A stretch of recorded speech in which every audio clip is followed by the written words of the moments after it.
Some people don't like you to mention certain things. Some people don't want you to say this. Some people don't want you to say that. Some people think if you mention some things, they might happen. Some people are really fucking stupid. Hit me! It's the worst of the Opie and Anthony show. Damn! It's not a germ thing with me. Dude, it's not a germ thing. It's I don't one have a germ lousy thing. booger. It's a booger. If you really examined what else was going on with that couch, you'd be horrified. No, snot. Dry skin and... Snot strikes a nerve with me that is only surpassed by shit. Only surpassed by shit. My level of disgust goes shit. Now, make sure you write this down, people. It's shit first on the list. Disgusting thing ever that could come out of a human being is shit. If it was near me or around me, God forbid, on me, I'd lose my mind. Okay. So that's number one, the evil of all evils to come out of a human body. Second on the list, is snot. I agree. If snot gets near or around me or, God forbid, on me, I will freak out. If it's on my couch, I throw the couch away. I agree. Third, splooge? Probably pus. Pus? Some form of pus. Yes, pus. So wait, there's like three things you could think of that are worse in your mouth than a load? I didn't say in my mouth. Because... You'd rather take a load than need a booger? Here comes the promo. Because I've had... No, think of it this way. I'm even talking about myself. So I'm talking about snot or anything coming out of me disgusts me. And if, who hasn't shot a load on their own gut, right? It doesn't disgust you. And it goes down to urine, things like that down the line. But Urine's one of the least, really. I know, yeah. It I don't really care. is. You take a leak, You're leaking so much at this point, it's your best friend. Why not? Right. What about earwax? Earwax is That's pretty up there, too. That's up there. Earwax, probably right after pus. It's like a buttery goodness. It's tart. You ever put your tongue on your finger after you stick it in the earwax? Don't make me. You almost made snot come out of my nose. You would never eat like a big watery runny booger? God damn it!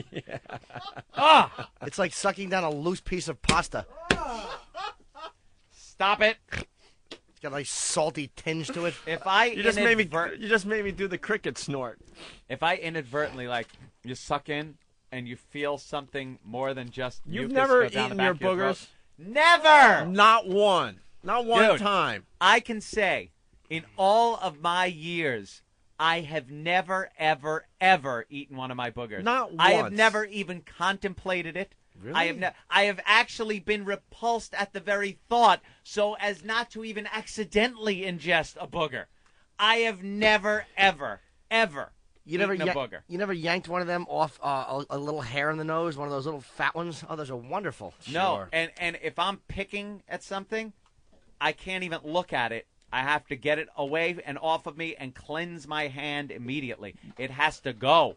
And when I used to work on the job and see those construction workers plug off one nostril with the thumb and go, the snot rocket. and a snot rocket, Those things rock. it would disturb me for hours, and I couldn't eat my lunch. Bill Madden taught me the snot rocket when I was back in like junior high. We were playing basketball. He's like, and I needed a tissue. He's Nope. like, screw that. Just do what I do. Right on the sideline. He didn't care. Right on the cheerleaders if they were too close. If I blow my nose, I have to have a mirror right there too, so I can make sure there's nothing hanging, and I have to make these things out of the toilet paper or tissues that I could shove up my nose and twist around and pull out like rubber bands and make sure every bit of it's gone. You know what you do? You wrap the toilet paper around the finger, and then you put the finger in, and you can dig and pick and scrape with your nail. Yeah, but under sometimes the it paper. pushes it up. I found what's better is a loosely packed little twist of toilet paper.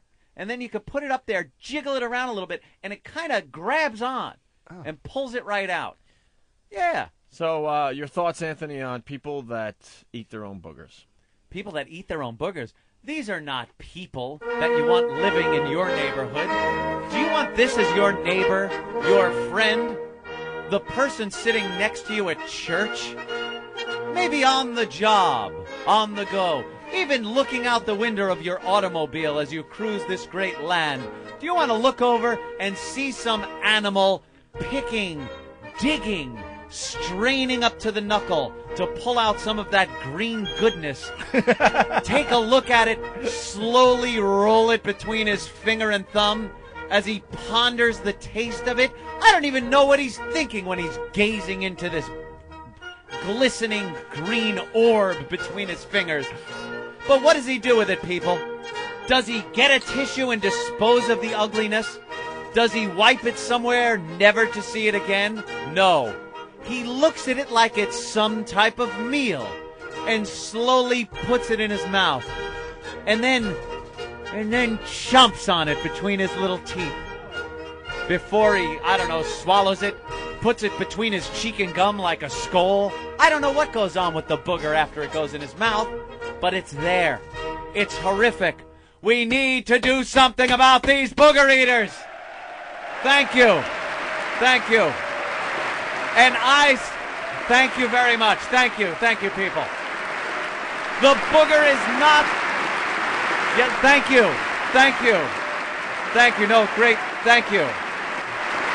We as non-booger. Thank you, people. Thank you, please. Thank you. I say, put the booger down. Awful. Snot is the reason I won't eat rice pudding, says Clark Gifford from Whackbag. I have no idea what that means, but something struck a nerve there. Rice pudding. Rice pudding is an awful invention. Do you know there were dominatrixes that? Well, I've read stories. Yeah, stop it! Don't even say it. No, it's not what you think. It's not what you think. It's not what you Snot think. rockets right in the chest? No, she'll actually put her nose in your mouth and blow her nose in your mouth. It's worse than I think. You're right. That is horrible. tell you the most disgusting thing for me is, to be honest with you, period. There's nothing that gets me more than that. That to me is number one. Clark on the awful Clifford scale. from Whackbag also saying snot is like the caviar of body fluids when compared to shit. It really is. Very funny with the food analogies there, Clark. Yeah, that can't. You don't enjoy the buttery goodness of the earwax? No. Earwax must also be cleaned out with a rolled up piece of tissue. He's a Q-tip. Q-tips freak me out. They're too small. I don't know what they're doing. So in what there. how do you clean your ears? I take a piece of tissue paper and roll it up, stick it in there, and like that, and then pull it out, and that's just as good. Because I don't know, they're too hard at the tip sometimes, and they're No. small. You never know how far to stick them in. Yes, if you stick do. toilet paper in, it'll crunch back if you go too far. There's no safety spring on a. Nah, Yes, sir. I now know the problem with his headphones. It's his ears. He's got a wax buildup that's about 4 inches thick. What? No. You got to scrape it out of there with a little. I Q-tip. scrape it out really good with the tissue. I love looking at that yellow on the Q-tip. Oh yeah. Actually, No, I wind it around like a corkscrew in there. when with I the, forget to clean my ears for a while and I go in for some goodness and it comes out, it'll skeeve like me out. extra crunchy. Oh Jif. my God! I didn't know I was lying on peanut butter all night long. It's just, should I make a peanut butter and jelly sandwich with this? Oh. You know how you know your ears are filthy? Like when you scrape it and it's not yellow, but it's a brownish yellow, and it's actually up off the Q-tip. Almost, it's not just on the Q-tip. It's like you pulled a physical piece of something out, like your Q-tip is wearing a hat. Oh God! Is that Earwax is not a hat. It's like a scab or something. Yeah, exactly. You know, this is something that freaks me out. I've been a cop now 13 years. Yeah. And I've worked all over the city. There's not one police station in this city that I have not gone into and walked into a urinal that there's not boogers on the wall. Oh, the people picking and wiping. I don't know if it's one cop that just goes around the whole city and picks his nose and wipes the booger on the wall, but there's not one urinal in the whole city. You ever lean forward and lick that wall? Yeah. Wow. Why not? And then they try and sometimes they try and see how far up on the wall they can get it. And the prisoners do that with shit too. Like they'll monkeys throwing their crap around. right. I've seen the cells where they'll I guess they'll do the finger in the ass or something, and they try and see how far they can get it up on the wall. Up on the wall. That's a little That's contest. great. A little contest for them. Jimmy, to did you try bide that when the you were time? downtown in I the Tombs? hated it. I tell you, that made me a better citizen. I'll never get Certainly arrested did. again. Never get arrested. See, they taught you a lesson. One night was all it took. Brutal. Oh, it was awful. God, that's disgusting. Yeah, the booger on the thing. The problem with the booger on the precinct wall is if you lick it, it won't come off. It's like a hard little bump. It's like a genital wart on the wall.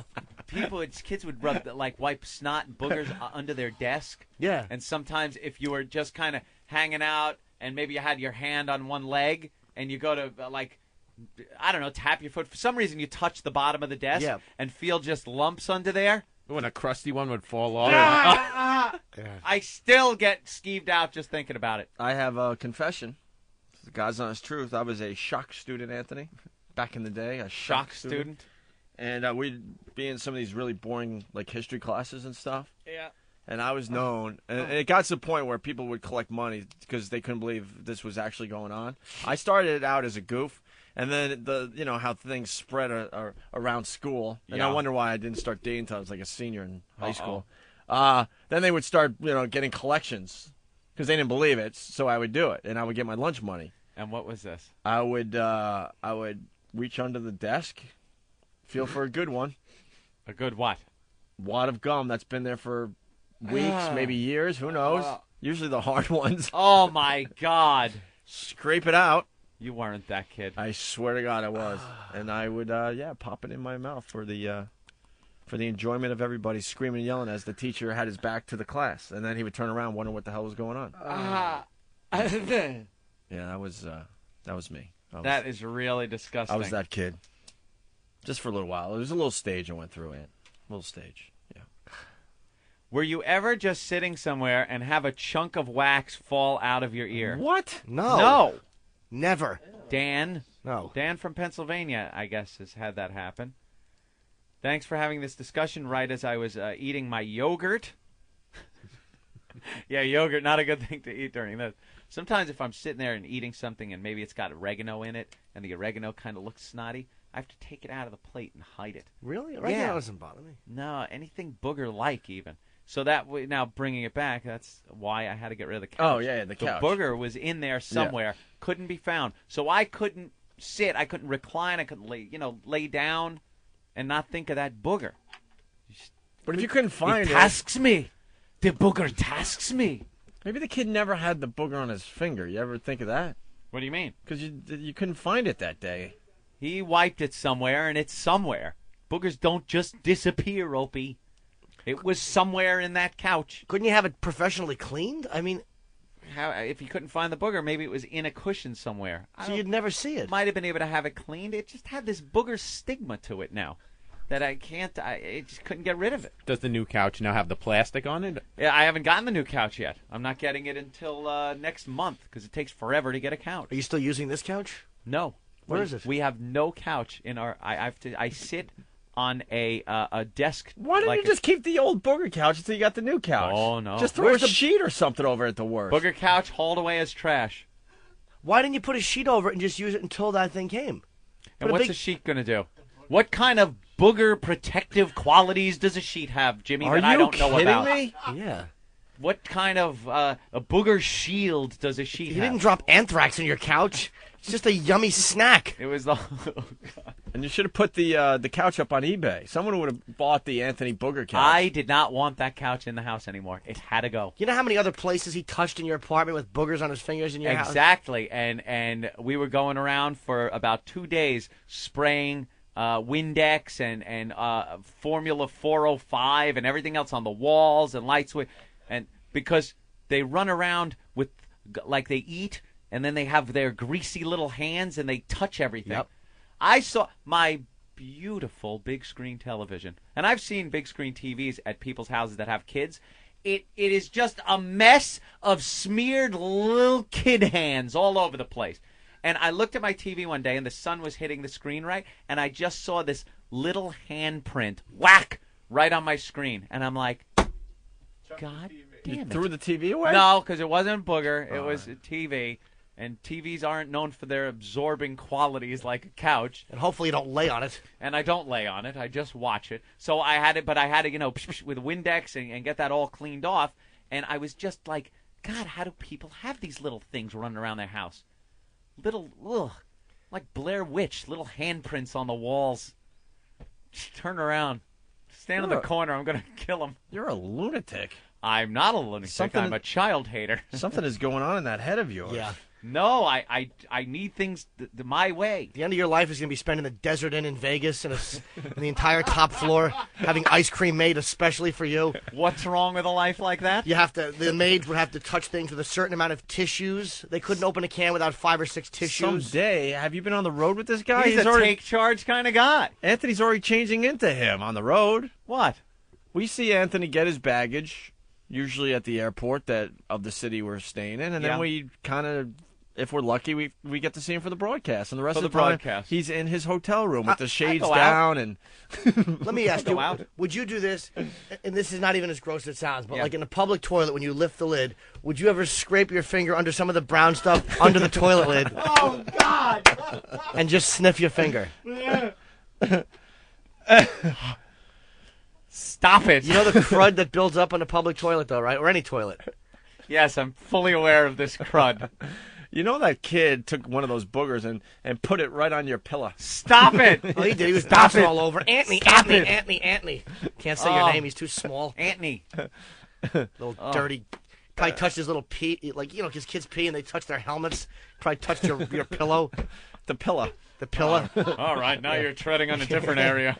Or he scratched his little childish bum. Oh, Put his stop finger- it. You know how they scratch like their a ass? baby chimp. Yeah. So they're just always touching and wiping. Itch it and then touch Uncle Anthony's pillows. And how old is the kid?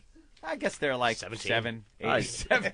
17. Well, you know the kid is wiping his own ass, and you know a 7-year-old's not doing a good job with that. So you got to think there's like microscopic, fecal matter on his I've fingers. disinfected the house. Did ya? Disinfected. And if all else fails, I'll be moving soon anyway. Did they use your soap?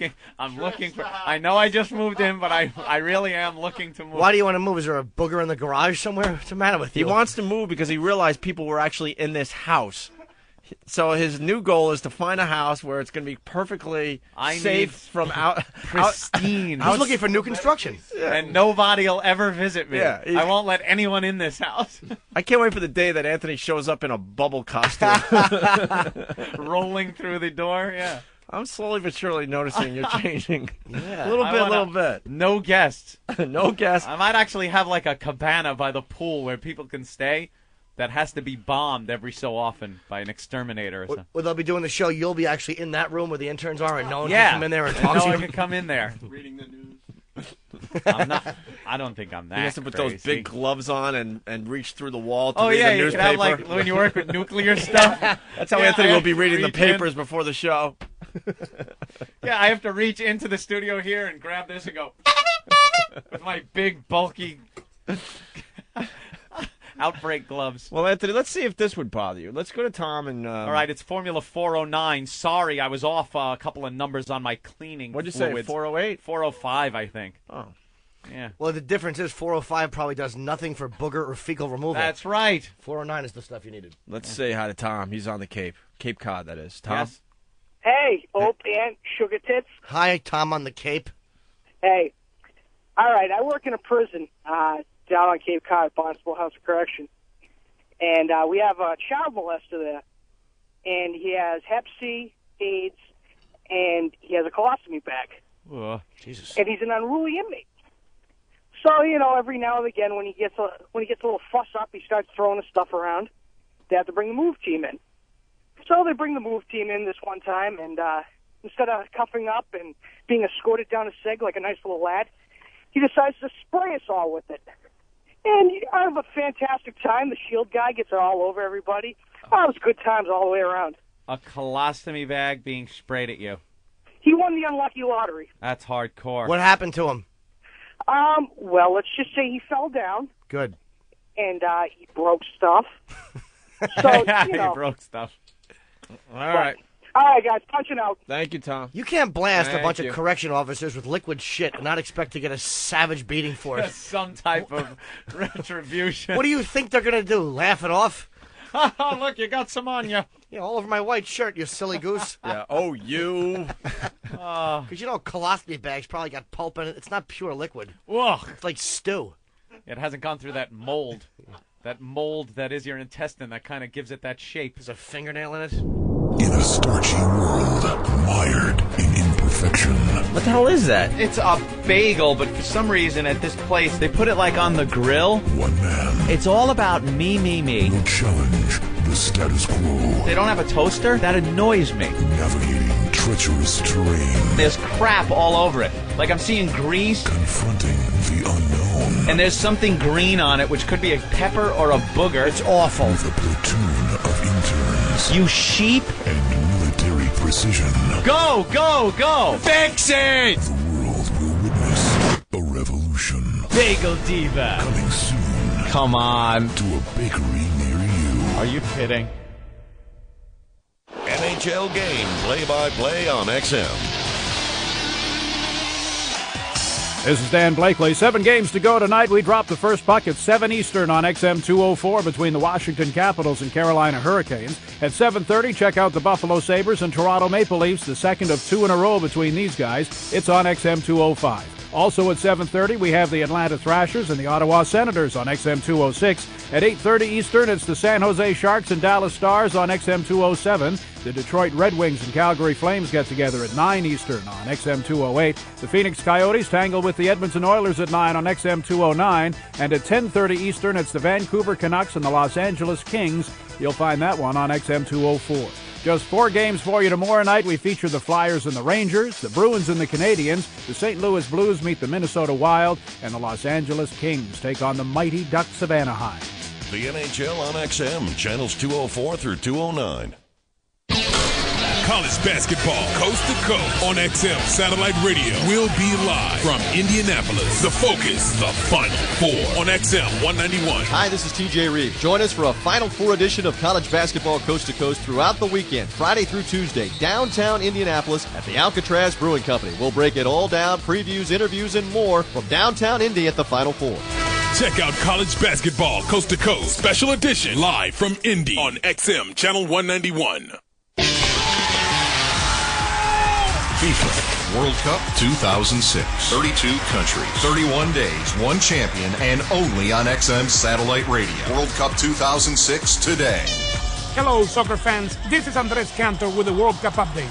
The U.S. has set its final schedule before leaving for the World Cup in Germany. They will play exhibition games against Morocco, Venezuela, and Latvia before leaving for the Cup. The Americans, preparing for their 5th straight appearance, will play Morocco on May 23 at Nashville, Tennessee, Venezuela on May 26 at Cleveland, and Latvia on May 28 at East Hartford, Connecticut. This was Andres Cantor. Tune to XM 148 for World Cup this week, each Friday at 9 a.m. Eastern and Saturday at 8 a.m. Eastern. And coming in June, follow the play-by-play action in English on FIFA World Cup 148 and in Espanol on Deportivo XM 147. Listen large. I just got wow at the big old hootie donor. Let me see them, buddy. It's the Opie and Anthony Wow Line. If you're on the road and you get wowed, we want to know about it. Call 866-WOW-ME-05. That's 866-WOW-ME-05. Tell us where, tell us when, and tell us what those delicious boobies look like. And if your message isn't too stupid, we just might use it on the air. Ooh. High Voltage is an XL channel which may include explicit language. Channel blocking is available by calling 1-800-XM-RADIO or XM Canada at 877-438-9677. The Opie and Anthony Show. Here's Opie and Anthony when they're not awful. Okay, terrific. The worst of Opie and Anthony. No more of that. It's bad for you. Unbelievable. Unbelievable. I'm the only one that didn't get to take a leak. This break was so short, no one's back from the break yet. I guess Opie and Jimmy still in the bathroom. And I was walking out, ready to take a leak. I forgot, and a good thing, I forgot the key to the men's room. I figured it would be open, like Jimmy or Opie would have left it open or something. No. So I walk up and I go back to get the key, and Eric tells me, hey, we're back on the air. Oh, wow. So I don't get to take a leak. No one's here in the studio. It's like, you guys are back on the air? Yeah, well, so I have to run in still bladder full of urine. Well, Opie, we were just chatting in the bathroom. I'm talking about my dumb Chicago flight. He's like, do you think I got time to take a dump? Oh, no. Right now, he's taking a dump in there? Stupid is on the bowl, so I waited for a couple of seconds until I felt he was settled in, and I just shut the lights off and walked out of the bathroom. Because that's what you do. So I'm hoping he's right now duck walking with a log hanging out, trying to get the lights back on. Yesterday, we all went to the bathroom together, as we sometimes do. And Jimmy, notorious for turning the lights out when old Florentine when we're trick. in there. Credit where it's a due. great gag. That's Those bathrooms are pitch black in buildings. You know, rarely have a window in there. That then can open in 5-degree weather. So I just about done, and the light goes out, but I'm used to it. But I didn't know there was anybody else in there, and there was some guy just from the building, and he's sitting in the stall, and you just hear, hey, turn the light back on! And there he is, just dumping in the dark. When I was doing Last Comic Standing in New York, we were doing the semifinals. I went into the bathroom and I got somebody so good. That was shot in a hotel on like 50-something Street, the Hudson Hotel. And I got this. I shut the lights off in the men's room and I walked out, and this guy was screaming in the hotel. It was like a big lobby. Who the fuck turned off the lights? Somebody turned off the fucking lights. He was as angry as I've ever seen anybody about anything. And there's like a bunch of people in the hallway. He was screaming. Dude, I got the aftermath, though. So I'm in the stall dumping, and there's another guy dumping, and you turn off the light. And Just I know, now? Yeah, I know the gag, and I'm just like, oh, God. Because he's done it a million times, right? This guy obviously was reading, like, it had to be the New York Times, because all you hear is, give me the papers. Give me the papers. I need the papers. I don't want to mess Papers either. I have nowhere to slam this, but basically all you hear is, son! Slams the paper down. You hear a belt. And then he waddles out. That clanking of the dump belt. He waddles out of the stall, and he doesn't have the belt is whatever. Clanging, thank you. And he clangs past me, turns the light on, and goes back, and then you hear with the paper, and he goes back into position. Well, when he sat back down and his cheeks opened up, it was probably like chewed bubble gum because he didn't wipe. He just jumped out. He couldn't do the duck walk all the way over to the light switch. It was really funny because I'm like, whatever. Just sit there and take it, duty boy. Annoying. Good thing it wasn't Ben. And then stupid stalker Patty's outside the studio. You're back on the radio, and they're talking about you. You're back on the air. I think you need to be back in the studio. No, I think Anthony could handle it by himself. Yeah, I could handle it if I didn't have to piss so badly. Do you have to take I went up to go to the bathroom, and I forgot the key, which is a good thing, or all three of us would have been in there, and nobody would have been here to return to the program. Be funny if we came back and it was the Eric and Derek show, and they wouldn't let us in. All of a sudden, it was a big hit. Be a great story for E.T. We're out of a job. This is G. Gordon Liddy, and you're listening to the worst of Opie and Anthony. Billy. Yabo. There he is. Opie and Anthony and Jim Norton, big fans of Billy West. How are you, sir? I know who you guys are. I know everything about you. Is that good or bad? Men. Opie and Anthony. Wow. I made it with a woman. Alert the men. Billy West, the voice of everything. Not everything. You jumped into just about everything. I'm amazed. Didn't you wind up getting like Bugs Bunny's gig? Yeah, I did that for 10 years. Christ.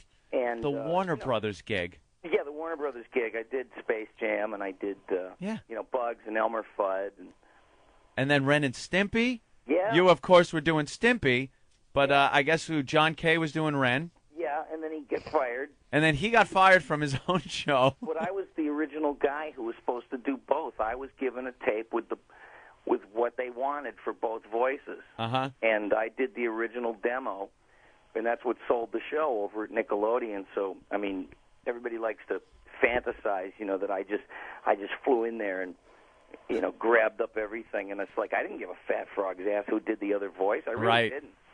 Yeah, because the Stimpy voice was great, of course. Hey, Ren, will you button me?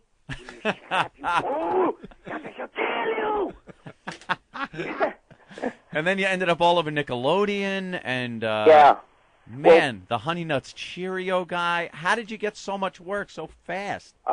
I think I kind of had, from being on the radio in Manhattan, I think I had kind of an electronic business card, because everybody on Madison Avenue listens to everybody who's on the radio. Howie.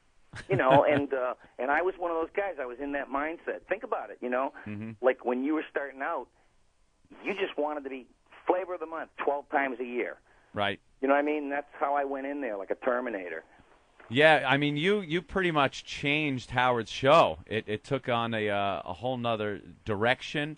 You were a talent on there that brought it up to another level. Well, I was facilitated in different ways. Like they'd get me going on a certain premise, or they'd say, hey, try this tomorrow. And then, of course, Jackie was the $1 Million Man. I mean, he used to, he'd hand me something that was like worth $1 million in comedy dollars. Yeah. You know what I mean? It was that was like the golden age of Stern's show, with Jackie and you there. Some of the stuff. I it's like I haven't listened in an awful long time. I'm a big fan of like AM radio. Right. And I listen to the liberal talk shows that are starting to flourish in the face of all that other right-wing crap, Yeah. Yeah, both sides can be pretty entertaining, though, when they really go off. Yeah, but there's this thing that, over the years, everybody was trying to, conjure up, like, what must have happened over there when I left. And I used to read the posts, and I used to go, I don't remember this asshole being in the room when I said these things and did them. Really? And everybody's an expert. Here's what happened. Yeah, there's a lot of... Billy went in there one day, and he's ungrateful. And yeah, there was a lot of controversy as to why you left, because you definitely were a shining star on that show. Some of the most memorable things that came out of Howard's show was Billy West, the Marge Schott Marge stuff. Schott thing. I used to listen every morning when I was working, and when I was actually working for a living in construction. And the Marge Schott thing, the fucking Woodstock thing was probably one of the funniest things that was ever done. Alison Steele doing the voiceover, great and Alison Steele, God. and you doing Larry Fine. Well, Larry was the basis for Stimpy's voice. In Yeah. Stimpy. But you And couldn't no have a one cartoon did character sound Larry like a depressed fucking- old Jewish guy, so we had Yeah. to patch him up, you know. No one did Larry Fine. It was, No, I and it know. was a dead-on Larry Fine. It's like, God damn. I thought it was so sublime. You know what I mean? Yeah. It's like, And then putting him totally out of context into Woodstock was that bit was fantastic. everything out of context with the Stooges is funny. Yeah. You know what I mean? It's like, hey, Mo, I broke your Pesach dishes. Oh, think nothing of a kid. What are you, imbecile? This is the meat and this is the dairy. Ow, ow, ow. Hey, in this one. No, I didn't. God damn it. Wait a minute. Is that Yiddish for go take a shit in the ocean? Certainly. Oh, a wandering Jew, eh? Well, get wandering. You must have just grown up sitting in front of the television for forever. But you know what? I was right. My mother thought that they were idiots. Yeah. The Stooges. She said, how can you watch those awful men? And look, I thought Mo was a genius, but I didn't know why. And then, believe it or not, he and Albert Einstein had a lot and had something in common. I know What? you won't believe this, but it's true. Mo actually explained E equals mc squared, the theory of relativity. Yeah. When he said, "We ain't getting no place fast," and I said, "Oh my God, it's true. He has a link to Albert Einstein." Except Mo said it where I could understand it, you know. Did you grow up on that though? Watching a lot of cartoons, Mel Blanc. Oh, sure. I watched it all and wondered how the hell can someone do this? Because he wasn't just a collection of witty little voices. That guy was the best damn actor.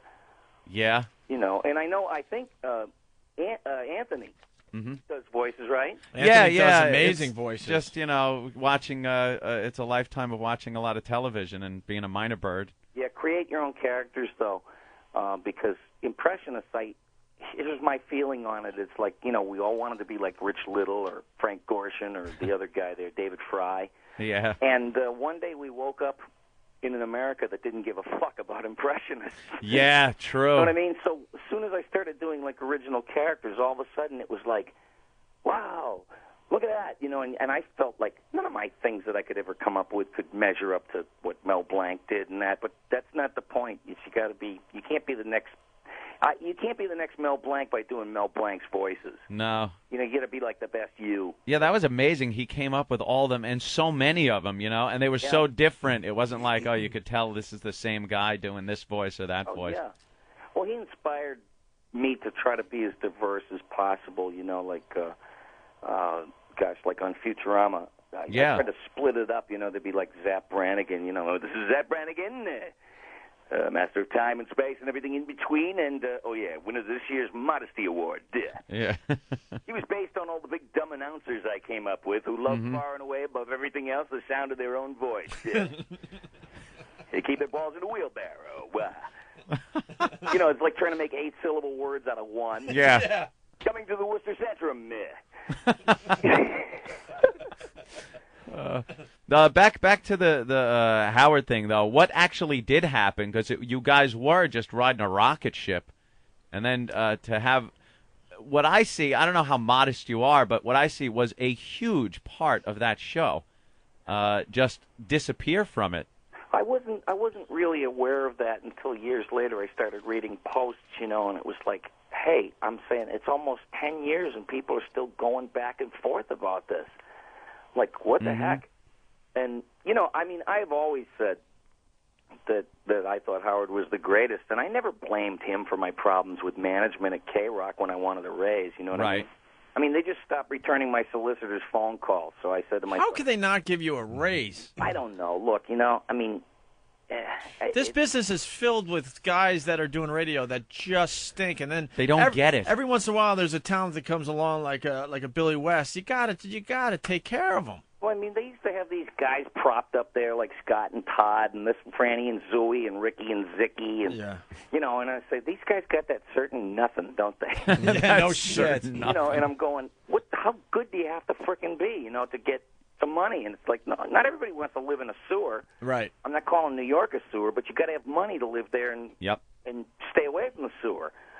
And it's ridiculous there. And they just stopped returning my lawyer's phone calls. So I said to myself, hey, you know what? I'm not a victim. I just went into Howard to say I'm leaving, and that I respected them and I loved them and I thanked them for the time there. And, you know, for the first time in 12 years, I didn't know where I was going because I worked in Boston radio. Yeah, I'm not trying to make any battle here or anything. Oh, but no, did he go to bat for you? I mean, that's see, I have no idea. But I never expected anything from anybody. I just said... Yeah, I know you don't that's a expect clear sign anything, that they but don't, Jesus not Christ. Giving back to me was a clear sign that said, you know, well, you're not that valuable.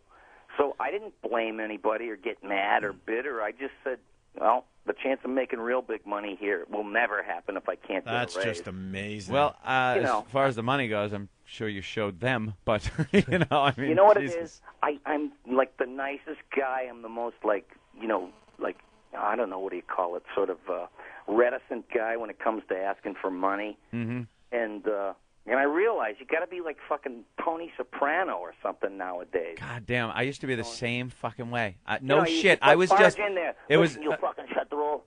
I want a fucking raise. You understand how fucking hard it is to live in New Jersey with no fucking money? This is the last fucking Sunday dinner I ever have at this house. There's a time you go through... always sounds like he's ready to cry. You know, Tony, you were never very good at athletics. What the fuck you got to say that for, Uncle June? What's the matter with you? There's a time you go through where you're just kind of happy to be there. You know? Yeah, I know. And the money thing, it definitely is not even an issue. But then when you realize, your car is falling apart and you got to make your bills, Sure. you kind of want to at least be compensated for what you're doing and the capacity that you're Can I doing tell you it this? in. Billy West is a very inspirational phone call. I hope you all realize that. Absolutely. Absolutely, Jimmy. Listen, you Raise know is what? coming I mean, soon. No, I guess I'm here to teach lessons and whatever. Yeah. For aspiring radio people is, just like eat the shit sandwich for a while, but don't leave that as your precedent, You're not going to say it, but it's pretty obvious that someone's ego got in the way, and it's too bad because I really don't know. All I know because you were is doing some great things, and we're in radio. Like if someone like you came along, holy shit, we'd make sure you were taken care of. You kidding me? Oh, there were guys, sidekicks that just did so much better than I did. But I didn't think of myself as a sidekick. I just thought of myself as a utility infielder. but I was good at it. Right. And this weird soap opera kicked off about 2 months ago when some shitfuck took a quote of mine off my website and injected his own editorial. What was that quote? What was the quote? That I was bitter about Stern, and then he lobbed it into the New York Post as if he had talked to me. And he put that I was bitter in there, and it went to Richard Johnson. And because of one scavenger, I wound up looking like a bag of dumb remarks. Yeah, that same asshole has printed a lot of bullshit. But, I mean, how can you get away with that, like taking something that you read somewhere and saying that they told it to you and that you sounded this or that? You're talking about Chauncey Hayden? Yeah. Who just makes shit up? Yeah. Yeah, I'm a decent guy. I gave everything my all, and make millions of people happy for over a decade, and still, no matter what the fuck you do, there'll always be like 13 and a half people who hate you for some reason. Right. Hey, Billy, like I said, that was the golden age of that show, and that was the you can't miss a day because you guys had something there, and it was amazing. I listened to the old tapes, and I'm like going, oh, my God. I don't even remember saying that. All I knew is that I'd come out of there just kind of like questioning myself, like, what the fuck did you just say? Sometimes you listen to... Most people got it. People are smart. They got it. Yeah. Would you ever go back to radio? No, I think for guys like you, you're probably an anomaly. You probably get a lot of money because you hung in there and you made it. Yeah, we're one of the lucky. We're one of the lucky shows. They're not going to bring a lot of radio shows to satellite, so we're lucky. We know not that. high profile anyway. Besides, Howard. I mean, I want a show. You want a show? That's right. We got Saturday night here for you. Oh yeah, 12 midnight. We should talk. Yeah, we can give you some time. No problem. I'd have a fun time. The great thing is you disappeared off of Howard's show, but then you just popped up everywhere doing voiceover work. Well, actually, I guess in this weird Zen way, I have them to thank for just refusing to Pay up, you. up the ante because, you know, I went to nothing. I left and went to nothing. That's against all what your uncles told you. You know, Right. Hey, we stupid. Have something to back it up before you leave, you Gotta asshole. make sure you got something lined up. Yep. You know, and then I have that work ethic because it was installed in me, you know, because the immigrant mentality. You know, Yeah. you had a chance to work 18 hours a day and you didn't do it? The fuck is wrong with you? Yeah, and then know, all of a and- sudden you start hearing the Honey Nut Cheerio bee, and I'm like, I think that's Billy West. Oh, yeah. And then it just, Cheerios, it's irresistible. it's just, there you I'm go. a recycler. I believe in recycling, you know, because I'm big on that with garbage and stuff. Yeah. But I used that voice on that show, Doug. Right. That was Nickelodeon Doug, and Doug was a painfully shy 11-and-a-half-year-old, and this is my dog, Pork Chop. And just the cash rolls give me in. a microphone, loser. Hey, this is Roger Klotz, and I'm telling you, I'm the coolest guy on radio, and I got control of your radio too. What do you think about that? Voice. And the cash rolls in. That's great. Well, you know what? I got to tell you, radio is like kind of you're a buyout basically. I know I always was because you don't really own anything, you know, that you did, and you can't get residuals on it. So it's kind of a license to print money. And I think I was one of these guys that just said, "Wow, you know, residuals is what keeps people alive out here." Yep. You know, you don't hear from Terry Hatcher for years, and all of a sudden, you know, bang, but she had to live somehow, and she got all those Superman residuals. Yeah. Oh, I do a Terry Hatcher impression. Oh, yeah? Let me Yeah. hear Do these bones make me look fat?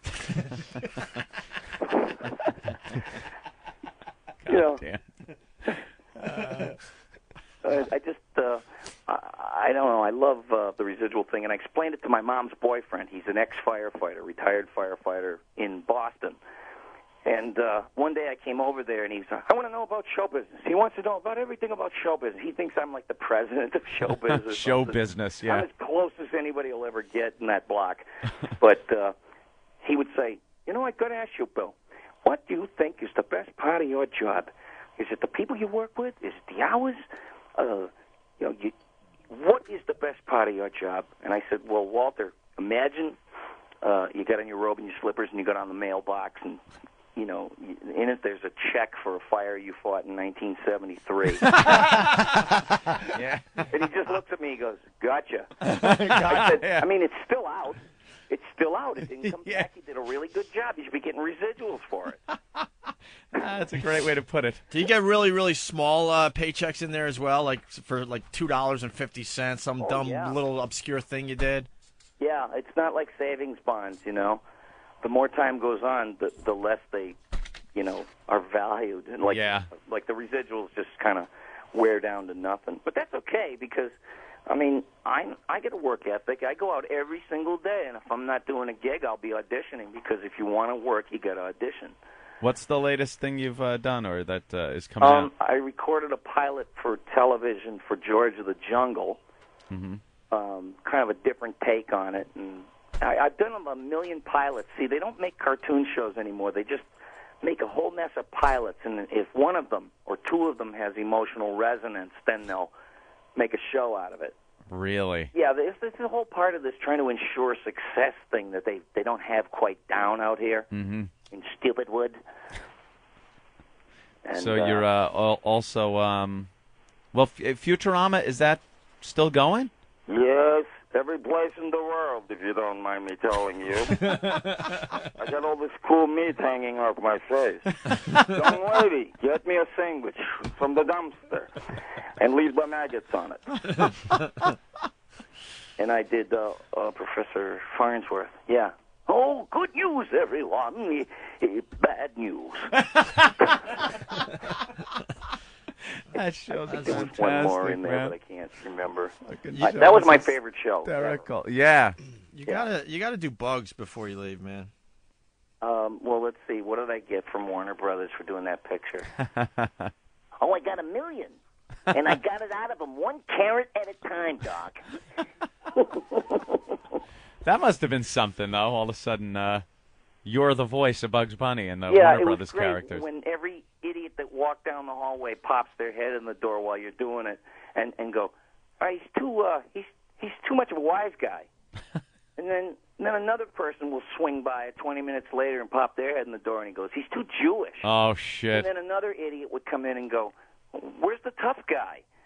You know? Yeah, that's got to be rough because everybody is so familiar with that voice. But, I mean, we're in radio. We came from radio, and our world was a sonic world more than visual. Yeah. You know, theater of the mind. These people don't think like that. They just have their own little perception of which ones they saw. I mean, Bugs had 1 million incarnations depending on the director. Right.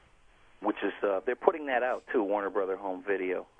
Oh, really? Triple threat of classic animation.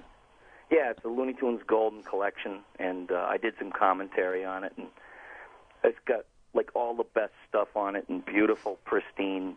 You know, because it's so funny. We think that the Warner Brothers cartoons are playing constantly like when we were kids. Yeah. But they're not, and I think there's a whole mess of kids that are like 6 and up now that don't really know who they are. Yeah, not a clue.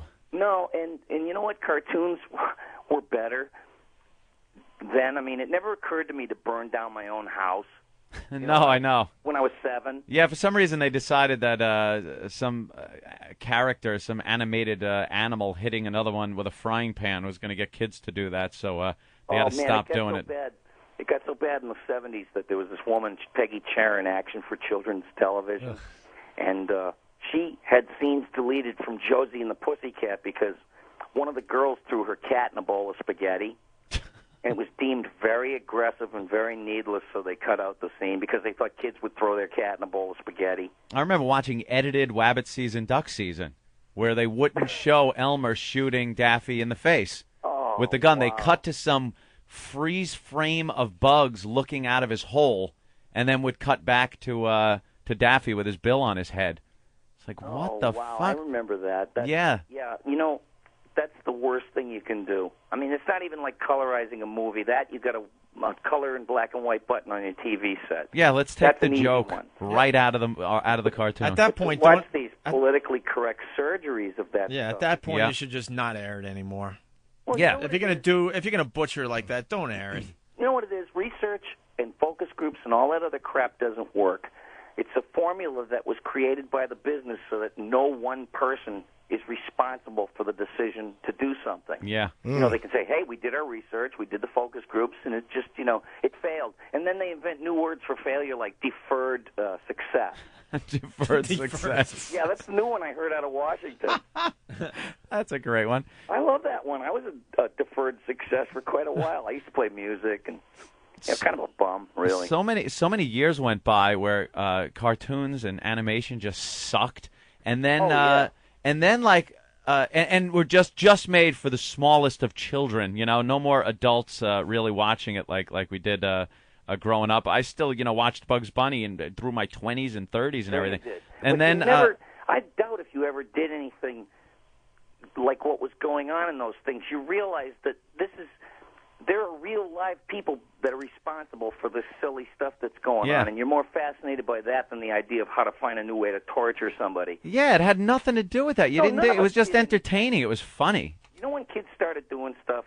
After we cut the good stuff out of cartoons and we banished, characters that had cigars and all of that crap, it started going into Sesame Street, which I kind of loved. I thought was great whenever I got to see it. But I wasn't around in the 70s watching TV. I was playing music. Yeah. So, goddamn hippie. As soon as they started showing this Rainbow Bright and My Little Pony, it was all that crap, and Hammerman and all that other shit. Yeah. You know what happened? It's like that generation wound up to do drive-by shootings. Yeah. And killing their own kids. I mean, this phenomena swept the country.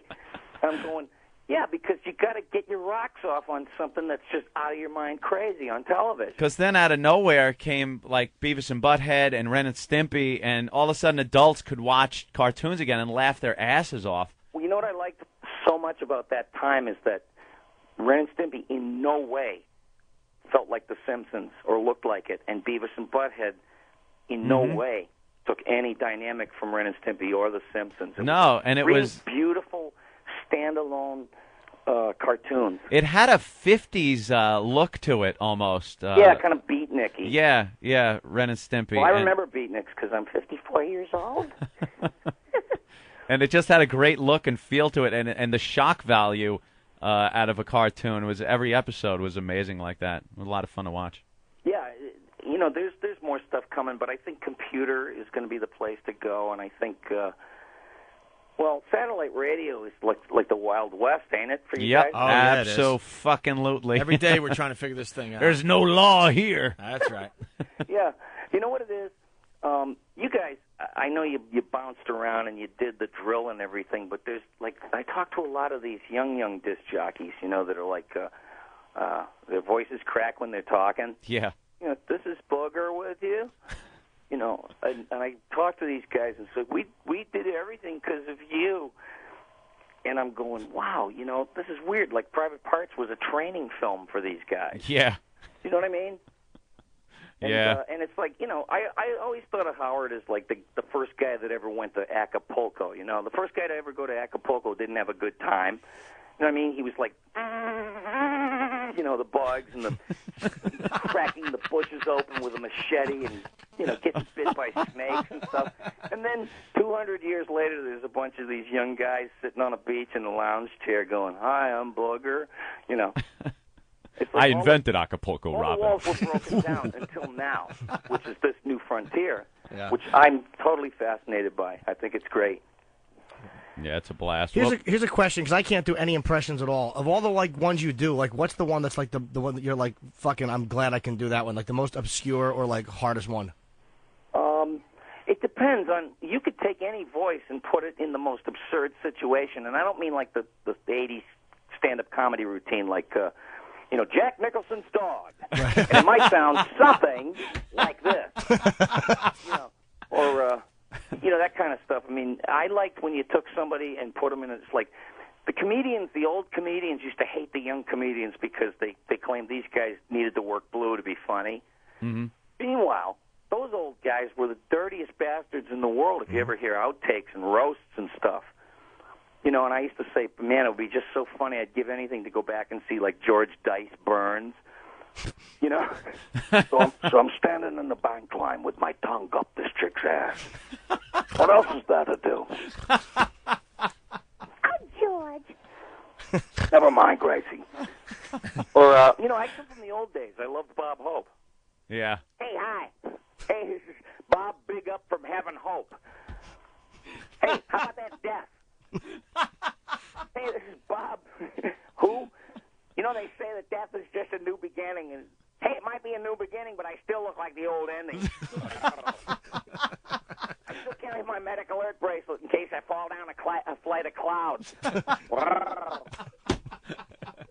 Hey, how about that glaucoma? You want some cream in your coffee? Squeeze it right in there, yeah. Keep the motor running, boys. These jokes are gutterballing. Hey, speaking of radio, a lot of people are calling in saying you do a great Grease Man. Oh, well, yeah. He was one of those guys that kind of had that voice that Zapp Brannigan wound up doing. And Yeah. the thing is I knew Phil Hartman before he died. He was really cool. When I was still in New York and I was up to nothing, I just left radio, and I get this phone call. My wife got the call, and I'm on my way home out of the belly of the beast, and I hear the gates clang shut behind me. And my wife calls me and says, you won't believe who I was talking to for like an hour. I said, who? She said, Phil Hartman. He went on and on about how much he liked your stuff and how much he loved, And I said, hey, honey, I know so many people that are capable of pulling an elaborate joke like that. And then I got the phone number. I called him back, and it was him. Wow. And he says, when are you going to come out to Hollywood? Yeah. So I'm like, geez, I don't know. I really don't. I had nothing planned, to tell you the truth. But he was the nicest guy, the most generous guy as an actor, and as a person who would talk to you, and you didn't get that weird vibe from him. It's so odd to have, because that's all I've heard about him are good things. You never heard, God, that guy was a prick. And to have him have to fucking go out like that was awful. Oh, I know. And the thing is Philip J. Fry on Futurama was named after Phil Hartman. Really? Yeah, and Zapp Brannigan was going to be done by Phil Hartman. So when people hear that, they go, "Oh, that's Billy doing Phil Hartman." But you know what? We talked about all that stuff before Futurama, and we both had that love of the big dumb announcers, you know. Yeah. 25, 30, 35 years ago. Yeah, he Those used guys to that do came that. on you know, now kids hear those voices and they assume they're being lied to. You know, hey everybody. One of the best SNL bits he was ever in was the one where he played the doctor back in the 50s. They were all smoking cigarettes. Oh yeah. And tells the woman, "You have lung fever." Yeah, smoke these. You have lung fever. Oh my God, lung disease. That reminded me of the avian flu pandemic. You know, which I don't believe. Of course not. It's a crock, you know. Like 60-something something that's people. gonna come along and turn your lungs into chip dip. Doubt it. I doubt it. You know. Yeah, 60-some-odd people have died worldwide, and we're supposed to start panicking now. Yeah, really, it hasn't killed anybody in Europe. Yeah. And, you know, the terror helicopters are flying around all night here in L.A. And terror! There's a lot of terror. There's just nothing but terror. And I believe in an America where a man can come home after a hard day's work and be able to put food on his family.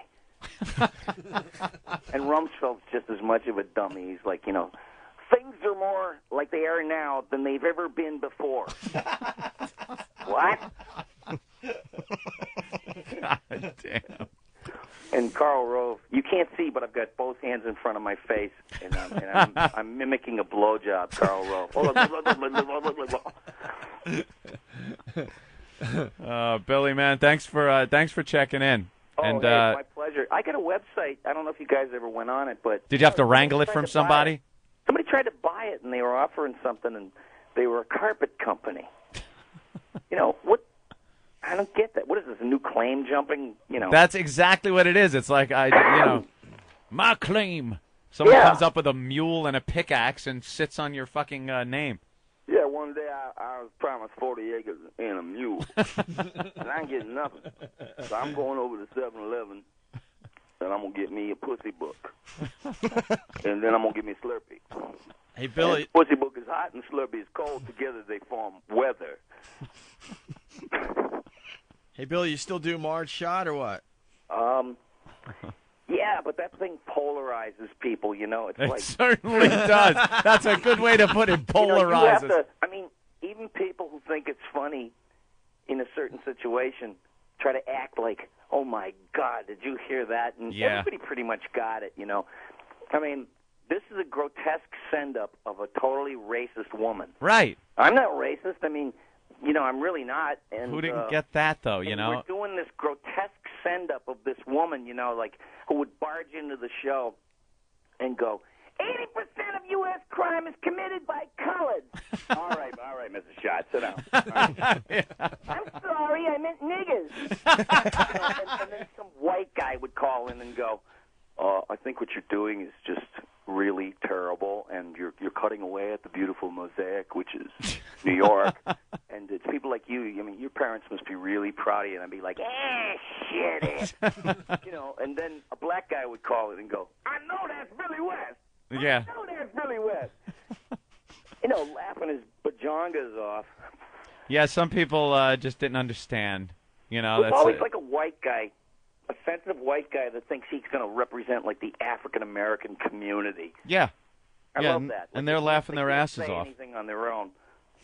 Yeah, some people don't understand that it's, a joke of, you're doing an impersonation, over-the-top impersonation of this woman who is known for saying some pretty awful things. She did but say really rank things. I was, like, blown away by the stuff that she said. I don't know what it is about radio. When you're on TV or you're an actor in a movie, you could play the most heinous character, and it's fine. They never say, like, wow, you're some racist when you were playing that part, you know? But then on the radio, if you do some kind of character, people call up, and it's like you're standing on a soapbox outside in the street blurting this shit out. Oh, yeah. I mean, they attack soap opera characters because people are fanatics. You know, they really believe that this guy on the show is like, Yeah.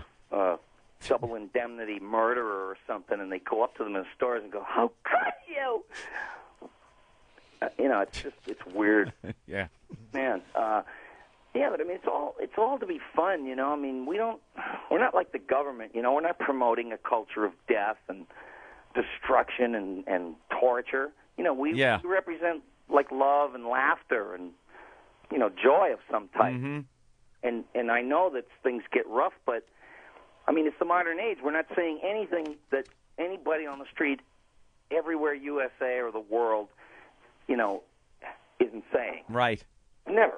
Yeah. I mean, it's hard to reinvent language as much as they try, though, with that deferred success shit. Billy, I would have given you more money, but I'm out in the Hamptons. You're what? Tell him, Robin. Oh, yeah. No, you know what? I wanted to pay you more, but I got to buy a house out in the Hamptons. I don't know. He didn't. You know, I had no idea like where he was on all that stuff. But it's out here. It's really bad. It's so snobby. When I first got here, I go to my first Hollywood party, and I figure I'm going to make sure I have some $100 bills on me. Yeah.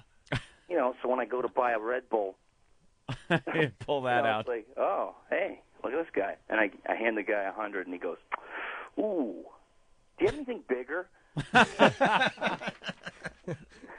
So you got to have money somehow. Absolutely, Billy. Hey, I really appreciate it, you guys. Great, man. I've followed your career, and I'm glad I got to talk to you. If you're in New York, pop in. Yes, I'd love to have you on here live. How about that? All right. Cool, man. All right. Take it easy. All right. That's all for here, folks. There he goes, Billy West. Thanks, Billy. Bye. That was great. I've been gangbanging, killing, stealing, robbing motherfuckers, selling crack, got my holes in the back. I don't give a fuck about nobody in this motherfucker. Let me show your ass something.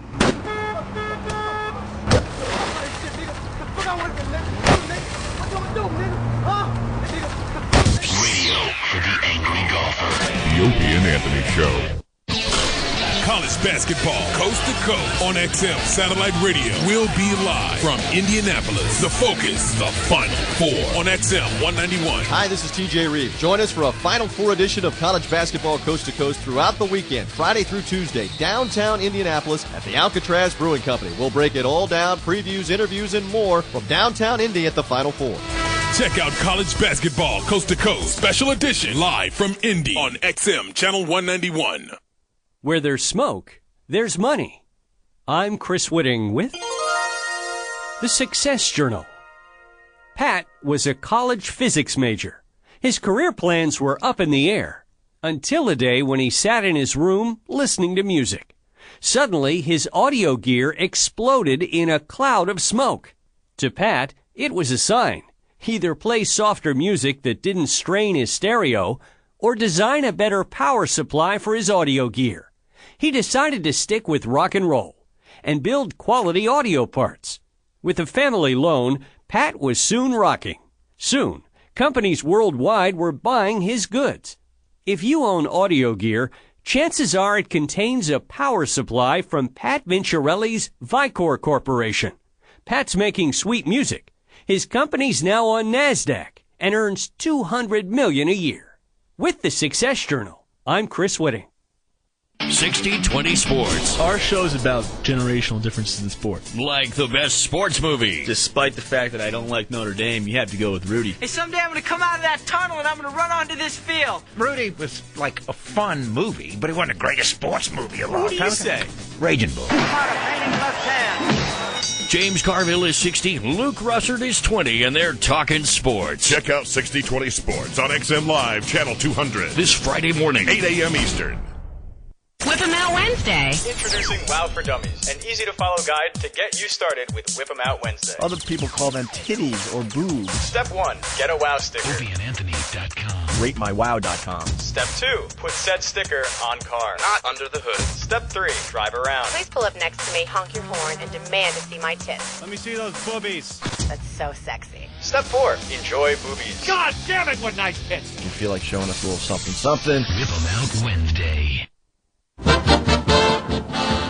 Don't miss the next Ron and Fez show. Scheduled to appear, Horseface, Sarah Jessica Parker. Humiliated Bush Toady, Harriet Myers. Mummy in a pantsuit, Barbara Walters. And Kate Moss will stop by to show us the latest fashion for Coke whores. All on the next Ron and Fez.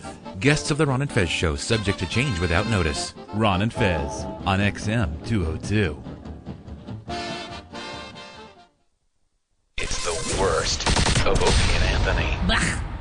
Remember that producer from O'Reilly's show? Here comes Ben. This is a great story. Ben is giving a thumbs up. Remember? You fold on the questioning. Which one, from The Fugitive? Well, remember Stephanie, who I don't know if she's still producing, but she produced for O'Reilly. Yeah, we talked. And we've talked about her over the years, but basically she was a producer for O'Reilly, right? Yeah. And they were trying to get Anthony and I on O'Reilly's show for a long time, and they were using this girl Stephanie. Like, she was coming into our show, interviewing us, talking to us, trying to convince us this would be a good thing. Remember, she used to hang out in the studio with us, Anthony, right? All this stuff. And we really got to know her, right? We were in a conference room with her. She sat us down, face-to-face meeting, in the studio, watching the show, getting the feel of the show, going back to Fox, trying to work out this whole deal for the O'Reilly people, right? Right. So I used to stay in the city at this point, and I went down to where Ben was living at the time, and we went and had a few drinks, okay? And she happened to be at one of the bars. We ran into Stephanie down there, right? Uh-huh. She's smoking cigarettes. She's drinking. We're not thinking anything, okay? We go back to her apartment because she says there's some kind of party going on. We go into her apartment, and a bunch of her roommates and their friends were listening to Pink Floyd, was it? Yeah, Dark Side of the Moon. Dark Side of the Moon, and they were just completely hammered. The lights off and just like, yeah. Lights Why off does and this story stuff. sound familiar? I've told you. I don't think I've ever told it on the air, though. Really? No, never been. This has never been told on I air. don't think so. 'Cause Not the whole story. No? No. All right, because I'm kind of thinking I remember hearing this recently, and I thought it was on the air. Oh, no. Off the air, we talked about it. Yeah, Off the air. Okay. Yeah, there's a couple other parts of the story. So we weren't really feeling it because these people were really just shit-faced and just laying around with like black lights on and lava lamps and Dark Side of the Moon playing. And Stephanie goes, "Hey guys, you want to come up to the roof? I got a really, really cool view." So we go up there with some beers or something, Ben, right? Yeah, I don't. Yeah, something. In which, yeah, she just proceeded to ply Opie. Yeah, she was trying to. This is one of the stories that we couldn't tell for years and years. Yeah, because it was weird. So we're on the roof, and she's showing us the view, and we're drinking and stuff. And I'm getting kind of uncomfortable because now she's like hitting on me, and I'm thinking, well, we're trying to do something with Fox and Bill O'Reilly. This is not a good scene, you know. And then Ben, like, you had enough at that point, right? I left. Yeah, I left you there. Ben leaves. I'm still on the roof with this girl. She goes, "I'll be right back." She comes back down. She comes back upstairs with a blanket. Oh, she wants action, and that pretty much says it all right there. She's got more, beers happening and stuff, and I had some guilt there because I was going out with someone. I'm like, I can't. I can't. I'm trying to get out of this situation now, right? So I go back downstairs, and I'm trying to remember how this next part happened, but I guess I was I'm trying to remember. There was some reason I didn't leave right away. I was hanging out in the living room with all the stoners and stuff, right? Yeah. And these guys were basically passing out all over the room. And all of a sudden I hear this voice going, "Opie," and I'm like, "Yeah, what?" And she goes, "Come here." And the bathroom door is like slightly askew. I go in there. She's completely naked in a bathtub with candles all around, scrubbing her bush. Really? I swear to God. I'm Wants like, what? to show you it's clean. So she's taking a bath, and I'm like, wow. So I check it out for a few minutes, like, that's really cool. Then I start laughing like an idiot because I'm like, I just can't do this, you know? I swear to you, I can't do this. And I run out of the place. Where was Fred? I know, right? Was Fred in the tub behind her? So Did you leave your underpants, your wet underpants in the car? So You're ripping me off, Rob. I invented this chicks story naked in the bathtub. Yeah, this story sounds familiar. So I just start just giggling like an idiot, and I run out. I run out on her. I'm like, no, this can't happen, you know. Yeah. So I'm running down the stairs of her apartment. She gets to the top of the stairs. She's hammered in a bathrobe with it wide open, yelling and screaming at me because I won't have sex with her. Wow. And I ran out of there laughing. I called Ben immediately, like, dude, you're not going to believe this fucking story. So I tell him, right? So then, and then 2 days later, we did the Hooters signing. All right, yeah, this is where it gets really good. So, it was supposed to be a professional relationship because she wanted us on O'Reilly and vice versa. It's like not a good thing if you're, banging the producer of O'Reilly show while they're trying to get you on there. So remember the CD sign, the magazine signing we did at Hooters? Of course. We were in a lot of magazines because we just got syndicated, and a bunch of magazines did stories on us all at the same time. So we came up with this idea to get our listeners together, and we'll sign some magazines and have a good time at Hooters, drink some beers and stuff. Remember the beer fight and all that happened? So anyway, wasn't Erin there earlier that night making out? Who? Erin, who I eventually wound up dating, was there earlier. But I didn't meet her that night, but she was making out with another chick at that Hooters signing earlier that night. Yes, that is. You're right. The one that became your girlfriend for a while. I didn't meet her that day though, but she was making out with a chick. Okay. I seen photos of it was just one of our just wild get-togethers. It was a wild party. It turned out to be a huge beer fight later on. But anyway, finally, what I'm about to say that ties into what Anthony was saying. We're at the front table signing, the Penthouse interview and whatever other magazines we're in, and I'm sitting next to Anthony, and everything's good, a long line, we have beers and everything. All of a sudden, I turn to Ben. Ben has this look on his face. I'm like, what, Ben? And all of a sudden, he's freaking out. I go, what? All of a sudden, he points to his left arm like this, starts tapping it, and points to Stephanie. Yeah. I turn, and for the first time, notice that she has a fake arm. Yeah, a fake arm. She had a like completely up to the elbow. Fake mannequin arm with a little bracelet on it. It's plastic. It's like one of those when you lose your arm, they don't give you a hook anymore. For the most part, you get these plastic arms that actually some of them can move. Get a little movement, right? But hers, I don't think moved. No, it was thumb moved. It just was a mannequin hand. It didn't move at all. Hold on, we got to get Corey from Yonkers on the phone. Corey, hey guys, how are you? What's up? Is this the same chick you guys were partying with her back in the studio, and you took a picture of her skirt and a tampon string was hanging out? No, what happened was. But yes, that is the same girl. Is that the same day though? Yes. Yeah, same it was day. right after the party. We all went home, but signing. she went back to the office with Stinky, I think. She went back Smoked to the pot office with Stinky. And smoked pot, and I think they even had a little thing. And Rick drew an arrow on her. Rick drew stuff on her legs with Sharpies. There was an arrow pointing to her snatch. Yeah. And she still was, working me, trying to get me. And I used to have this disposable camera on my desk for when, celebrities came by. Oh, let's get a photo type of thing. And she proceeded to take pictures of herself, her snatch. Because she had a skirt on, so she, threw the camera down there and was just snapping away. And string coming down. And she forgot that she was having her time, so all these pictures had a string. Didn't it strike you as odd when she was holding all of her beers with one hand? Like, just drinking and then picking it up and then kind of just draping the towel over that awful left arm? There was nothing else going on. But this is the point I want to make about being an awful witness. Here's a girl that spent a lot of time with us, leading up to the interview with Bill O'Reilly. We had, like I said, face-to-face. She was writing on a notepad. She was in studio. None of that really matters, does it? Huh? None of that, as far as being a bad witness, really matters because I didn't notice. But the clincher, Opie, of you being a horrible witness is the fact that you were looking at her naked in a bathtub and did not notice. Didn't notice. That's you what had I'm saying. A fake arm. That's why Ben and I were like, "What?" Because she's naked in this bathtub. She's on the roof. She's partying with us. She was in the bar smoking and drinking, and not. This is the point I want to make. Not one of us, not one of the crew, noticed that this girl had a fake arm until we were at Hooters. What Jimmy did? Jim noticed. When did you notice? It was the first time I met her. Jim was the first one to point it out, and I think Voss was there. Why didn't you tell us? At Hooters. No, it was at Hooters. I remember giggling. Jim and I think was sitting with Voss, and they were laughing hysterically, and they're the ones that pointed it out. Jim's the one came over and told me. It was the creepiest feeling when finally Ben got my attention and said, "Look, oh my God," freaking out, and I turned, and when I saw that plastic arm, I'm like, I got this weird feeling, and like, did she just lose that arm like last week? How did we not notice? It all adds up like, we're in Macy's, and you thought you started talking to the mannequins. Now I understand. But just going back to this being a horrendous witness, you know?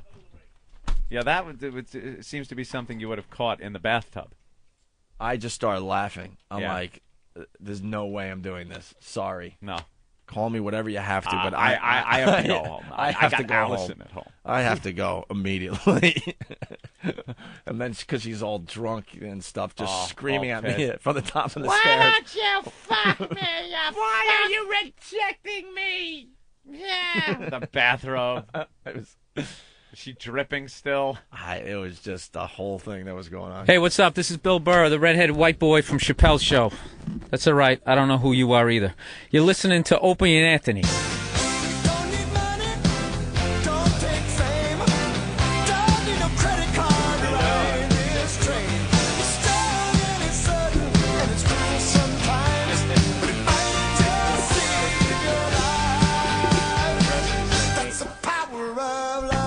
power of love, of There course. he is. Huey Lewis in studio. We God finally got a damn. real celebrity in here. That is. I'm not even kidding you, It's a Huey. real celebrity, as opposed to a fake celebrity. Well, Yeah, we've had plenty of fake we celebrities. get a lot of fake celebrities, you know. People that think they're celebrities, things like that. But you are indeed a celebrity. I appreciate that. And we apologize for making you wait out there with Stalker Patty. I had fun talking to Patty. Did you really? No, Yeah. you didn't. No, I honestly did. Of course, I did all the talking. So Yeah, maybe- she was probably just like gushing over you. Hi, Huey. It's a pleasure to meet you. you know Patty. I can Oh, tell. we know her. Well, yeah. she's not called Stalker Patty for nothing. She's a big fan. That's the power of love. It's always singing along with your songs and everything. That's good. Huey Lewis, man. Talk about an icon in music. You were there, beginning of MTV. How many music videos you remember watching with Huey Lewis too in many the to news? count, Anthony. The hit songs, one after another. It was like you were glomming the hits. And the guy doesn't age. You look No. exactly the same. I do. I really look good. Your viewers don't have. No. No. We'll get some pictures, though. That's my thing. Looking good. Looking good. Very important thing. And a big fan of XM, right?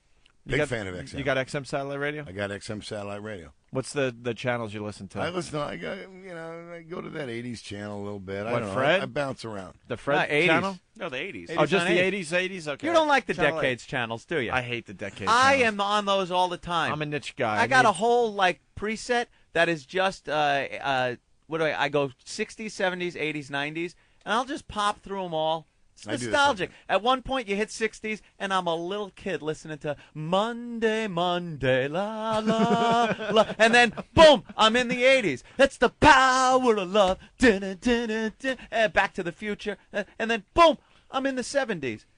Wow, wow, wow, wow, wow, wow. I love it. It's a time machine on four wheels. No 40s channel? Huh? I figured you'd be into that 40s channel. No, I'm not quite.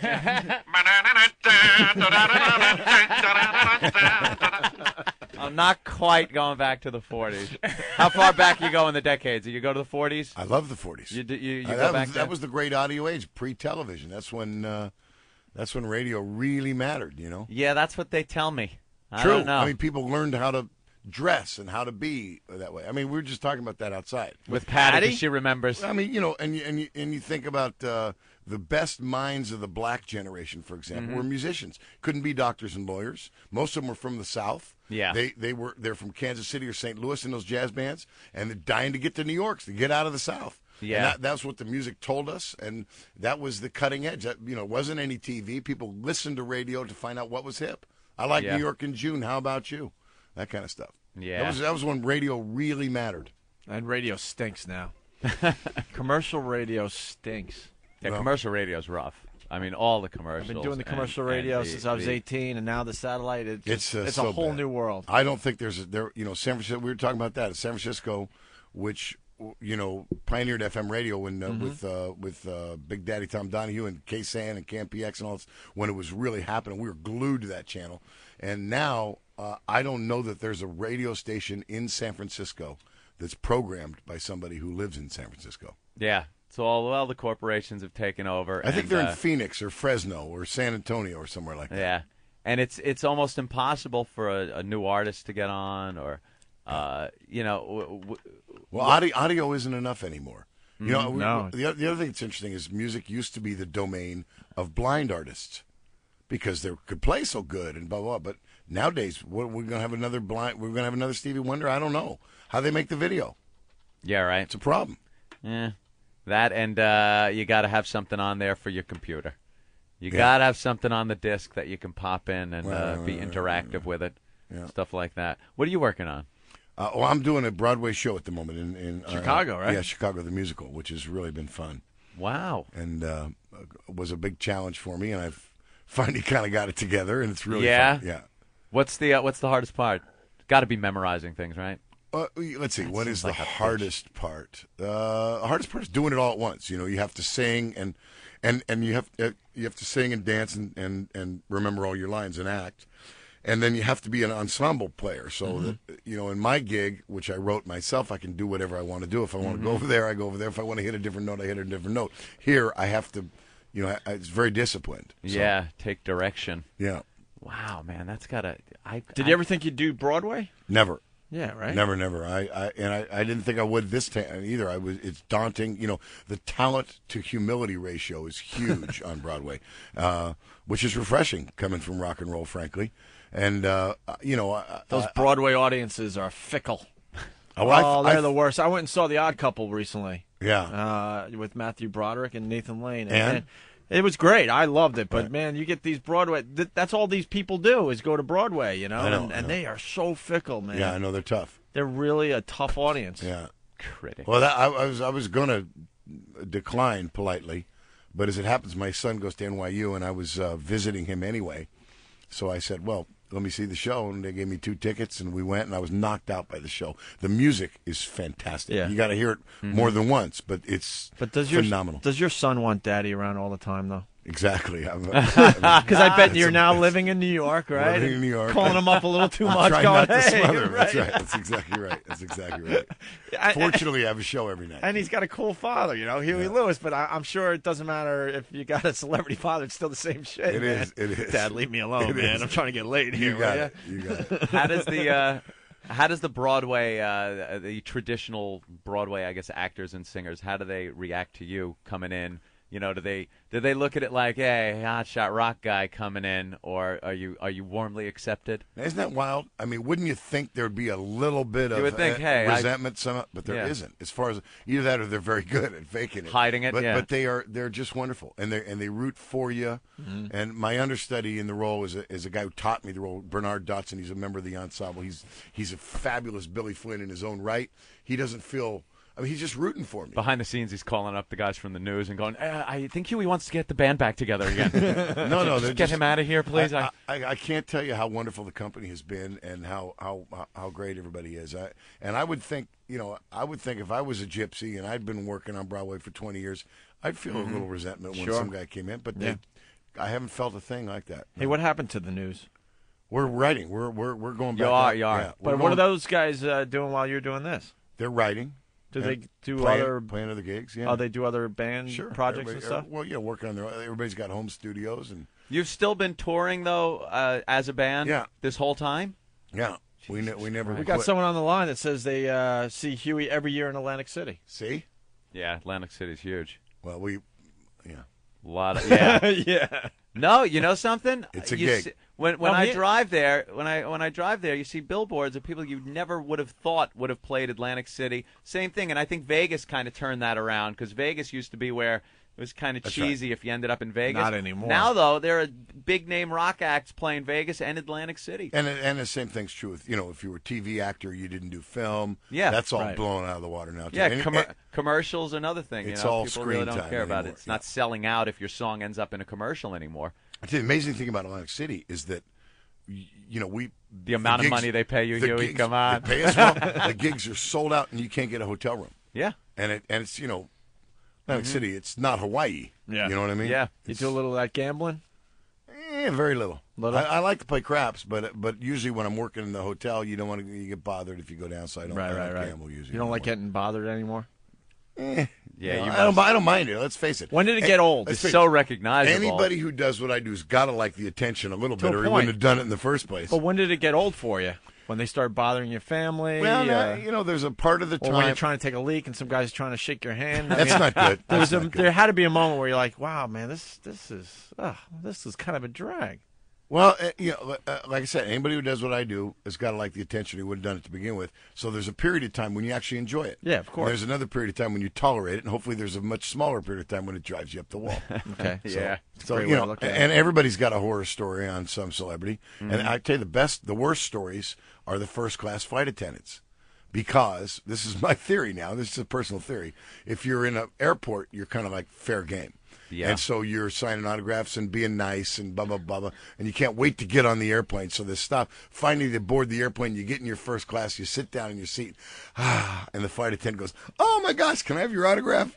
And you're stuck with them. I saw Bob Saget was sitting in front of me when we were flying back from L.A. last time.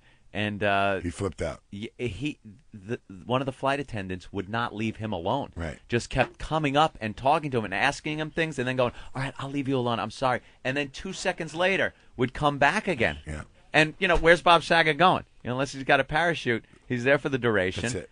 And just being, you'd think they would tell these people, leave them alone. But that's where you get your best horror stories, are from limousine drivers and first-class flight attendants. You got to do the Spinal Tap thing with the limo driver. Right That's in the right. middle of talking, you just bring the divider up. Yeah. Fucking limeys. What's wild? I love that scene. What's wild about the limousine drivers is you assume that they're entirely discreet.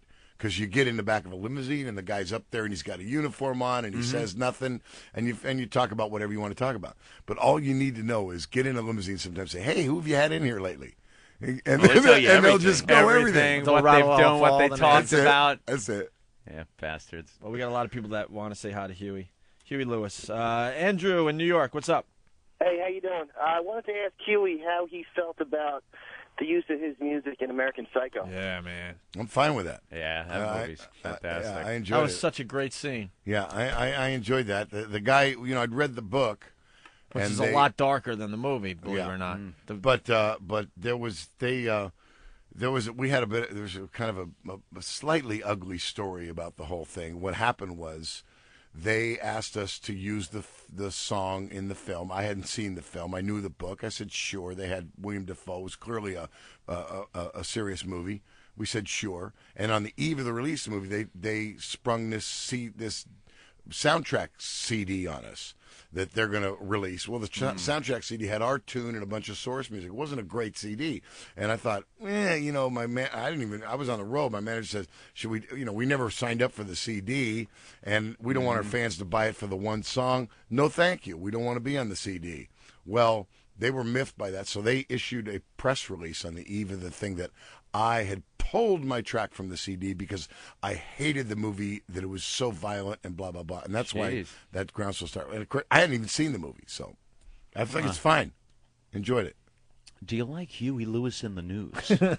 Love that scene. Let's go to John in Texas. John. Hey, how's it going, guys? Hey, John. Look, I was going to ask, Mr. Lewis, I'm kind of an 80s kid. I'm a semi-fan. What I really wanted to know is, you were not an unknown when you did the Back to the Future movies. And how did that propel your further rise to fame with those set of movies? An actual fact, they asked us, did we want to write a song?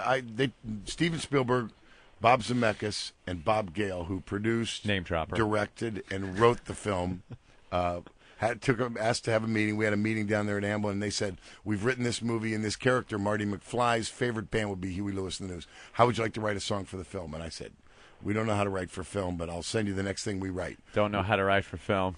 Which just was a couple of hit songs, sure. Well, we just wrote Power of Love and sent it to him, which I actually didn't think was going to work because there was no love interest, but they used it in Boa. And the song was released, and it was a #1 record before the movie was released. So Zemeckis, to this day, I saw him at the 25-year, DVD thing, the 3-pack, whatever thing, and he said, I bought it. I know. He said that was the Big key, fan of that those was a big movies. key to the marketing of the film, was that the song was a smash before the movie came out. So it didn't really, the way the movies didn't do anything for me, really. It was great that the song was a big hit, but it was probably a bigger hit because of the movie. So there. Sorry, you're just too darn loud. Exactly. Do you Exactly. send, Big line. do you send any? Do you help Ray Parker Jr. out? I love it. I can't talk about that, I'm afraid. Not at all. No, that was one of those can't talk about shit. That was one of those ugly things. The deal was done and shut up. Wow. Does he call you?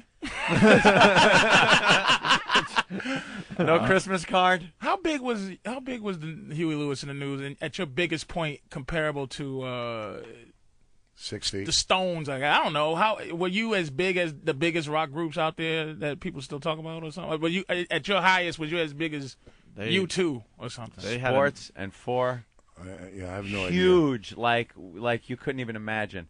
I mean, I'm I trying heard, to equate it to a hip hop artist, something you'd understand, Patrice. But Huey, I big, can't even. big, legit, just big like that, like massive. Really? I mean, I know. I'm like not gonna pretend I don't LL know. in the day. But I know Huey Lewis in the News. I want a new. I know that shit. Well, But yeah. I'm just saying, I want how big. Because I'm so stupid. I thought maybe the motherfuckers that went "Take on Me." They might have been. I don't fucking Are know. you out of your I had mind? one hit. That was a big one for me. Take on me.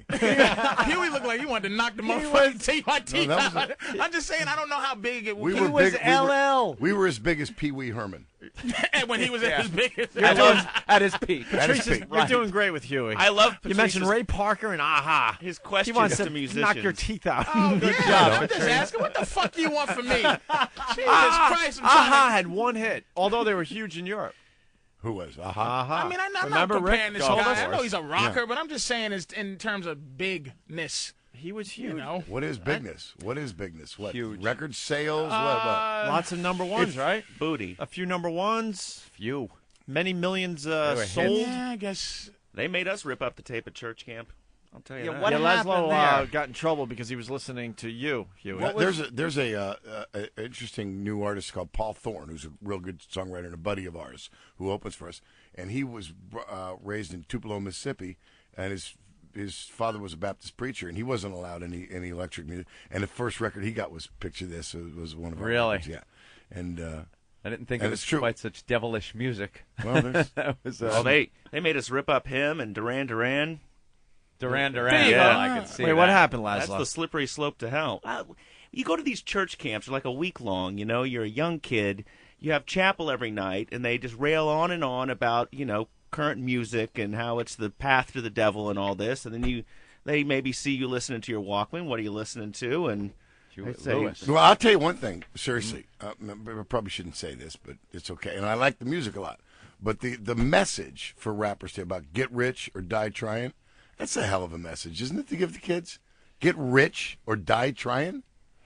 I mean, I don't get that. Frankly, it's in my always day, been- at least, it was a little more, creative than that, I think. And It's always that's the been one very thing I worry about. Well, it's from where Very you mat- are. You know. Very Hip-hop's materialistic. Very materialistic. And they buy Patrice. into that whole American thing. Here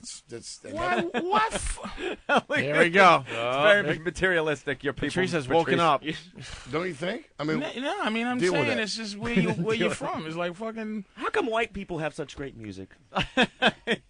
Motherfucker! That's the question. I mean, no, I want a new drug. I mean, give me a fucking break. I loved I Want a New Drug. Fucking, I want It was a metaphor. It was the metaphor. Exactly. Why the fuck It's a can't metaphor. 50 have a metaphor? Get Get rich or die trying. What's Maybe the that metaphor? means have a heart attack because you're working so fucking hard. No, it's not. It does He not. doesn't say get rich or kill a motherfucker in a bank robbery because it's a metaphor. I don't what. what is that a metaphor for? The same metaphor that I want a new drug. The connotation that you can make. I'm just saying it's the same thing as get rich or die trying. It's How come it can't it's be? I'm actually- going to work hard until I die. Well, it's actually completely opposite. Right. I Want a New Drug is about I want a new drug that makes me feel like when I'm with you, which is love, blah, blah, blah. I mean, it ain't the biggest message in the world, Huey, but all I hear is drug use. That's what I hear, right? The rest is fucking Spanish to me. It's just cocaine you're to right. me.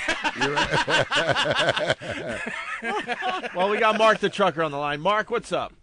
Hey, how you doing, fellas? Pretty good. Morning. Huey, I wanted to ask you, did you ever find that new drug? Still looking, man. Still looking.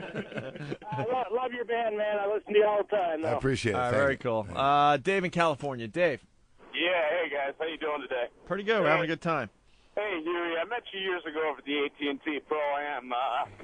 How's the golf game going? Non-existent. It's 22 degrees in New York City, man. Yeah, he lives in New York now, so. You got to get back to California. There goes the handicap, right? Yeah, there goes the handicap. We got the best courses, you know it. Punching out, guys. Actually, I'll tell you, Long Island's got some awesome golf courses. You go all the way out east there? I haven't been out there, but Black course. They're all Beth of them out Page. there. There are a lot of them out there. Make sure you Shinnecock, play Bethpage National. Black. Yeah, That's Bethpage. the When it one gets where warm. you tee off first hole and lose your ball. It's just never fun. It's over 200 yards before you even hit the fairway. Yeah. On some of these holes. Yeah. Before you even hit the fairway.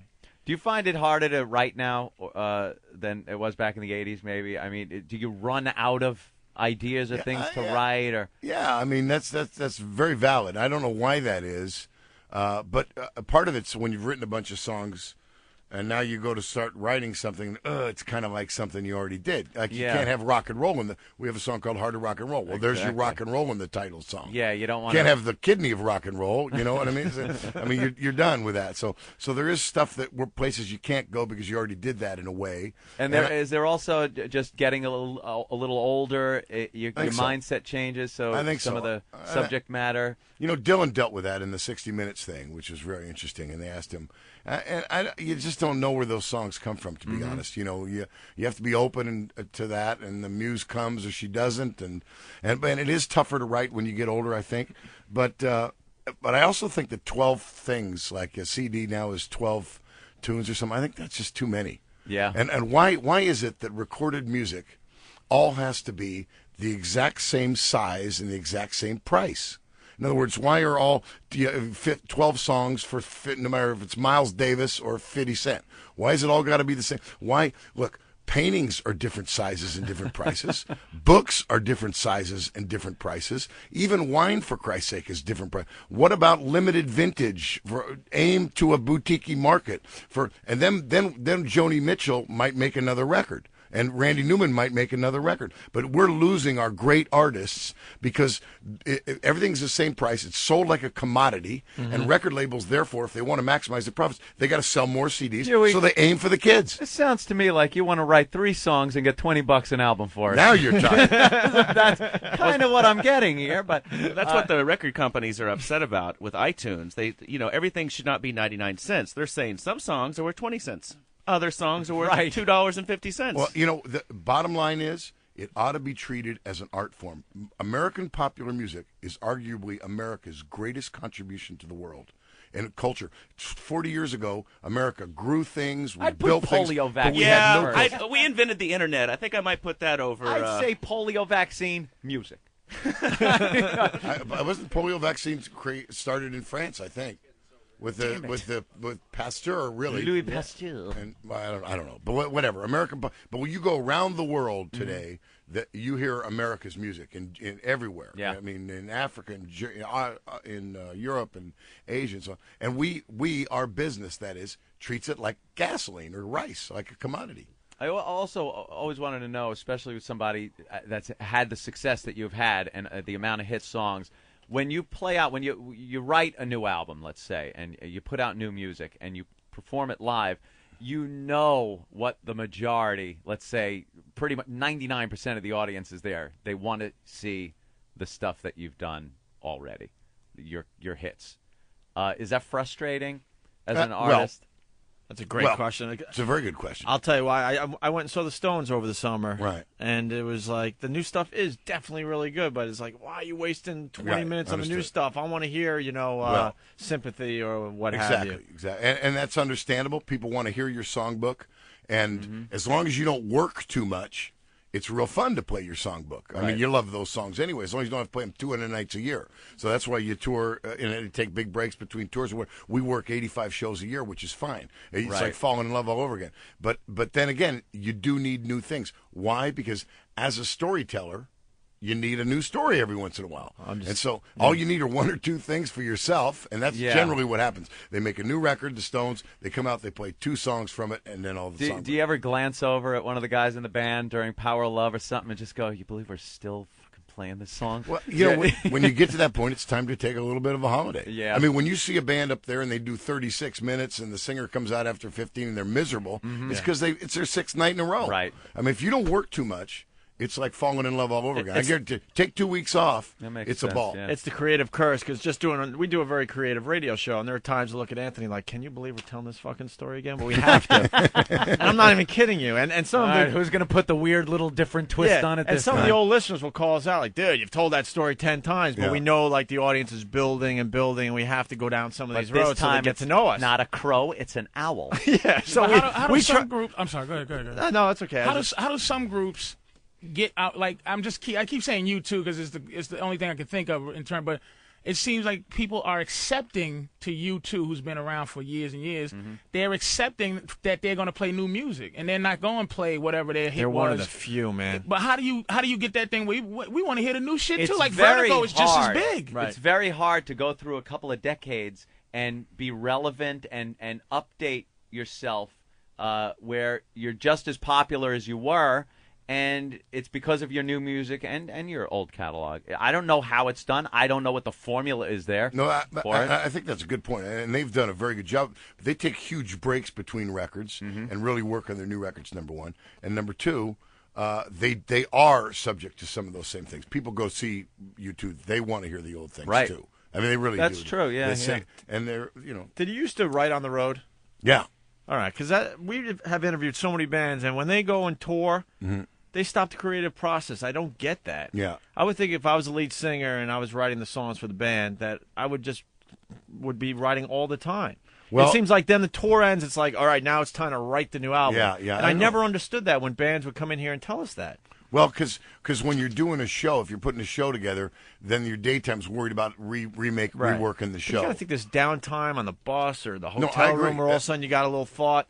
It almost seems like they don't even use that part of their brain until the tour's over. And we wrote a lot of our good stuff on the road in the early days, and again, don't write so much on the road anymore. So maybe that's the problem. I mean, writing is a chore. It's tough. And Joni Mitchell said, what's interesting is that now, my stuff is our pop songs, and I don't mean that demeaningly. I mean, I like that. Rock and roll can be about anything. Yeah. As long as when the guy says, I'm going to Kansas City, they got some crazy little women there, and I'm going to get me one. We believe he's going to Kansas City. He knows about the crazy little women, and he wants to get him one. Yeah, right. And it's rock and roll, So it can be about anything. It doesn't need to be about things. But you're informed by your audience to a certain extent. In the old days, you write with the radio. There are people out there. Want a New Drug is a pop song sent to a generation that relates to that.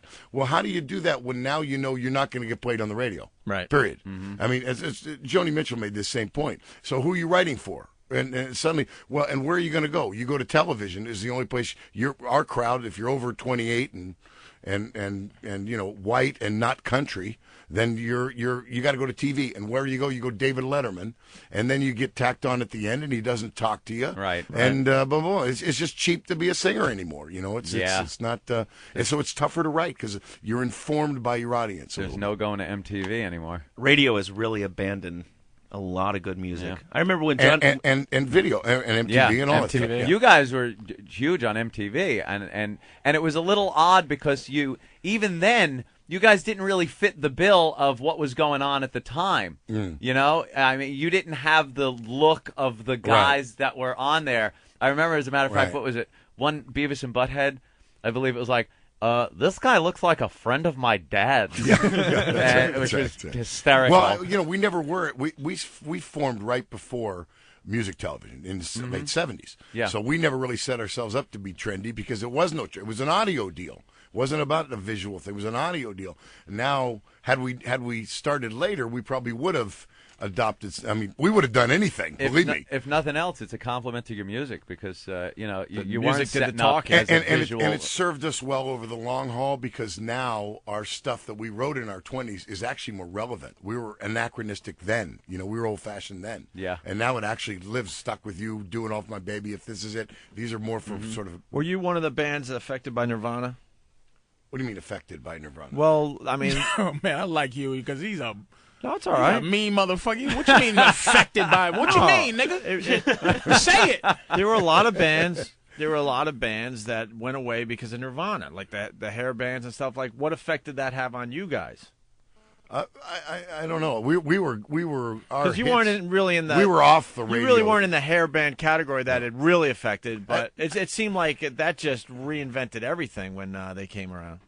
I don't know. I mean, I think the hair bands affected like that whole influx of Poison and Motley Crue and everything kind of got where MTV was like, this is all we're playing. You turned on MTV, all you saw was a blonde lead singer with the hair down to his ass and the makeup and stuff, and that was some guy it. welding, and then a shot of some chicks, a chick with a sword. That would affect him though. I can imagine that would affect you. And how about now the television became so much more important. A lot of our pop bands and hard rock bands seem to come from Sweden. What's up with that? When did Scandinavia be a hotbed of American popular music? They are the whitest people you can find. They're the most attractive, and they look good on television. 99 Luftballons. I think she was German. Whatever. But sure. Just to finish the previous thought, and Randy Newman said this, who's one of my favorite artists, and he won an Oscar for the song he wrote for the Toy Story. Is that right? I think it was Toy Story. Got a Friend in Me or something. Yeah. And he kind of poo-pooed it in an article that I read because his latest record, which I still think is his latest record, it's called Bad Love. It's an album, and if you're a Randy Newman fan, I mean, it's a masterpiece record. Yeah. And sold nothing. And it never got play, bump, nothing. Yeah, where would it get played? Yeah, exactly. That's the problem.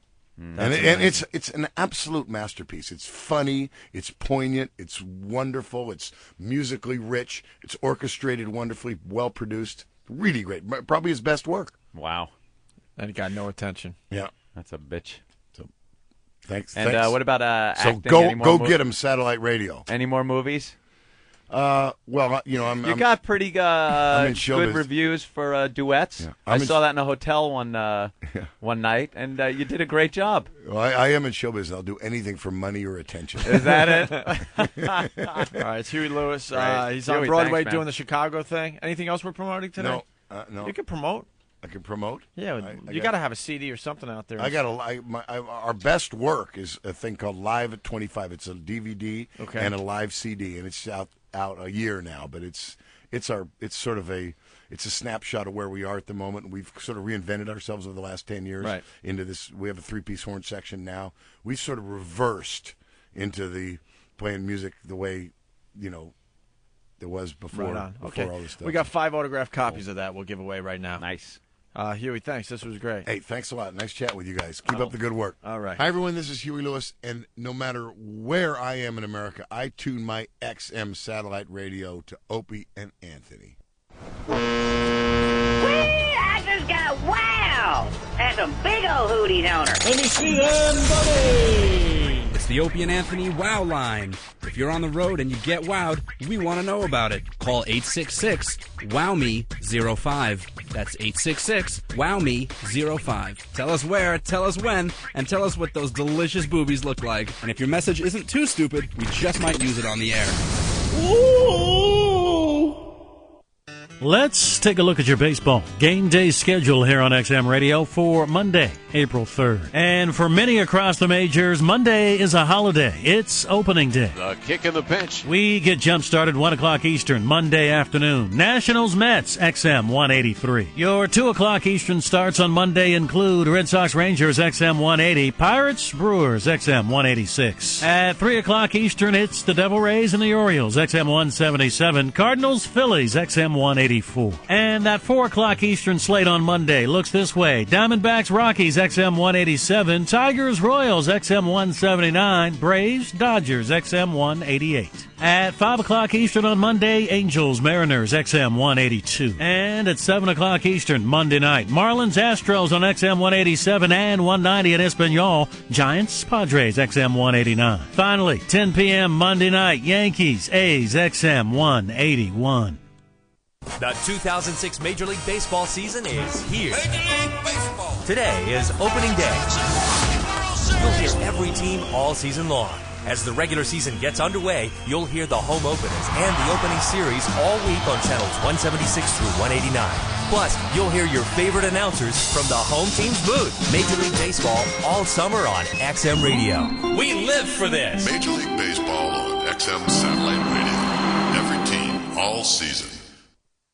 There's a new kind of CEO in town, and they're not high-powered executives. Hi, I'm Dave Graveline. Welcome into tomorrow. AOL.com has deemed these CEOs as chief everything officers. They're everyday women and men who have the extraordinary ability to balance home, career, and kids, yet still have time for themselves. Sound like somebody you know? AOL and Dove are searching for women and men who exemplify the qualities of the CEO. A big kiss and hug and a heartfelt I love you, Mom or Dad are worth their weight in gold, but wouldn't a little recognition and some tangible trophies from outside your family also be nice? To enter someone in the contest or get essential tips on saving time or even carving out a little for yourself, visit AOL.com/CEO. After all, we CEOs are an awfully busy bunch. Sometimes we just need a little reminder to let us know you care. Rewarding you into tomorrow, I'm Dave Graveline. High Voltage is an XL channel which may include explicit language. Channel blocking is available by calling 1-800-XM-RADIO or XM Canada at 877-438-9677. The Opie and Anthony Show. The worst of Opie and Anthony. Awful.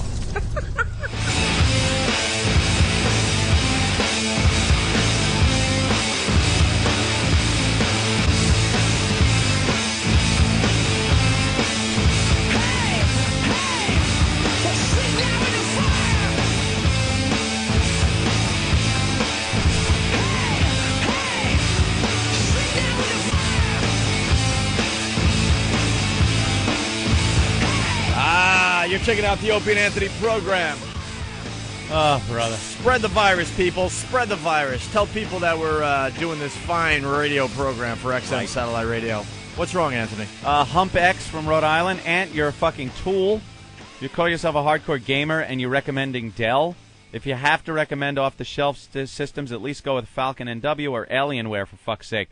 Dude, a lot of people don't have 13 Gs to spend on a computer, first of all.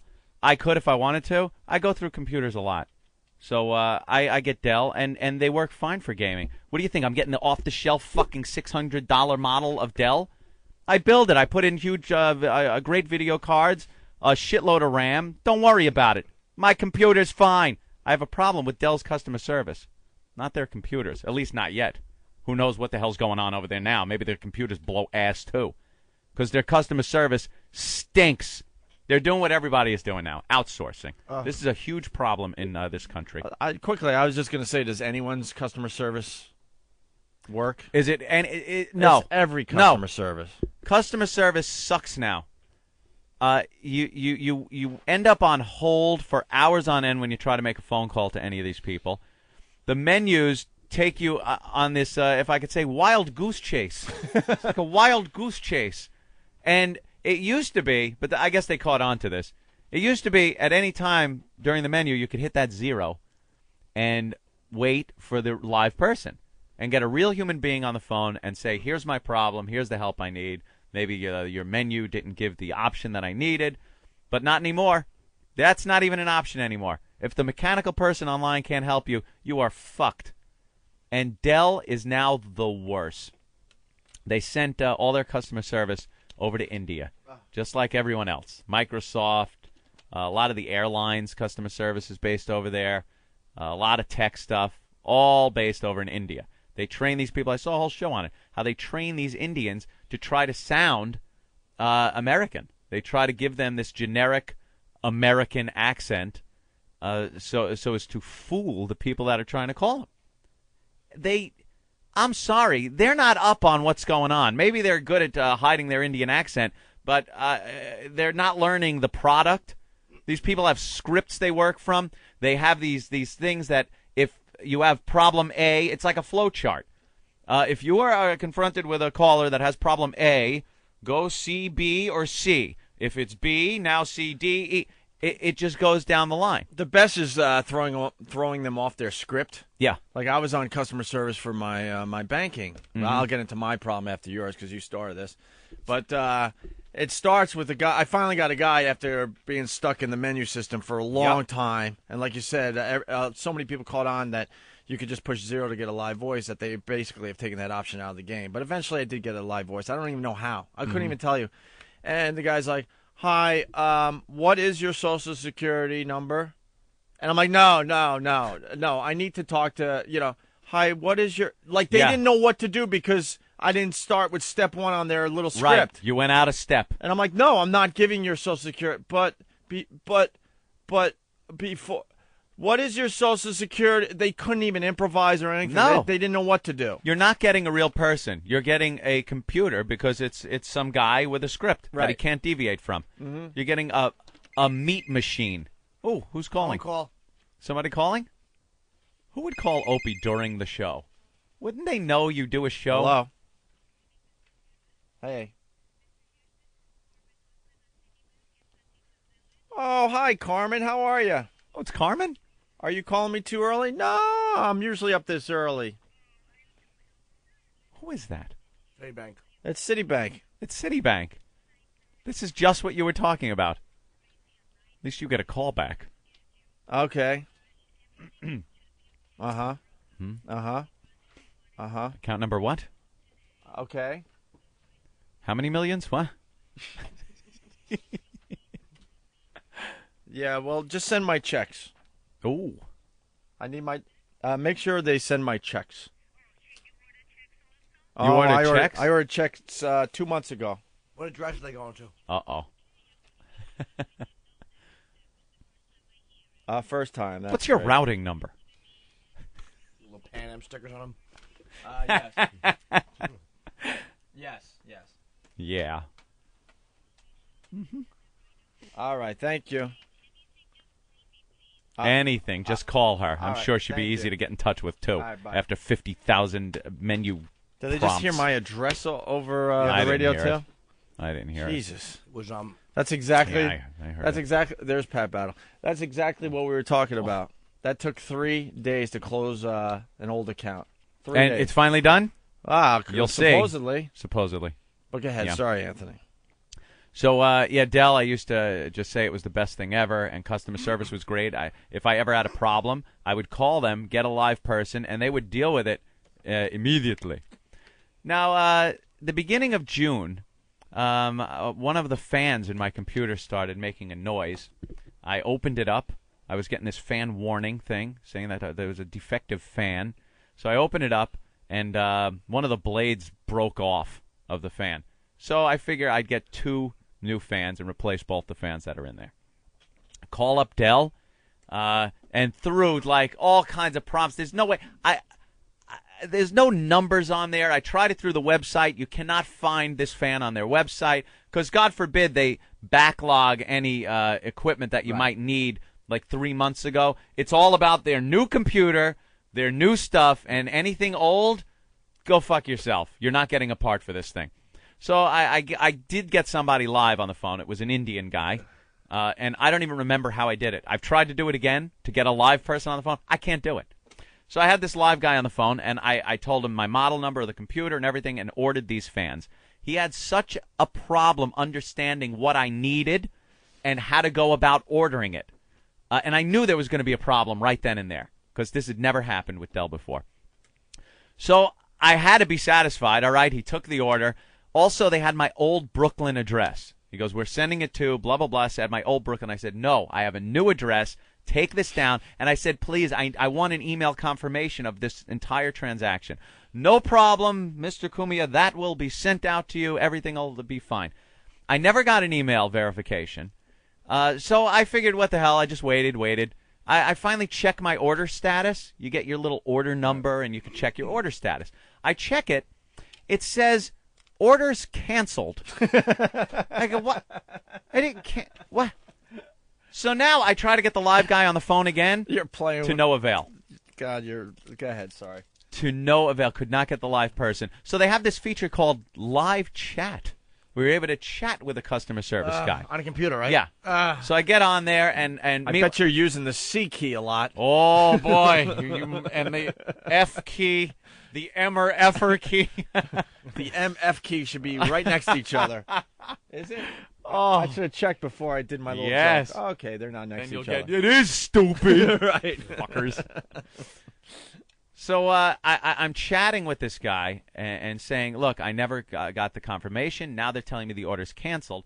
And, of course, the first thing they do is apologize profusely for this problem that you're having, and we will take care of it. And he said, we have made a new order. It should ship. You should receive this on June 28th. I'm like, okay, I could take it. Meanwhile, my computer sounds like a 767 warming up to take off because it's on one fan, and I'm playing pretty graphic-intensive games, so the thing is really heating up. I know I'm just going to blow the thing up. So I wait. I get no email confirmation again. I go to check my order status.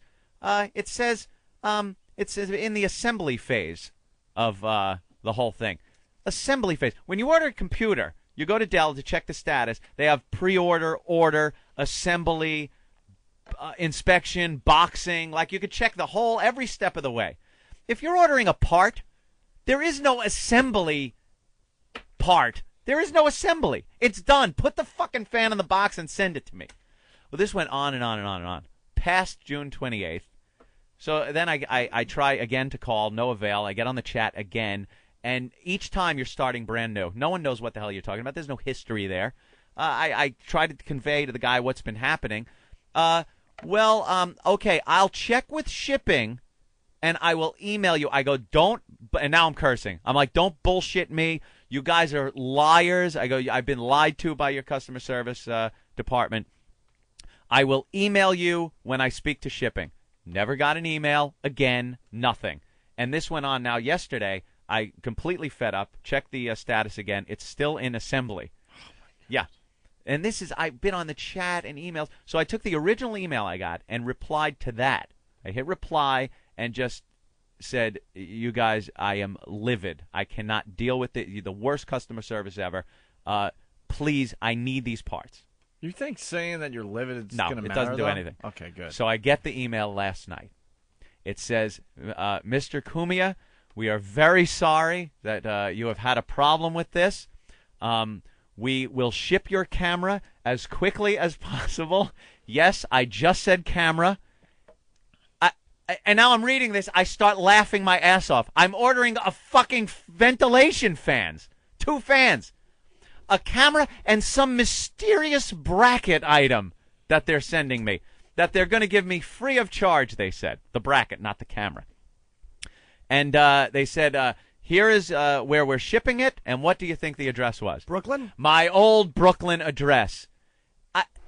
You just want to throw the computer out the window. At this point, I'm scared to open up my own mail because the simplest tasks cause you the biggest headaches now. This should be easy. This is a part that obviously it's in their computers. They know what the part is. Right. Send it out to me. As soon as you see that there's a little problem, they give you a number to call. You know you're in hopefully screwed. Hopefully just a day of hell, but usually no. It's days, or in Ant's case, over a month. Over a month, and now I just got this one. Here it is. Mr. Cumia, thank you for contacting Dell Online Customer Care. Oh! And now the first thing is exactly what I've gotten. I swear to you, this is probably my 8th email I've gotten from them that says, I sincerely apologize for any miscommunication on our part and for the inconvenience this matter has caused. I truly regret that we are not able to provide you with an experience that was completely satisfactory to you. Just garbage. This is the standard pat friggin' bullshit response that they give you. Now, this is obviously somebody who isn't English or doesn't speak English.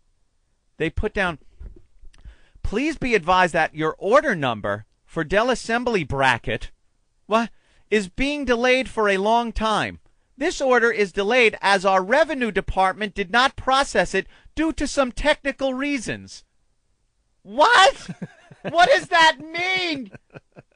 So I have canceled this order. They canceled it again.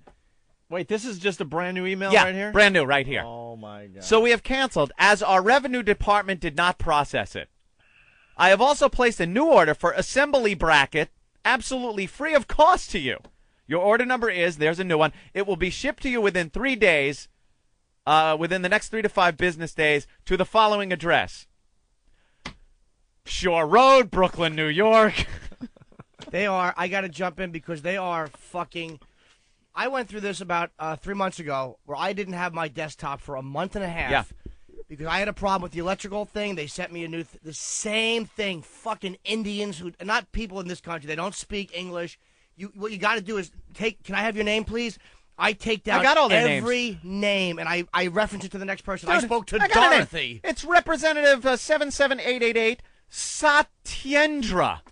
It's one name. There isn't even a last name here. It's Satyendra. Dell, if there's anybody that subscribes to XM, that listens, that has anything to do with Dell, you're killing your business. The business is dying. Your computer business is dying. I went to the Dell forums last night. On their website, they have the forums.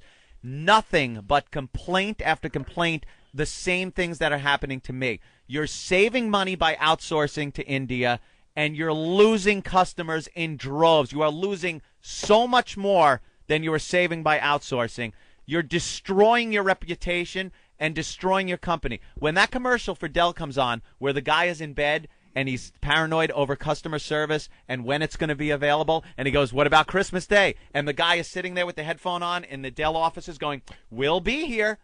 He goes, what about Easter? We'll be here, sir. And it's some American kid sitting there in an American office building. Bullshit! You're full of shit, Dell. And and everybody says, I will not buy another Dell product. But this is one of the instances where it's not a personal thing where I'm saying, I'm not going to buy a Dell. They're forcing me not to. If I'm having this problem for a fan, why am I going to buy a new computer and, God forbid, have a problem with that and be stuck without a computer? Dude, I had the woman telling me to take my computer apart.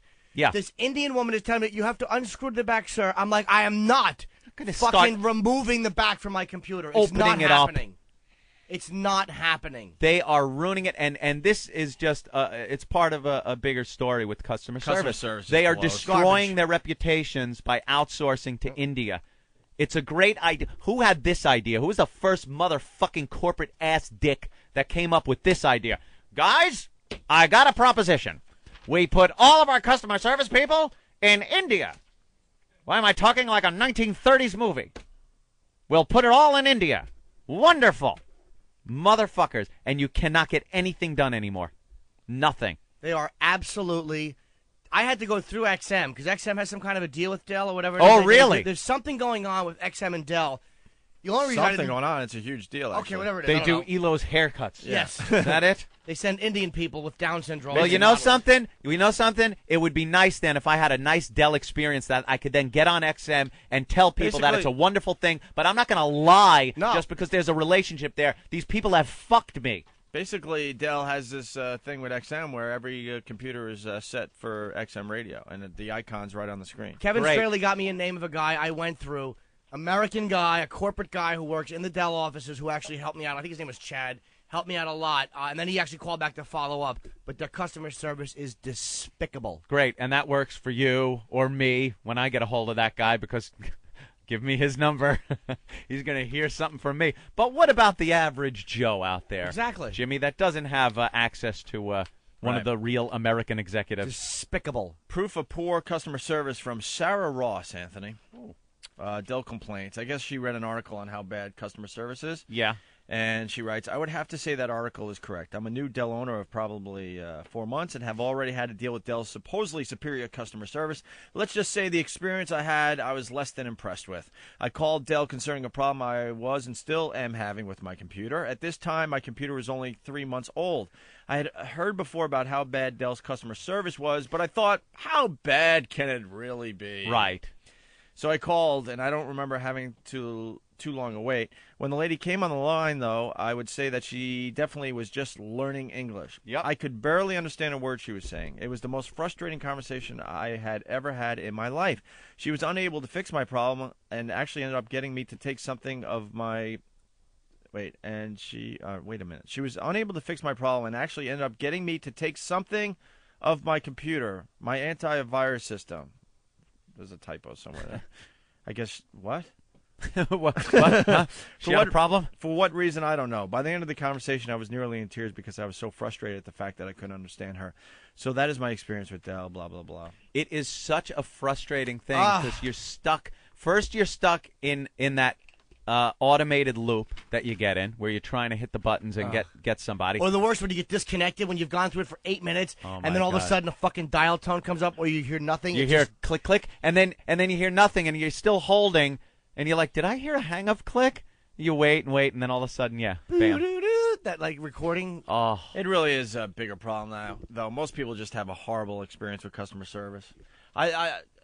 People don't know about this yet because we recorded for that 6 a.m. hour, but I was opening my mail on the air live yesterday. Yes, you were. Well, while we were taping, I should say. And I got a bill from Easy Pass. I don't have Easy Pass because I don't drive. I got to get it, obviously. No, you don't have Easy Pass because you're lazy and you should get Easy Pass. Probably. There's no reason you shouldn't have it. You're right. You live in New York. So I went through an Easy Pass toll. It was the George Washington Bridge. This was a very interesting thing. They have an upper level and a lower level. Mm-hmm. And at the last minute, I saw a sign. It's the truth. It happened to a ton of people that day, where it said, I think it was upper level closed for cash customers. So basically, if you have Easy Pass, you could go that way. Right. I should have realized there was a problem because there was probably a 10-mile backup on the lower level. But I'm looking at upper level going, wow, wow, this is great. Mm-hmm. And at the last second, when it was too late, I saw, but they probably warned me before, but I wasn't paying attention. It said, we're only accepting Easy Pass on the upper level or whatever. Yeah. So now it's too late. So now I actually go through where you do pay for cash, but there's no one at the booth. So I sit there for a second, and I go through. Okay? And a ton of people did the exact same thing. I wasn't the only dummy. And then finally a cop, because everyone is kind of waiting at the cash lanes. It's like, why isn't anyone taking our cash? A cop on the loudspeaker, you should have read the signs. You should have read the signs. Basically want to say, tough shit. Yeah. Go through Easy Pass and get fined. Yep. So I went on my merry way there, and I finally opened the mail yesterday, as you heard. Yes, and I saw. And, well, they got me for not paying the toll, obviously. And okay? what's the toll for the GWB these days? $6, I guess? $6? So you had to send in $6, well, I would assume. I wish it was that easy. Oh, really? It's not that easy? So $6 toll, you didn't do anything extra. Why? Well, $6 toll plus $25 administrative fee. $25 administrative fee. So now it's up to $31. $31 to go across the GWB. But then you got to times that by 2 because I violated this situation twice. You went around again, and you drove through again? So now there's another problem. So then they show another violation that happens 6 seconds later. Wait, because they are timed. Yes. So it showed one violation. Yeah. And then another one 6 seconds after that. 6 seconds, right there. You can see it for yourself. Same toll and everything. Oh, that's wonderful. I apologize to the Easy Pass people that I took my Learjet through the tolls. Wow. That's something. So now, 2 violations. Initial toll, $6. $25 administrative fee, so that's $31, and then again $6 and plus $25 administrative fee. $62. $62. That's an expensive little bridge crossing. And then it says make checks or money orders payable to blah blah blah. Yeah. And then of course customer service 1-800 go fuck yourself. So now I called 1-800 go fuck yourself and spent the next hour off and on trying to solve this problem, waiting on hold, finally going into the menu. The menu didn't help me, then being hung up on, just like everything we were just talking about. Finally get this lady on the phone. I'm like, I was charged twice. In 6 seconds. I was charged twice. And they're like, oh, that happens. Happens. There's a glitch in the system. I'm like, all right, here's my account number or whatever, you know. Mm-hmm. Can you just take off one of the charges? So let's just get that out of the way. Nah, can't do that. Why? It was your error. It's right. It's got to be on the screen in front of you. If you have the sheet in front of you and you're looking at it, right. She's got it in front of her on a computer terminal. She can't do that. You're gonna have to write in. You're gonna have to write a letter. No, I'm talking to you though. Right. I'm like, what do you mean write a letter? I'm actually talking to you. Just hit some keys. You could solve this. You could see for yourself it was your error and solve the fucking error. Yeah. No, you have to write a letter. And circle where they charge you twice with the time and everything and blah, blah, blah. Oh, my God. This is why our taxes are so high. I'm like, right. You're looking at the same screen I am. Well, I got the paper form of this thing. Oh, man. So, dude, I was, as we like to say in the show, stupefied. Yep. And I wasn't getting anywhere. So all of a sudden, know what I did? The frustration level was just growing inside me and I'm heating up. I just didn't say a word. You just stopped talking. I just stopped talking for 30 or 40 seconds. My brain was just like short-circuiting. I didn't know what to do. And she's just waiting, and I hear her breathing. She wasn't talking either? I hear her breathing. Just uncomfortable silence? She's breathing, and I'm not talking, and all of a sudden she had to go 40 seconds later, because I guess they're not really allowed to hang up on you. No. And she just goes, hello? I'm like, yeah, I'm still here. I was just a defeated man. I'm still here. Yeah, come on. And then I was silent again. She's like, hello. And I'm like, yeah. Did you fix it? Did you, during our silence together, did you work on that and fix it for me? And I'm like, well, I don't have a checking account because you just heard that. I don't have checks to my new account. And I don't feel like getting a stupid money order for a $6 toll because they are going to waive the administrative fee as long as it's 15 business days, but I have to write that in the letter. Of course you do. So I just hang up on her. Hang up. and I just rip the part down where you have to submit with your payment, and I just take a $5 bill, a $1 bill, circled, said, you sent cash. Fuck yeah. I said, charged me twice, and mailed it in. Dude, and let them deal with it. You're going to get, your form is going in the garbage. That $6 is going in someone's pocket, and you are fucked. Well, we'll see what happens. You might as well send it to KFC because that's where it's going. Some fatso's having lunch on your dime. That's probably why you have to do the money orders and the checks, so they have a record, right? 5? Taping quarters to a box top? Dude, if I could have got away with it, I would have given them $6 worth of pennies. $6 in cash you sent. Yeah. And you know that it's just, you know who works there. You know who opens those letters. Somebody who could really use the $6. So basically, though, some stupid thing that obviously I should have picked up on at the time, but I didn't, and a lot of people didn't, is now this thing. That should have been taken care of, on the phone. Right. You obviously could not have gone through the same toll within 6 seconds. They see it in front of her. Exact toll. At least that one should have been wiped out right there with her at the screen. They got a code and everything. It's the same Right. code for the same. It's obviously their error. So this stupid little thing that should have been nothing is now it's a problem. That's what customer service is now. Stupid little thing, should be nothing, big problems. You know what the beauty of being on the radio is, and this is because I hate these people so when Dell, you want to bite somebody's face, is that we're on in 50 states. You figure there's a lot of people that buy computers. If you can just get 5 people in every state, 5 to not buy a Dell, I averaged it out. That's 250 people in the country, say, for a year. Yeah. How much is a computer? $800? Yeah, average. More than that, probably, some of them. But if it's $800 a computer, that's $200,000. There you go. It cost you, you shitheads. That's what you get. Yeah, because your stupid customer service cost-cutting measure. 5 people in every All state right, let's decide calm to buy down something because I else. like Dell. Dell has to get up to 46 for me to make some money back. Good luck. Oh, you got Dell I stock? like Dell. Bye. Screw them, man. I've been buying Dells for years, man. Years. Every year at least I buy another Dell computer. And they're screwing me. And by the way, because I only spoke in code when the phone rang earlier. Yeah. I'm just trying to close a joint account out, a joint checking account. 40 large in there? Nah, I lucked out actually. A little overdrawing was going on, but besides that, that should have been how long do you think it should take to close out an old to checking close account? a bank account? How about could you close this account? How long was that? 3 seconds? Dude, I'm up to 3 days already. 3 days. I'm up to 3 days. Something, like I said, these simple tasks that we all have to deal with are just becoming nightmares on a daily basis for everybody. It's like, it should have been one call. 3 days, had to wait for checks to clear, had to wait for activity at ATM machines. You have to wait 24 hours for that. And then finally, yesterday, when it was supposed to be all done, they go, we closed the wrong account. Oh, good. My new checking account that has my cash in it. Uh-oh. Is that the one? Now, what about the checks that went out on that account? Did you have any checks outstanding? I don't know. 'Cause they'll probably bounce. Yeah, well, so they closed that account. I'm like, all right, well, no big deal, right?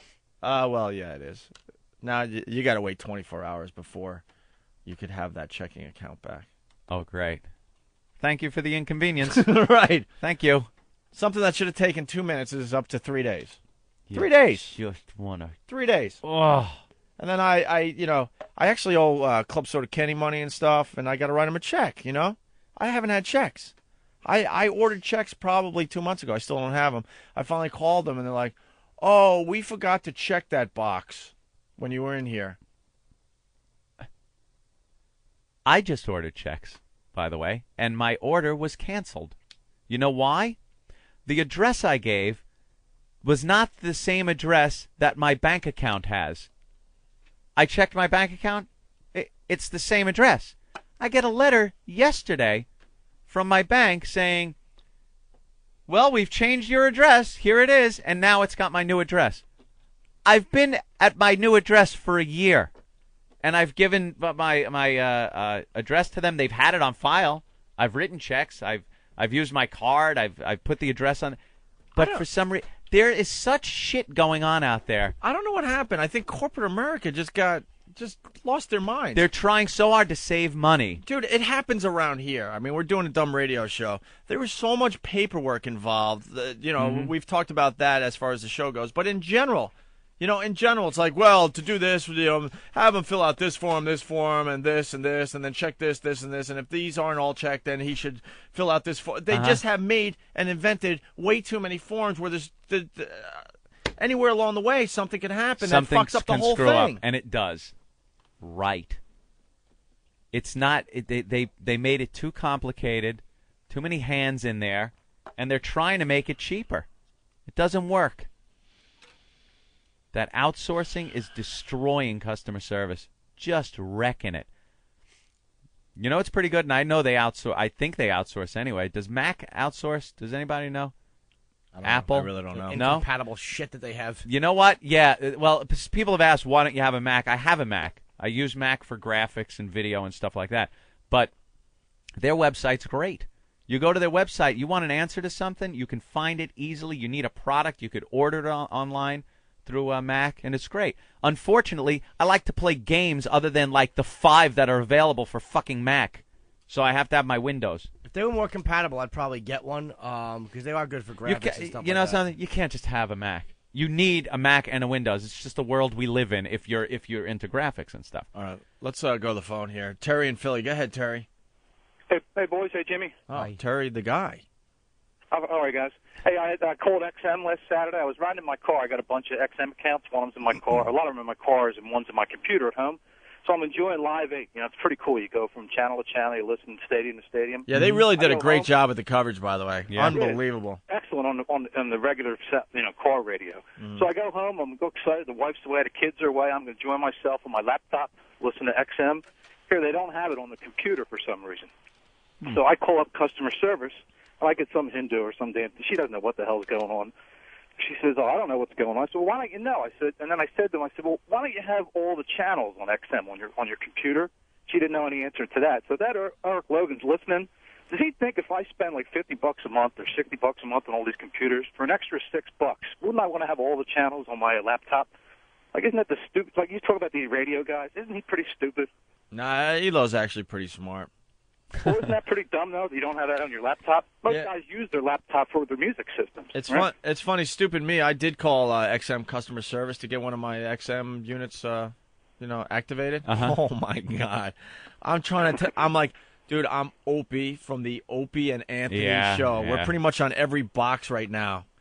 You go to Best Buy right now, you see my name. Yeah, it's right. It's one of the highlights of the whole system. I'm that guy. And I still couldn't get anything done. I could not get my unit activated. I'm like, so I'm Opie. Ask him why that is. He calls in. And the funny thing is, the person, she didn't even know the name of the show. And, and I'm not expecting that, but when we're on every box, you would think, hello. If you're working for the company, you might know the product. Or might want to know the product. This lady didn't know shit. So I had to give up. The Whiteys get the bombs. The Whiteys get the bombs. All right, thank you. We have Beyond Frustrated. Says, recently I had a cell phone company return my check because my account was on hold. My account was on hold because I didn't pay my bill. They can't accept a payment until the hold is removed. To remove the hold, you must make a full payment. That's perfect. It's a perfect example. I'm talking about the simple tasks have become just a complete nightmare. Pain in the ass. And I guess Apple doesn't outsource customer service. Good. Very good. Hope they keep it that way. Because I know Microsoft does. They're another one that you'll get friggin' India. Why'd they pick India? Is it just I a don't cheap, know. filthy labor? Is that what it is? I'm Dorothy. No, you're not. Stop it. Hello, my name is Pete. No, it's not. It is not Pete. It's Sanji. Here's a rule of thumb. When I'm getting computer help, I don't want the person helping me to have come to work on a yak. If you rode livestock to work, I don't want you helping me with my fucking computer. With some futuristic device like a computer. Oh, that's hilarious. If I eat a burger and you're probably going to worship it, you're not qualified to help me. Let's see. Let's go to John. Go ahead, John. Hey, guys. What's up? Hey, John. Hi, John. Hi, Jimmy. Hi. Hey, just so you know, people are getting fucking speeding tickets sent to them for Easy Pass for going between the tolls too fast. And I got a friend of mine who got a fucking ticket for going 5 miles over between two fucking tolls. I heard about that, but I don't believe it.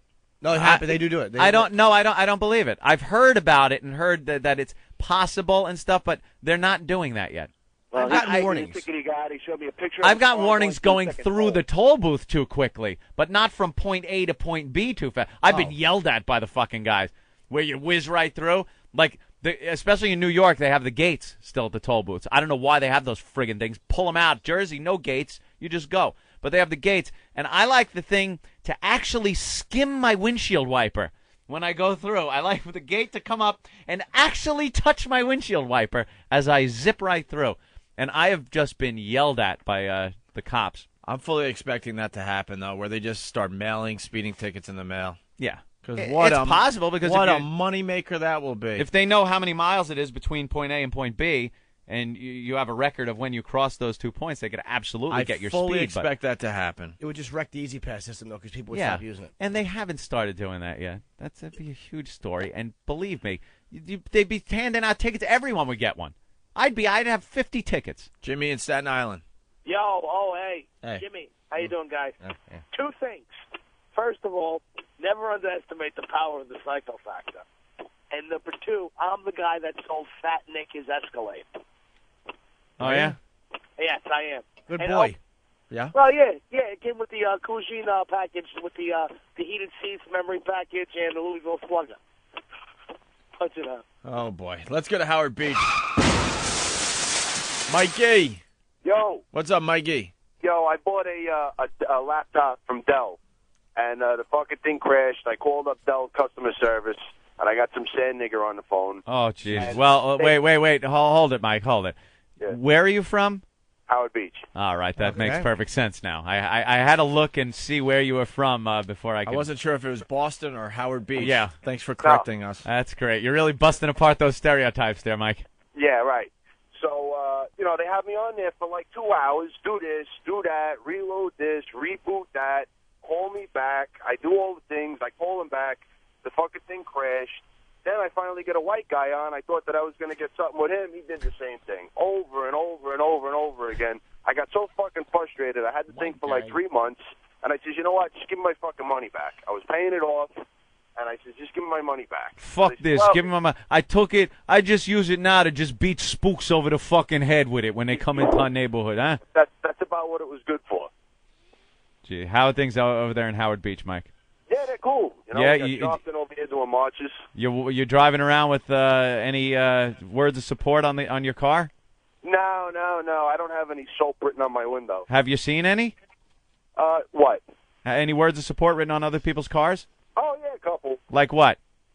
The same old free fat Nick and that type of shit. Yeah. Anyway, I'll punch it out. Have fun over there. Jesus Christ. Howard Beach. A couple more, then we'll break here. Eric in Colorado. Eric? Morning, boys. Morning, Eric. Morning. I can top all of your customer service bitches. 2 years ago, my pickup, I was in a minor accident, and one of the brackets for my grill guard got bent. I have been waiting 2 fucking years for new brackets. Why? Because they have sent me 4 times. They've sent me the wrong brackets. I finally told him. I gave him everything correct. I even sent the guy the original bracket so he knew what I was talking about. And they not only did they return the bent bracket, but the new brackets were still the wrong bracket. I finally can go and have new brackets custom made. It cost me $1,000 to have 4 brackets custom made. I only paid $300 for the grill guard to begin with.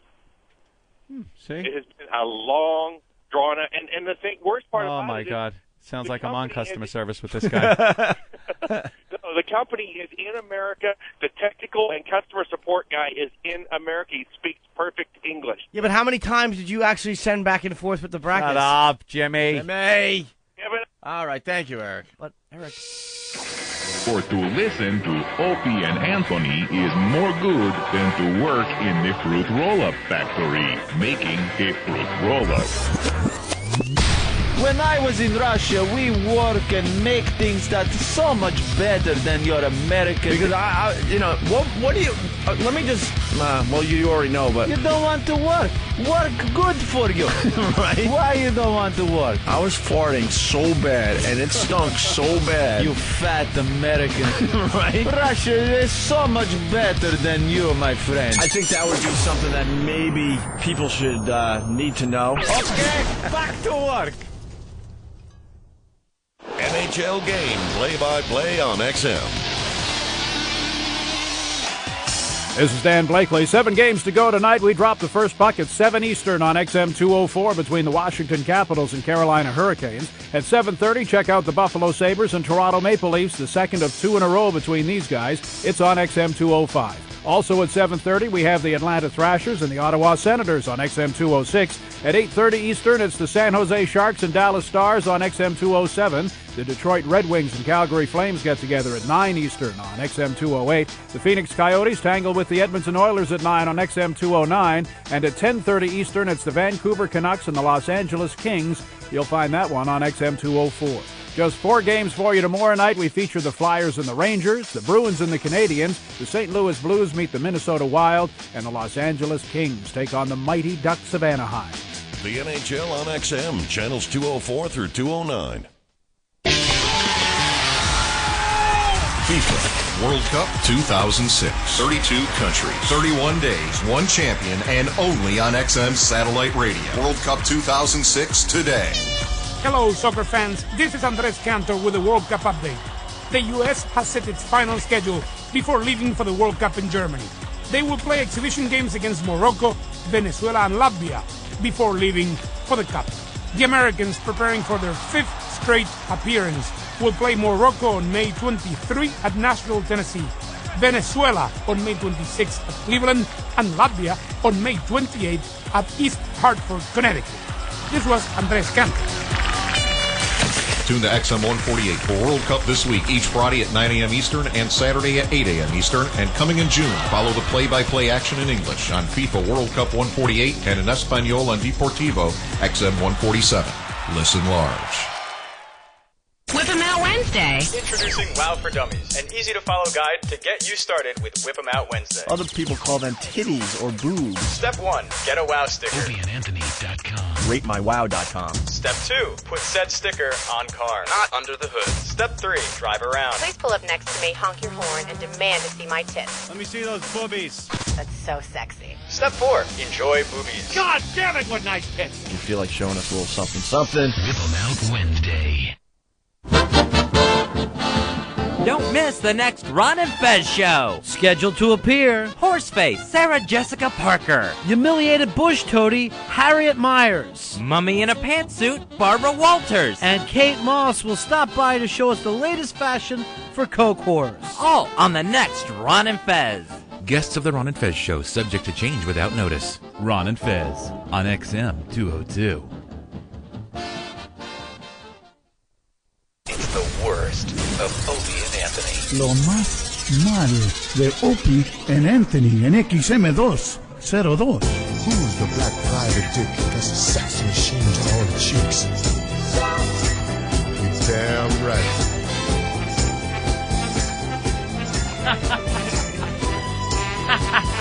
And we're back with the Opie and Anthony program. It's XM Satellite Radio. The O&A virus spreading across America. Thanks for your help with that. Damn right. Can you dig it? We have Isaac Hayes entering the studio as we speak. Best known as the voice of Chef on South Park. Is that his best known? Hayes was inducted into the Rock and Roll Hall of Fame in 2002. In 2004, Hayes appeared in a recurring minor role as the Jaffa Tolak on the television series Stargate SG-1. He was the on following SG-1? year, he appeared in the critically acclaimed independent film Hustle and Flow. Hayes is also an outspoken Scientologist. The top-selling Hot Buttered Yeah. Soul 1969 was a breakthrough album. Hi, Isaac. How are you? Damn right. Yeah. Good morning, guys. What's Good up? morning. And All right. he has the greatest voice of all time. That's it, man. We're just reading your bio as you were settling in, and it goes on and on and on. He could and sing on with it and on. talk with it, with that voice. It's amazing. Nice, deep. Yeah. Must have gotten the ladies back in the day, right? Still does, obviously. Well, but I mean, well, back. I'm married to my fourth wife now. 6 months married. Fourth wife? All right, hold on. We're going to start there. And a child is on the way. A child's on the way. I can talk about back in the day, but that's back in the day. It's not now. Right. That was in another unit at a time. Isaac, we understand this, and you've prefaced it very nicely. I was mad. As to keep yourself safe. But it must have just been as easy as, hey, baby, you won't go back in my place. And it's over, Johnny, right? My crib or yours, baby. Like the Pied Piper, the chicks are just following him home. You can just tell with that voice. That's gold, that voice. But what are you doing with four wives? Well, like I said, keep trying until you get it right. No. Getting it right is not doing it again. After this, all right, let's say the first one. Now, I'll give everyone one because I even have one. Look, man, I was green as, can I say this? You can say anything. I was green as goose shit. That was the first shit one. is quite How old were you green. when you got married the first time? I was 19. I was green, man. Oh, no. I was a country boy. That's just dumb. Hadn't been anywhere. That's just, What did you get? Well, where were you? Where, I was in Memphis, Tennessee. So you're in Memphis. You meet a nice young lady. Yeah. You decide that's the whole world. You don't know what the hell's going on out there. Right. You get married, and then all of a sudden, oh, man. Oh. An awakening. When I started working at Stax, me and David Porter started his songs, chicks everywhere. And you're like, what did I do? What a smorgasbord. So now I can understand that happening. You're like Superman growing up in Smallville, and all of a sudden you find out what Metropolis I'm is in like. Metropolis, that's it. Right. So I'll give you that. Why then, you get divorced, obviously. What makes you do it number 2? Another one came along. Well, they'll always come along. They just keep on coming, I told you, Isaac. it took me a long time to ripen. I was green as goose shit, I told you. Yeah, but, a first wife won't only ripen you. She'll put a few bruises on the skin. That's right. And make you taste a little But this girl mealy. had some nice ointment. Oh, is that it? Soothe my bruises. You know what I'm saying? So you marry her. Yeah. And kids with the first wife? Yeah, I got 2. 2 with the first wife. But I had 1 before the first wife. Oh, okay. So before you got married, you had one. How old were you for the first one? Well, first kid now. They were very close. I mean, all right. I was 19 and my kids were months apart. Wow. Yeah. So now you got some kids, then you get the first wife, you have a couple more kids, and then the second wife. Hold on, I'm 3 keeping kids. track. 3 kids with the second wife. All right, hold on. Give me a pen. My goodness. Hold on. I got it. You are working. 1 kid out of wedlock. Damn. This guy's Jimmy just got pregnant. Just from sitting next to Isaac. 1 kid out of wedlock, 2 kids with the first marriage. Yeah, now you got 3 with the second. With first, 3 more kids with the second. Now, what happened with the second marriage? And what year was this about? How that were you? was around, were you hitting? around 60. The second one was around 65. 65? Yeah. And what are you doing for a living back in 65? I was writing songs. Writing songs? Working at Stax, yeah. Side musician, yeah. So what happened now with the second one? Where'd that go wrong? Well, We're educating our listeners. Well, it went on the rocks. I don't want to go into detail. But, you don't need detail, but this one really took my heart and ripped it out and jumped up and down. Stomped on it? Oh, man. All right. In other words, maybe a little karma came around, and because of what happened with the first marriage, the second one kind of made you feel a little, No, but look, I was good. I was green, let me tell you. Yeah. And like I said in Phoenix, hey, I did the right thing. Yeah. But it just didn't happen right for me. And the second one, I was crazy mad in love with that man. And I felt like committing suicide. Oh boy. When it went bad. And but my band members talked to me and everything and saved me from, driving into a tree. They said there's a lot of pussy on that road. No, you hang in there, Isaac. They got together and went, if Isaac kills himself, we're fucked. We're going to pay the electric bill. I'm talking meal ticket here, my friend. Well, I'm this tell you, guy alive. I had it so bad. Every woman that looked like her, I went for. Really? So I had it so bad. What'd she look like? Oh, she was awesome. What'd she look like? You got like an actress maybe or something? She was high yellow. Yeah? High yellow? Yeah. Uh-huh. And she had legs, and she From had there to had there, all- right? all that. That's right. That's right. Nice ass, bam. All of that. Yeah. And when I finally recovered from that, then David Porter introduced me, my co-writing buddy, introduced me to my third wife. All right, here we go. The third wife. Now, how long after the second was the third? Like, did you meet her? Enough time went by where you were able to get over the second wife? Well, I met her when the other one, when the second went bad. See, the brother needed something. you know- brother needed a lifebuoy. You were so in love with this girl, but but the morning took about a week. No. It was a long time. All right. And then when I met my third wife, I was straight. They was, come on, let's go with a ride in D.C. Went and wrote. That's when we wrote a lot of hit songs with Sam and Dave. And I met him. David had a girlfriend already. She was a friend of David. Oops. No, he's divorced from Ann now. Okay. It's all safe. So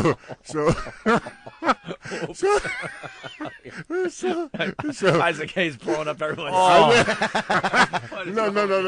Oh, they divorced twice now. Anyway. All right. So David said, "Come on, man. I went to D.C. with David," and he said, "So and so is coming over to meet you, man." I said, "Okay." So in the hotel, I knocked on my door. I opened the door. She standing and said, "Hayes?" I said, "Yeah."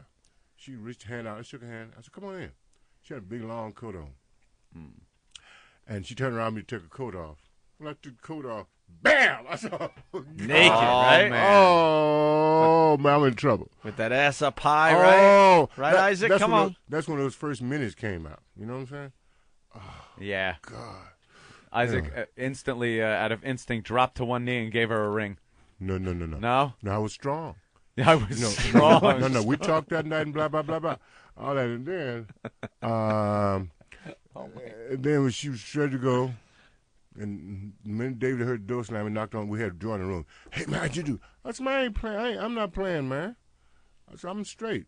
She was nice. She looked good and everything. Mm-hmm. So anyway, they supposed to come the next night. We supposed to start writing at a restaurant in D.C. upstairs. And she didn't show up.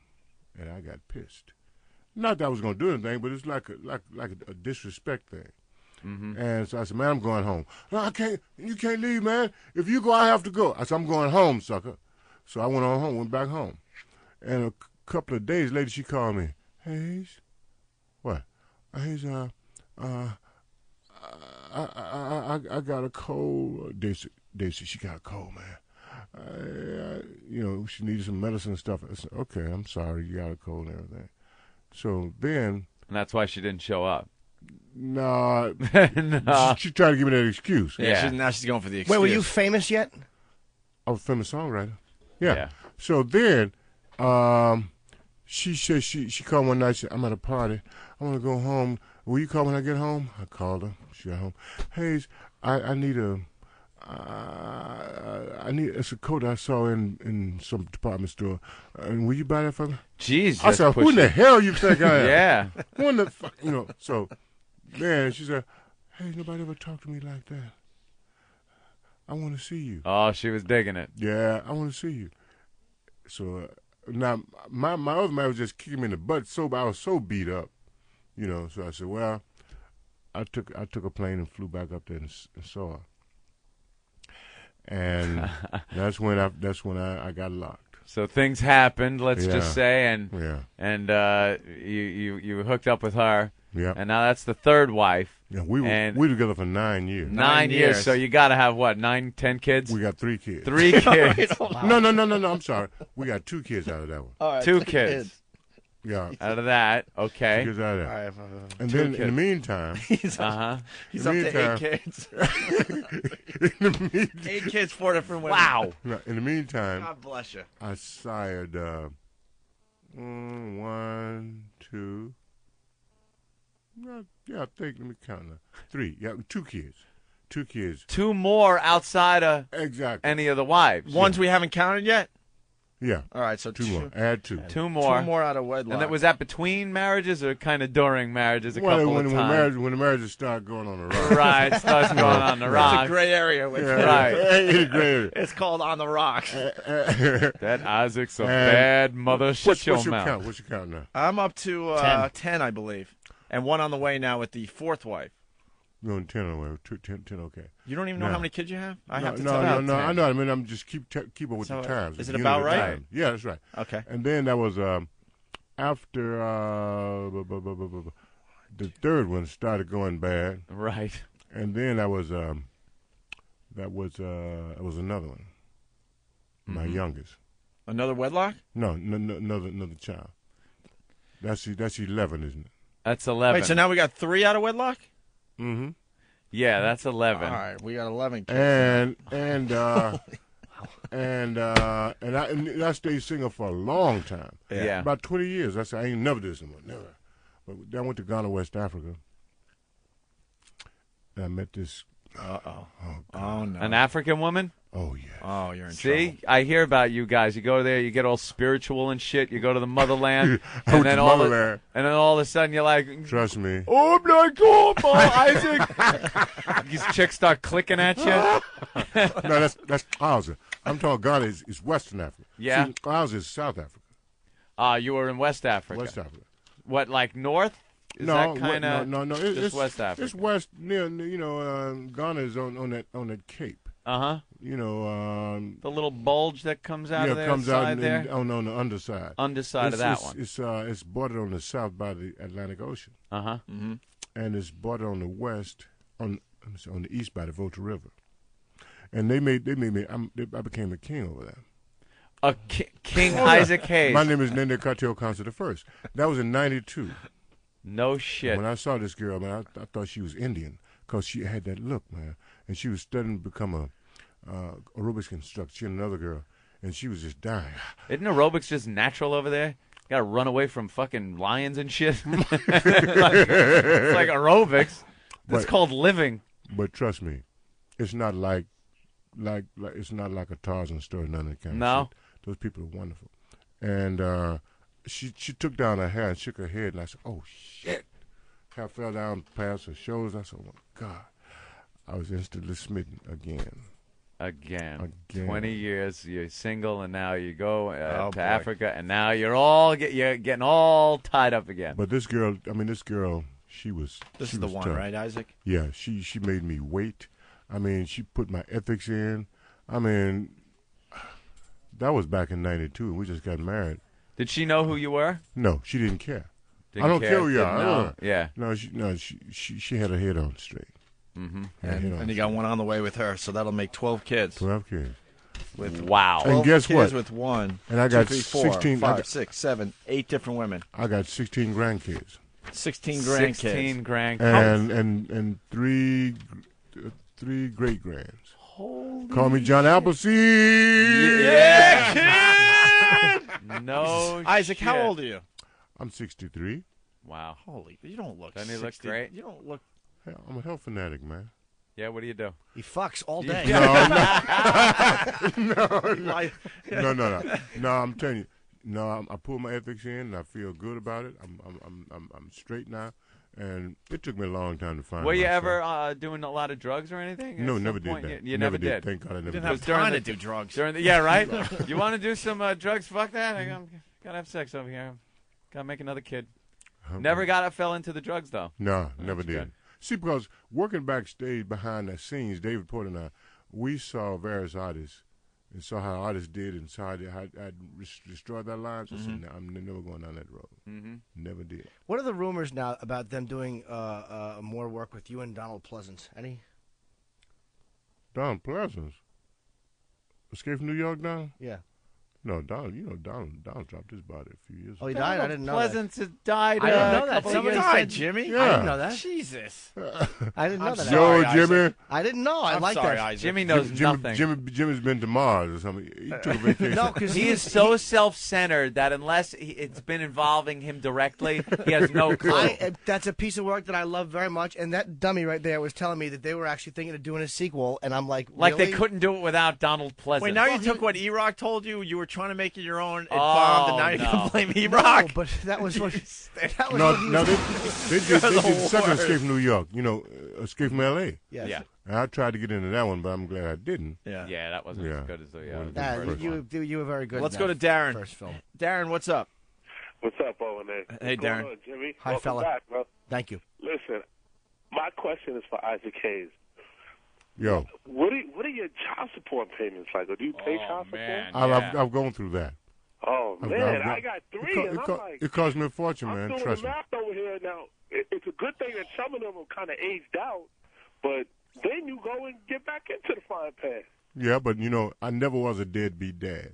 I took No, care of yeah. all my kids. I know where they are. beautiful. That's I beautiful. stay in touch with them. And I even give my grandkids gifts for Christmas. You know, in fact, the kids are grown now, so I give my grandkids gifts. I'm into literacy and education. So I buy them gifts from Toys R Us, the little ones, and the older ones I give them gifts from department stores, and I give them all gifts to bookstores, because I want them to read. Mm-hmm. And I just make sure they're literate. All right. Thanks, Darren. Okay. Let's go to Tony in Wisconsin. Tony. Hey, my question is for Isaac Hayes. Yo. Hey, what did you think? You're a Scientologist, right? Yeah. Okay, what did you think about when Matt and Trey did that episode on South Park about Scientology? Well, with Cruz in the closet. Well, Yeah, that was a great episode. One They thing reran about- it, I think, last week, too. Yeah, one thing about Matt and Trey, they lampoon everybody. Mm-hmm. And if you take that shit serious, then I'll sell you the Brooklyn Bridge for $2. Yeah. Yeah. You got to realize what they're doing. Yeah, that's what they do. And take it. That's what they What do. is Scientology all about? I still don't understand it. You still don't understand? It's UFOs and stuff. No. It's cleansing the body. I really don't. I don't understand it though. That's all. But Well, I don't there's understand bad the things Catholic that are in faith there either, for years and years and years. No, Generations. Scientology is an applied religious philosophy. See, people get it all mixed up. And all I say is, you know, read a book. Read about it. We got books that explain all about it. And when I got into Scientology, I was just like everybody else. I heard you guys. I was going on hearsay. And the lady told me, said, look, why don't you take a course and see for yourself? When I took a course, first course called Overcoming Ups and Downs in Life, and I took that course, halfway through the course, I said, damn, I'm learning something. Shit. I was finding answers about me, about life, that I'd never known. And then I took another course. I wanted to take another course so bad, but I wouldn't give it the satisfaction. I was blown away. I said, well, I'm going to take another course to see what, you know. So I took another course called Personal Values and Integrity. And when I did that, that's when I decided to become a Scientologist. See, And- that seems all well and fine, you know, because that sounds like things that a lot of people can use and utilize in their daily lives. Yeah. When does it start getting controversial? How many courses in do they start telling you about the thetans and things that are like that's when they lose people. The proper word is Thetan. Thetan. In Greek terminology, that means spirit. Right. We're all spiritual beings. The bodies is just mess, matter into space and time, the physical universe. But we're all spiritual beings, which the spirit never dies. Mm-hmm. Messed is just like this paper here, or like the desk we're sitting at. That's all messed. But the spirit stays. And where does it go when we die? The spirit just doesn't go anywhere. It doesn't go anywhere. We just pick up other bodies. I ain't gonna get into all that, but that's what happens. Man, I want to get into Sorta your like body a with all the reincarnation, women you're thing? banging. Yeah, I believe in reincarnation. Yeah. Yeah. Yeah. Is that part of the Scientology Well, philosophy of reincarnation? Yeah.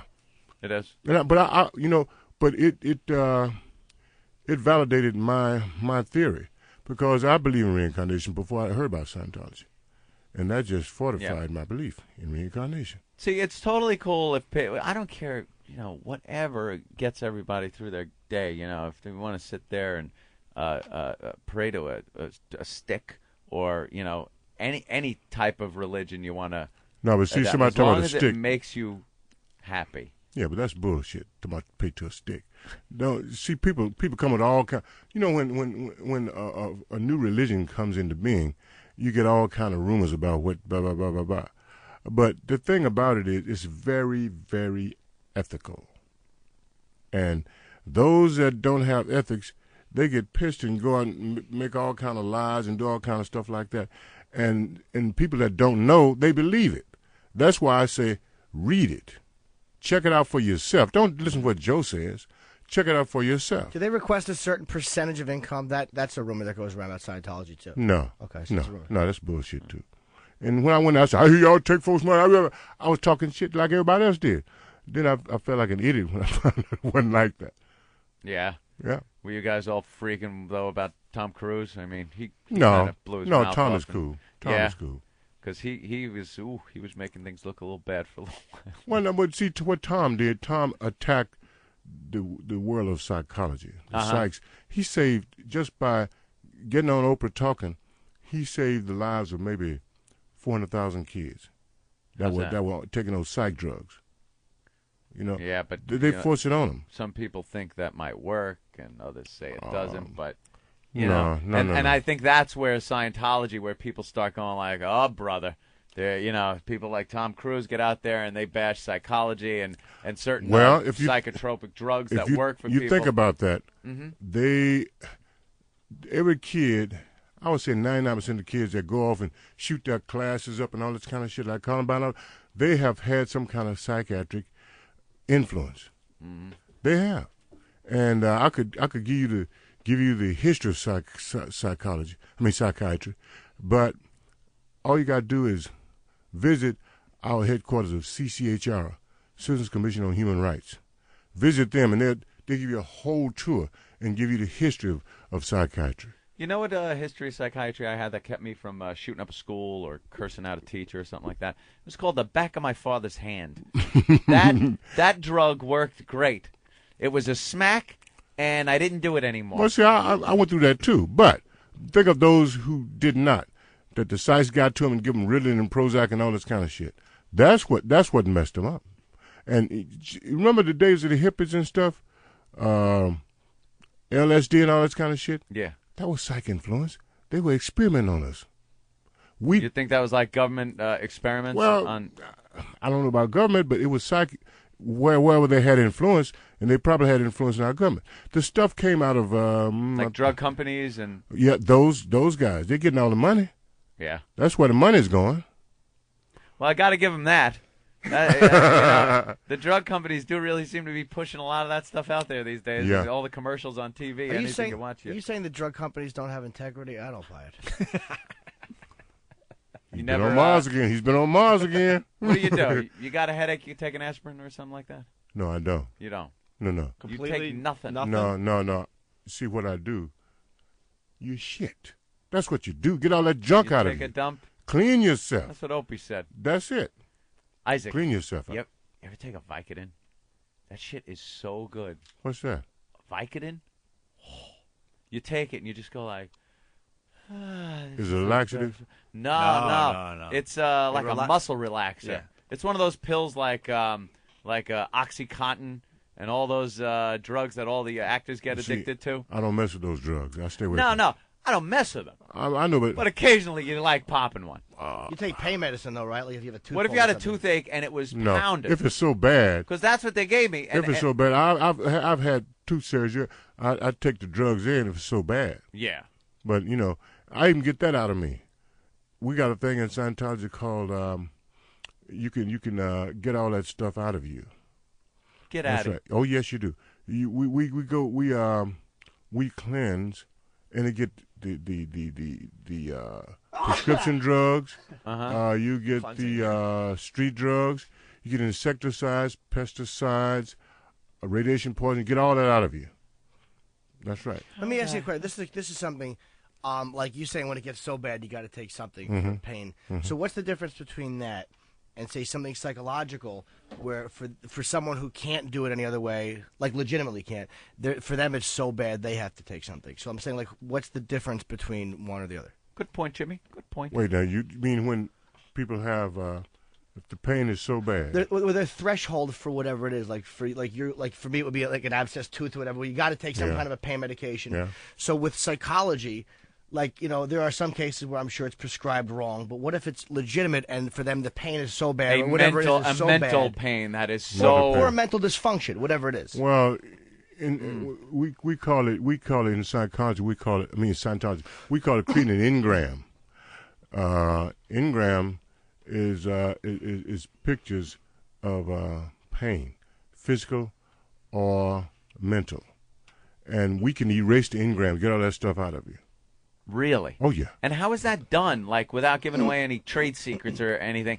I just want. Well, it's a process called auditing, and an auditor is one who listens, like auditory nerds and stuff. That's about hearing, not auditor like a guy that cooked the books.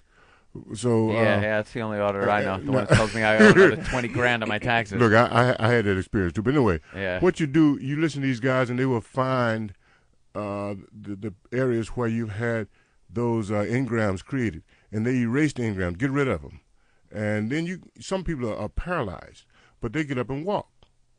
Get out of here. I'm just telling you, there's some wonderful things about that, man, and it doesn't hurt you. And we have things called giving people assists. Assist is when you experience some pain or injury and stuff, get them an assist, a nerve assist. They handle all that. It handles all of that. And I'm gonna tell you what. Remember when 9/11 happened and all those rescue workers were down there at Ground Zero, finding all the people, and all that, they were inhaling all that dust and all that junk. Yeah. Those firemen were disabled, and we have a process. Tom Cruise set up a lot of those things that you can get in there, have sweat outs, and you get in there with it in the sauna and sweat all that junk out of you. And those guys were sweating in that towels. They were sweating. Those towels were purple. They was getting all the impurities out of those guys. And those guys went back to work. Had Tom not done that, they would have been disabled on disability right now. And those firemen sing praises to what happened for them. So why isn't this more like? Why can't people say, "Look at what we've done. Here's proof that it's been done," and because it seems like this should be all over the world. Well, we do. Helping. We do, but people choose to follow that bullshit, and it's been there. We doing it now, but people choose to look for the bad shit. Those disgruntled folks that didn't have their ethics in, and they turn sour, and they start spreading all kind of bullshit about that. Mm-hmm. And that's the bad thing. Maybe other religions. I'm just playing devil's advocate. Maybe other religions that don't like the fact that it's picking up a lot of members and press, and it's impractical to their beliefs. Maybe they're throwing out some bad press about it. Well, I'm not just saying that because I'm in L.A. Maybe the sour case. Maybe they are, but we don't discriminate against any religion. Because everybody wants to better themselves, and cleanse themselves, and have a better life, and everybody wants to survive. So you can be whatever you want to be, but just use the technology of Scientology. You can be a Christian, a Baptist, you can be a Buddhist, you can be a Muslim, whatever. We do not discriminate. But what it does, it makes you a better whatever you are. If you're a Muslim, it makes you a better Muslim. What's the one religion you think is crazy? I don't know. Because a lot of people would say Scientology, so I'm wondering what a Scientologist would say to that. We never. There's got to be one where you go, oh man, no, come on. We don't do that. The Nike guys. The Nike guys that we can all agree. The Nike that thought guys. the spaceship was behind the comet. Yeah. But they had to cut their genitals off. Cut their genitals off and killed themselves right in the bed. Marshall Whiteapple, right? The Reverend Jim Jones. There you go. You got a cult down there with the Kool-Aid. That's kind of kooky. Well, that's cult. That's the whole cult thing. Well, you gotta watch him. I say that's unfortunate. That's what I say.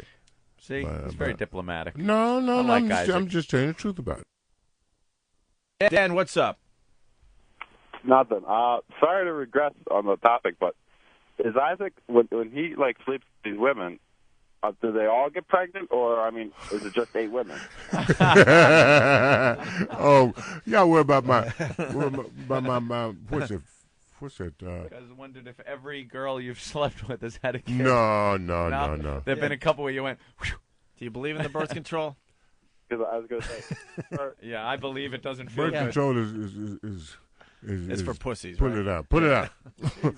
Would you eat a steak wrapped in plastic? Of course not. We wouldn't taste it. Doesn't No, taste you wouldn't good. taste I might anything. if fucking 40 other steaks would show up if I didn't. But look, when I was doing all of that, you know, I didn't know any better, and I was living that kind of life. And Sure. You're 63. How old's your fourth wife? She's 35. There you go. Brother kind of riding the cradle in there. Yeah? No, but okay, but it's cool. You know. Now you live here in the States. Yeah, I live You in. brought her over from Africa. Yeah. And how did she? Did she have to adjust? What did she think Yeah, about America? I brought New York first. Wow. And I mean, she was crash looking at the course. skyscrapers and stuff. Oh yeah, but I mean, she adjusted very well. Yeah. She did, and she's cool. She found your credit card. She's doing well, right? No, look, let me tell you about that. Probably just the opposite. That's what I found great about her because she didn't get hung up in the material stuff. Right. And to tell you the whole thing, when her brother found out I was in Ghana, he said, "You out here? Do you know who that is?" She said, "I don't know. I don't care." He ran in the house and got an LP. Is this the guy you? She said, "Yeah."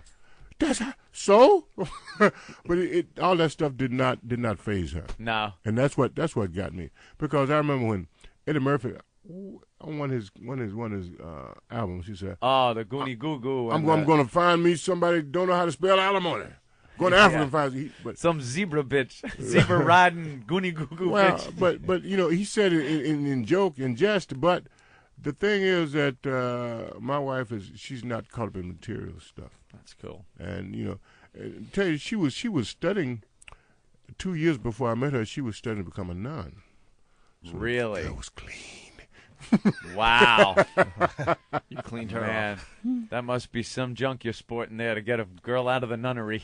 No. No, she left before she met me. Oh, yeah? I wouldn't do that. Wasn't like, oh, I found a new god. Isaac Hayes is sporting. That's quite a cock that makes you walk away from eternity. That was a good one. Damn, Jimmy. What do you got here now? Wow. Is this a recent picture of you? No, I did that in '76. Is that really look, 76? I can take my shirt off now. Well, you know. I'm not too bad. But now. you look like I can't tell. Yeah, that's I know you why can't. I have to ask. Uh-huh. You look exactly the same. Well, You're see, not aged. that shot was done in '76 after Dionne Warwick and I did a close out a concert at up in what was that? Up in outside of San Francisco. Damn. Theater and around, and we had to go in San Francisco for this photo shoot. We were tired, man, and that was done at about 4:00 in the morning by Norman Seif, the great photographer. He did those shots, and I'm still holding up. Yeah, hell yeah, man. And look at those glasses, those monograms on the glass. You can tell it's dated. And look at the watch that I had on. Oh, wow, look at that watch. Damn. That was the first one of the earlier digital watches. First digital watch. Yeah. It's like a calculator watch. Like a pulsar. Whatever. You know those pulsars with the red digits? Well, they really thought those digital watches were going to take over. Right. Like any future movie you watch from the digital past, they all got watches, the digital watches. It lasted for a while, and then everyone went, you know something? They died. Going back to the classic That's style. it. And I have a photo with you. I don't think you at the Trump roast. As you were walking off the stage, I kind of just stopped you. Oh, that was you. Yes. I've been looking for you, man. Because I signed it. It's at home. But I didn't know where to get it to you. Oh, wait, what's this about? Look at that. What's funny? Okay, You're the one. Yeah. I did it right before I left home the other day. I said, I've got to find this guy. Oh, it's hilarious. I was on the set. I'm taping a show on the set where Isaac was doing a Super Bowl commercial next door, and so of course I wanted to get my photo with him signed. So I ran out and blew it up. And they put it on the bus, and I never heard back. So they're like, the bus driver must have made a mistake or whatever. It's an envelope, man. Okay. I signed it. It's I signed it in that silver ink on the Sharpie. Yeah. I signed it. Okay. And give me your address before I I'll just leave have here. you sign this one. Okay. I had him do it today. Well, I'll send it to you. You have two signs. I'd like that. Give me an address, send it back to you. He doesn't want to keep looking at your picture, Jimmy. You just sign this one. No, I'll give you. I have an idea. I'll sign this one, and you can hang this one up in your place, and I'll hang yours up in my place. Got to keep the burglars out. That's what Isaac wants to do, man. That's you. What's up?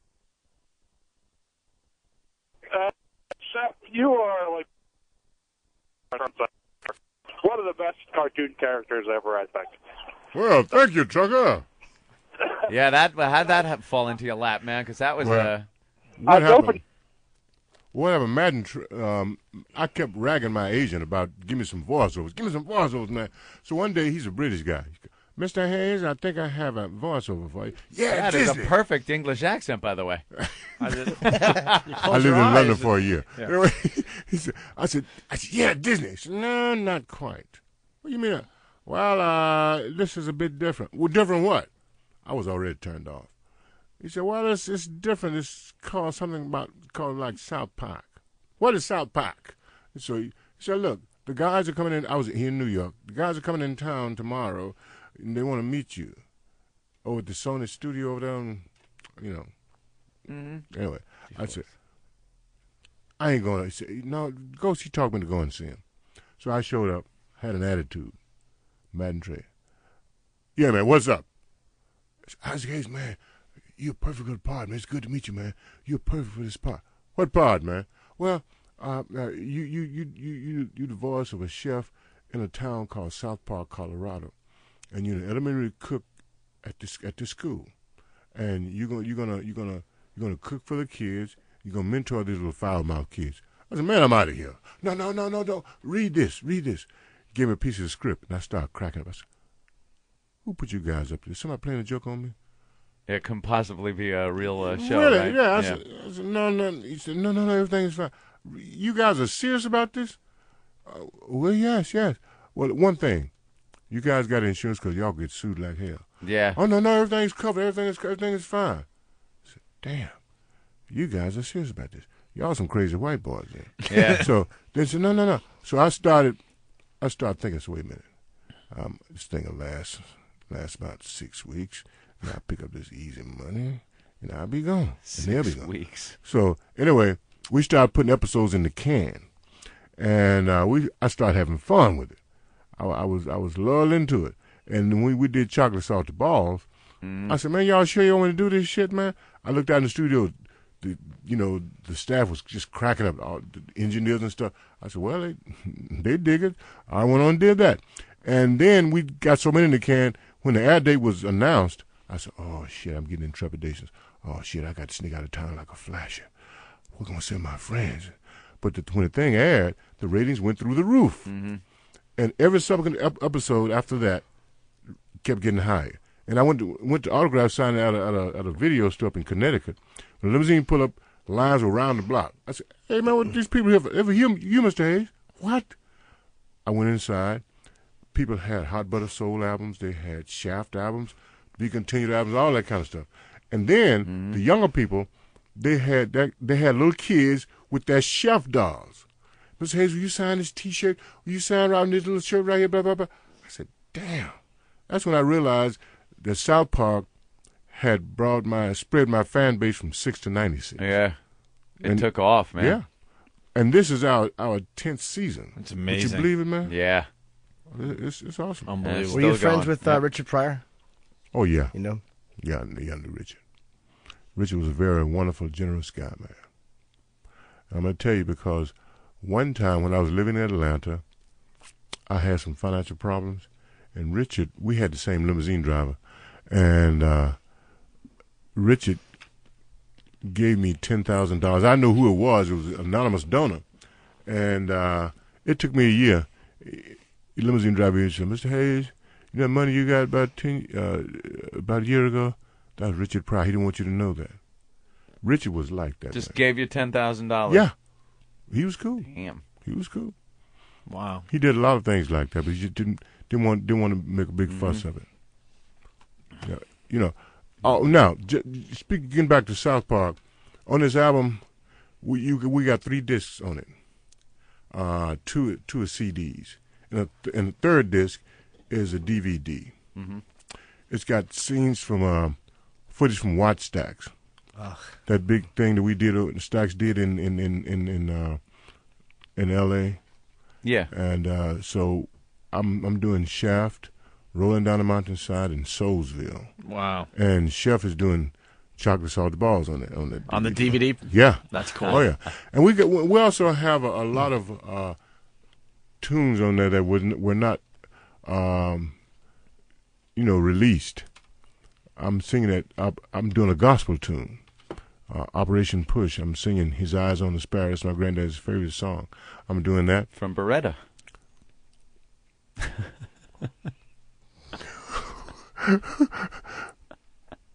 Break that down to me. Break that down. You got a blank look on your face too. He knows. Anthony knows a little bit about everything. That was the theme song to Beretta. Oh, keep your eye. That's Sammy Davis. On the Sparrow. But that's an old gospel song. Yeah.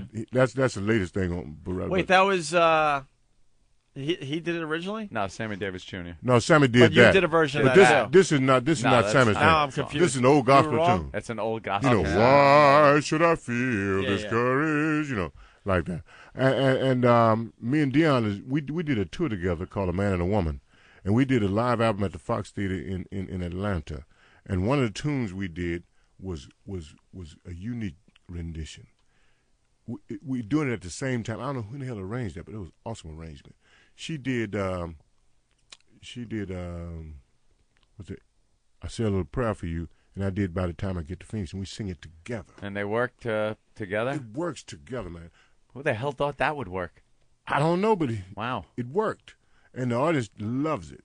And that's on one of the CDs. Yeah. And a lot of my stuff, I did a tune, instrumental called The Men, because I scored a trilogy, 3 different things on television, and it's called The Men. It's awesome. I mean, it's all kind of goodies on there, man. Isaac's keeping busy, man. Yep. And you gave up on morning radio?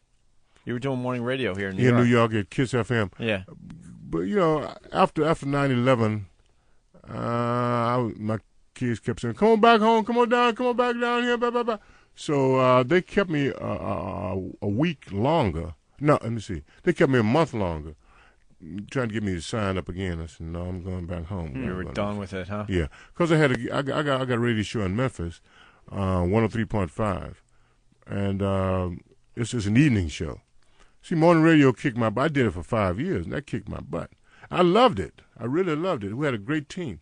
But it's time to go back home. It's time to go back to Memphis. Yeah. Isaac Hayes, thank you so much. Thank you. Hey, fellas, it's been great hanging with you guys, man. Thanks. Hey, this is Isaac Hayes, and you're listening to the worst of Opie and Anthony.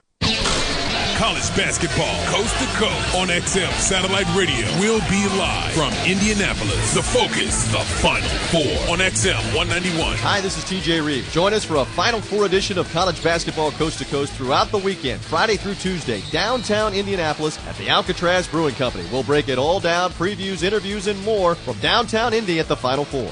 Check out college basketball coast to coast, special edition, live from Indy on XM Channel 191. The 2006 Major League Baseball season is here. Major League Baseball. Today is opening day.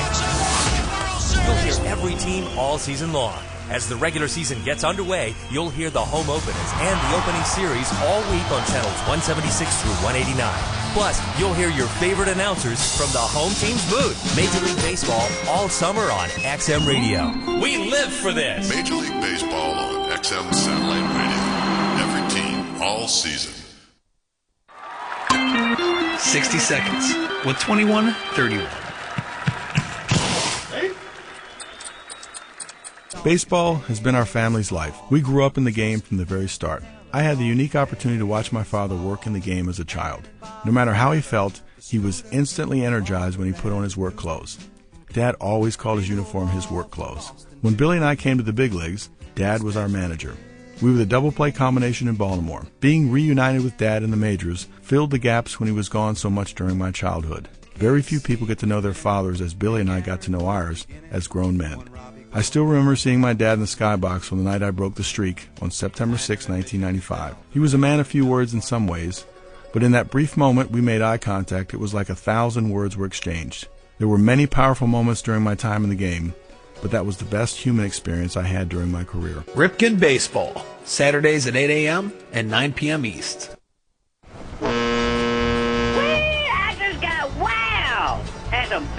booty downer. Let me see them, buddy. It's the Opie and Anthony Wow Line. If you're on the road and you get wowed, we want to know about it. Call 866-WOW-ME-05. That's 866-WOW-ME-05. Tell us where, tell us when, and tell us what those delicious boobies look like. And if your message isn't too stupid, we just might use it on the air. Ooh. Opie and Anthony, XM Satellite Radio. We're fancy, fancy people. Now available from Audible.com. It's the worst of Opie and Anthony. 10 CDs full of material available online for you to download and play over and over again. Some of the outrageous segments you will be privy to include Anthony goes shopping for fancy clothes. Ed Asner projects expletives at Opie. You will also be pleased. Just go to Audible.com/worst for samples and track listings. High Voltage is an XL channel which may include explicit language. Channel blocking is available by calling 1-800-XM-RADIO or XM Canada at 877-438-9677. The Opie and Anthony Show. The worst of Opie and Anthony. I know. I'm trying hard.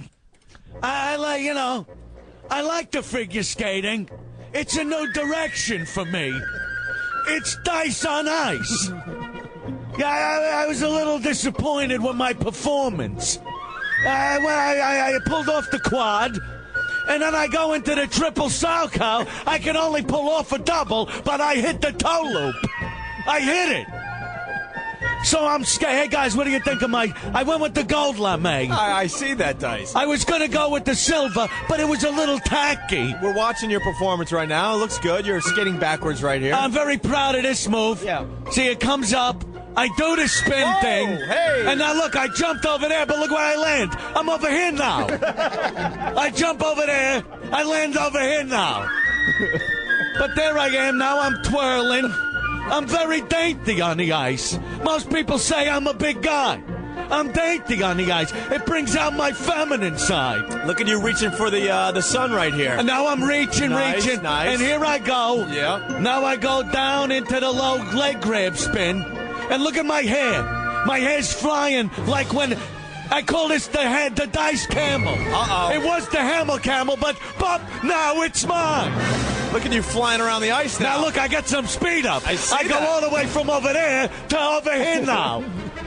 Now I'm in front of the judges. There's one quad, a triple, and a triple. Oh! Oh! I pulled that off. Oh! Bop! So I'm skating, right? Yeah. And this fag wants to put his tongue up my... Oh! Now I'm going, look at me backwards. Look, I'm skating backwards. Look at my hair.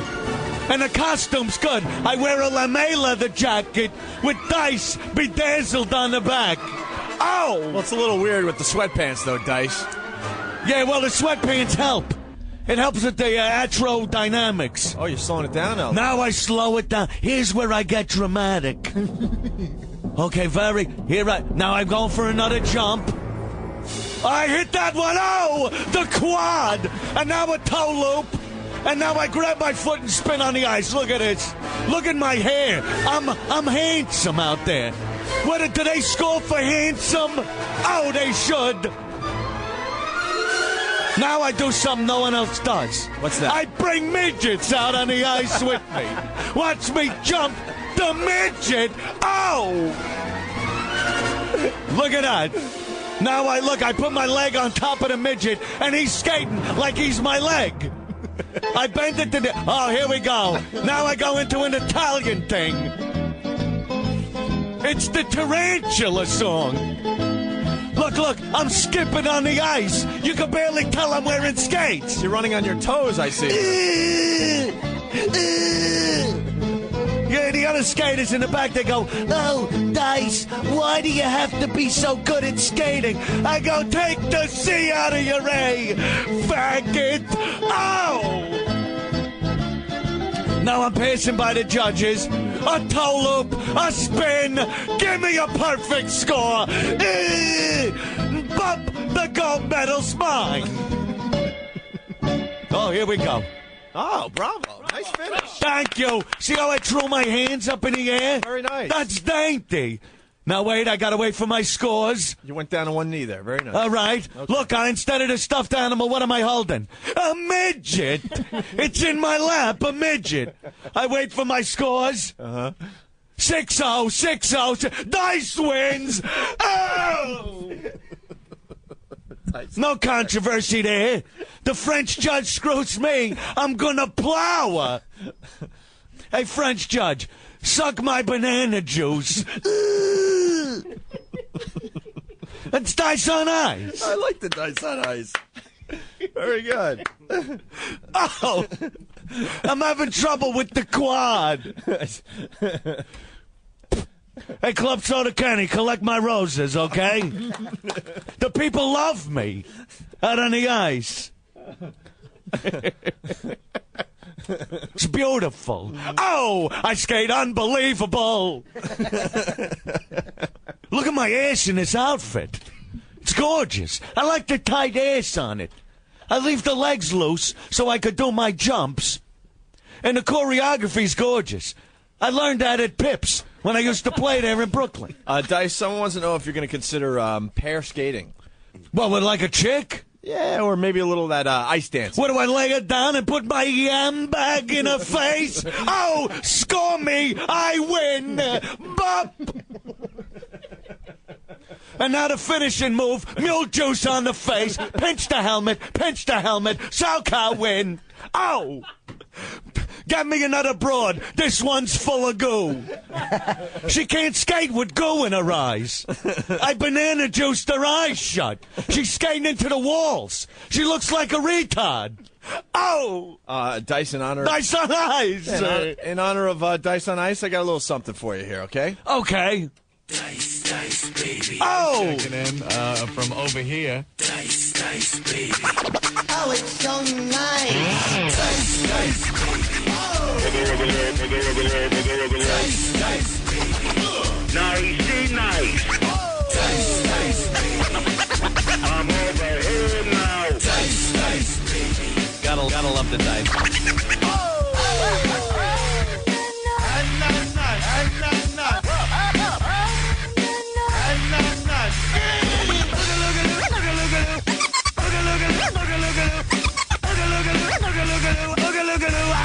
I'm over here now. I gotta have that. I got your legs. Okay, terrific. Don't just stare at it, eat it. Just look at me like a chick with balls. Dice, dice, baby. He's a jerk-off. It's plain to see. Dice, dice, baby. He's a scumbag. Nicey nice. I'm over here. Nicey nice. I'm good like that, my friend. You're full of crap. Oh! Look what we did to you again. Very good. Drew Boogie. That's nice. That's the song gonna play when I accept my gold. I see that. I step up on the podium. Bop, the gold is mine. People ask, hey, Dice, what are you gonna do after the Olympics? I'm gonna go pro. You're going pro? I'm skating around for money. Yeah. I got I'm working on a thing. Yeah. You know the thing? You're gonna help me with the thing? Are you talking about Dicecapades? The Dicecapades. Like, look at me. I'm skating with Snoopy. It's crazy. Here comes Charlie Brown.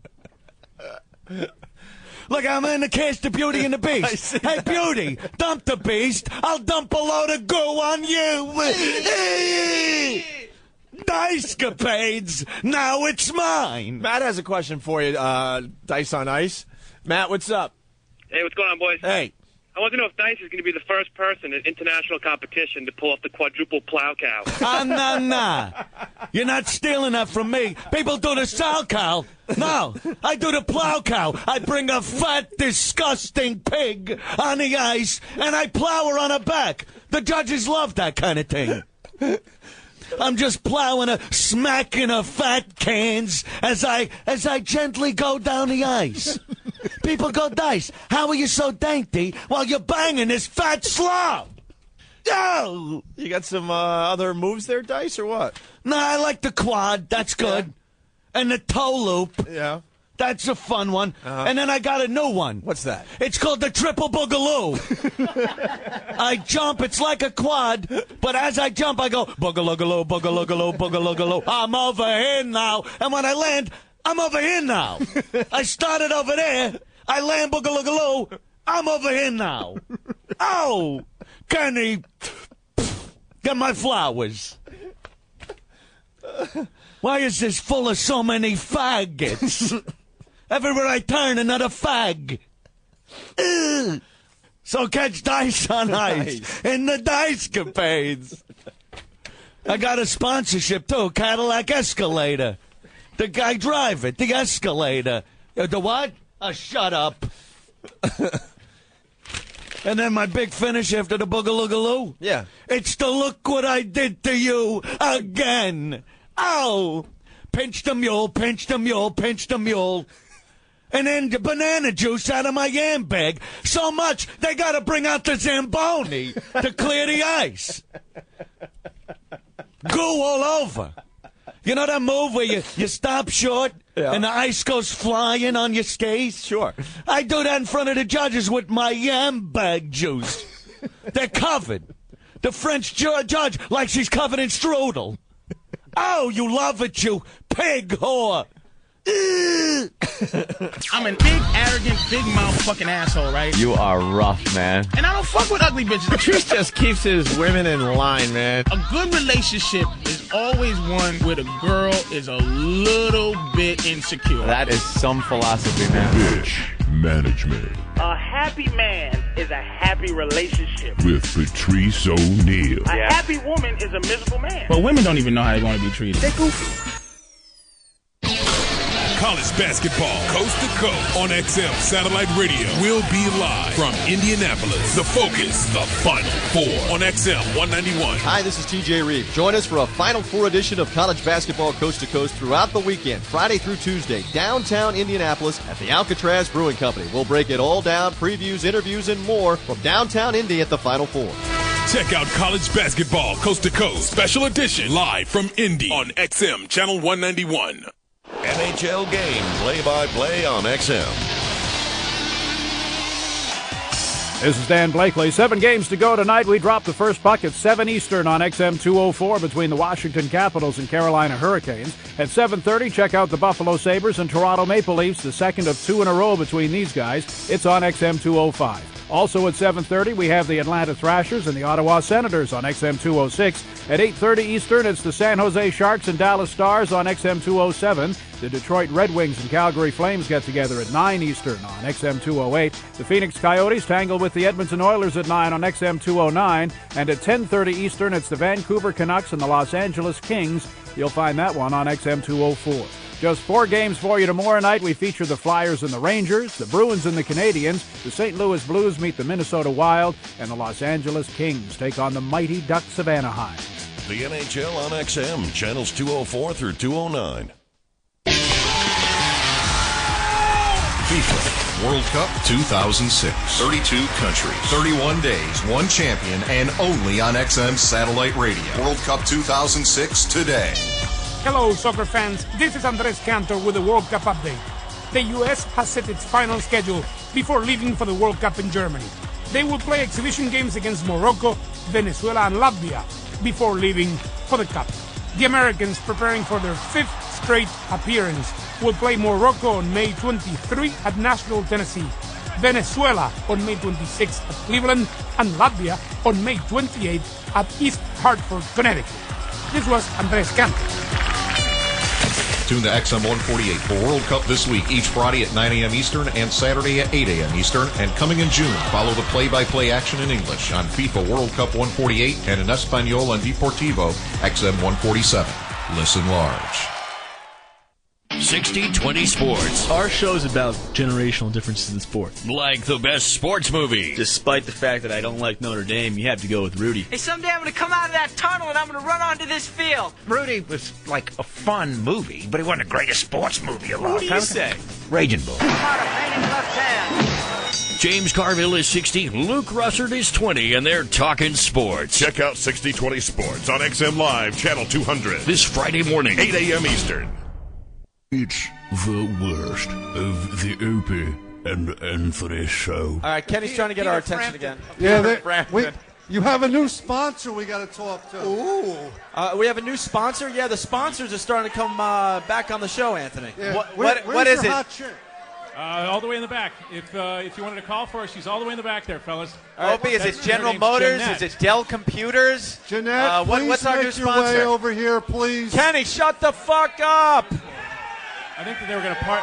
Hey, fellas, if you can just let. All right, wait, get up. Please, Get up just all here. the way in the back. Now we're dealing with a bunch of alcoholics. Now this is going to. Of This is course where we are. this is where the show gets really We interesting. knew that this was what it was going All to right. degenerate into. Where is this gal? I never saw that coming. All right, we're St. just, Patrick's Day? No. Yeah, drunks in a bar, doing a broadcast from a bar. Yeah. we're just trying to control the festivities. Oh, my God. Here we go. Wow. Good God. What a lovely gal. Hi.